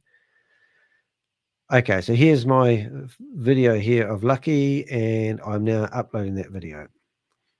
I'm going back to the Lucky. So what I've done, and this might be a bit excessive, but I've got I'm uploading the video of Lucky, the thumbnail for the movie. I've called the file name exactly the same as the name, except for the number. And I've also told that when they hold their mouse over it to be the same. So now I have an image, I have a title, an image, and content that matches everything. So I'm still at 95% out of 100. So I published this. And now what we're going to do, while that's publishing, I'm just going to go down and say goodbye to Lockie. I'm going to say goodbye to Big Daddy. I'm going to say to Boomerang Indian Prime Time Recovery Room. More opportunities must be waiting. Andy saying goodbye to Roy. Seeing a Pinnakin Arc. Watch your wealth grow. Dexter. Vend Hindi Support Room. Goodness me. APM Marketing, which I think was that guy Brandon. And we will look at that in a second. And then, we didn't go in there. We better have a look at that. So now we're looking at this.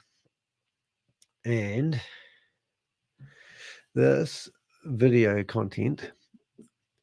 So this is a blog, and this is Boomerang Busted, Secret Exposed, and here's exposed, Lucky, her name, secret was meeting recording. And in here is an embedded video, which you could hit play, and it will play within my website.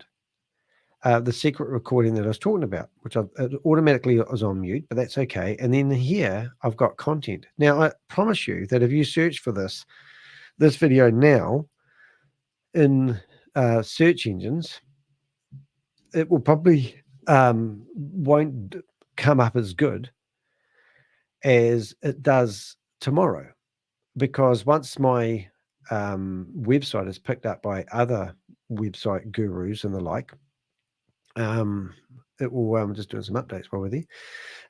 It will rank. It will help everything. That video will get picked up. So I've done some market research. Oh, it's a Satoshi show. Good one. I've done some market research on the video. I found that this video was picked up and liked by YouTube. It's got 1,300 visits. Well, look at that. And this is the other thing you can do to promote your videos, is you can actually do shorts. So this short ranked in the search engines better than the actual video. This short has probably produced, it's got 10 comments, 4 thumbs ups, no dislikes that I can see.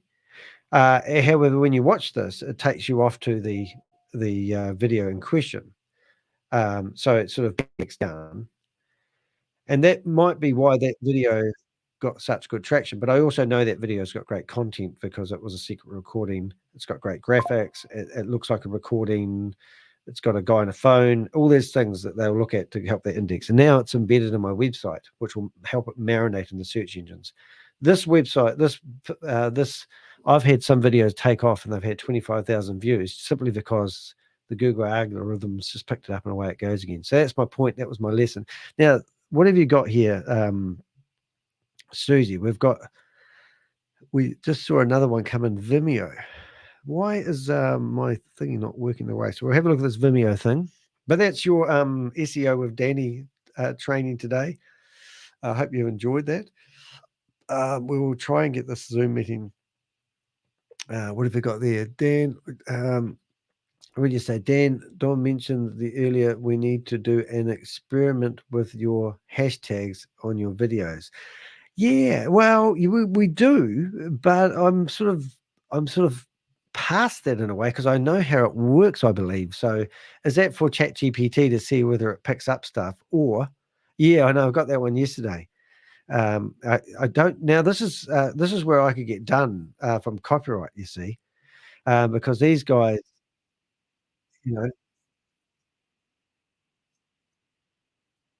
because these guys, yeah.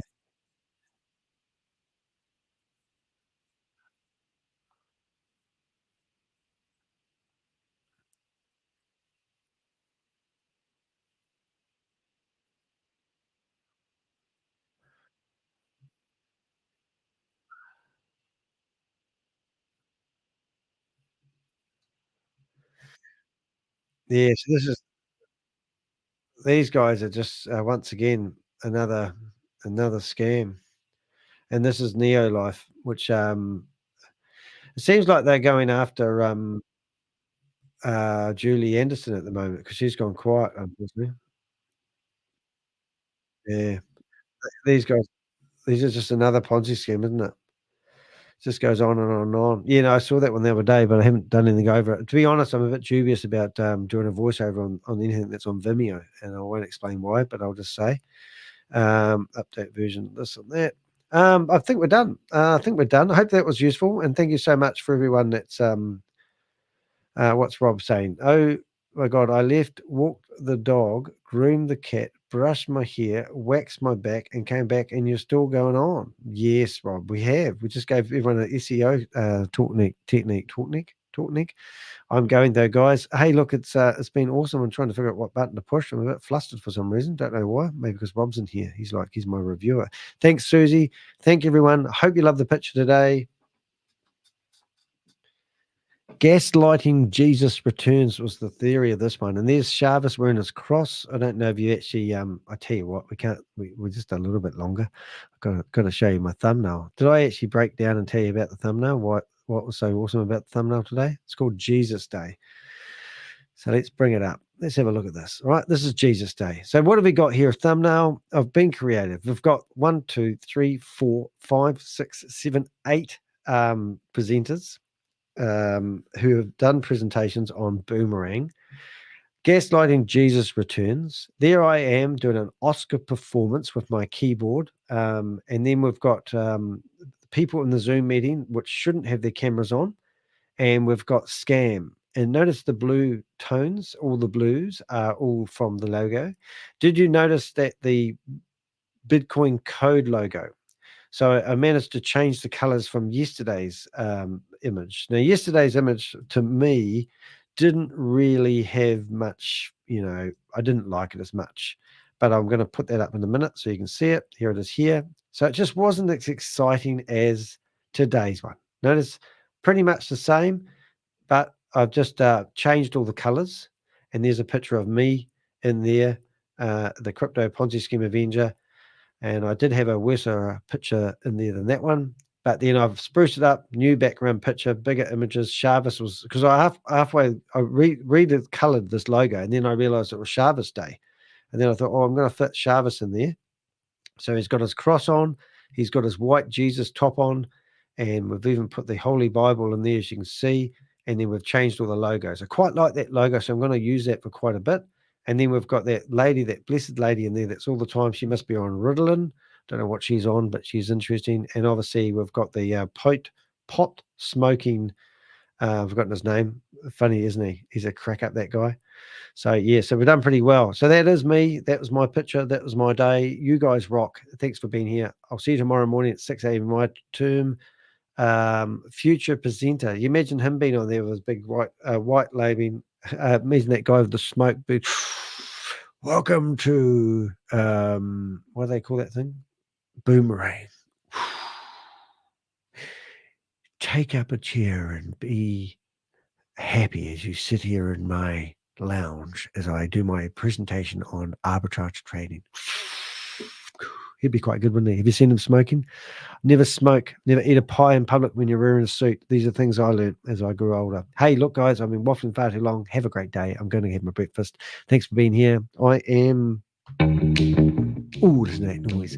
I'm Danny de Hek, a.k.a. the Crypto Ponzi Scheme Avenger, here to name and shame anyone running or promoting a Ponzi scheme or a scam. Tune in tomorrow.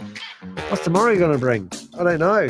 We have to wait till Friday, the big announcement when Shavis is going to return and do simulated arbitrage trading. Okay, see you guys.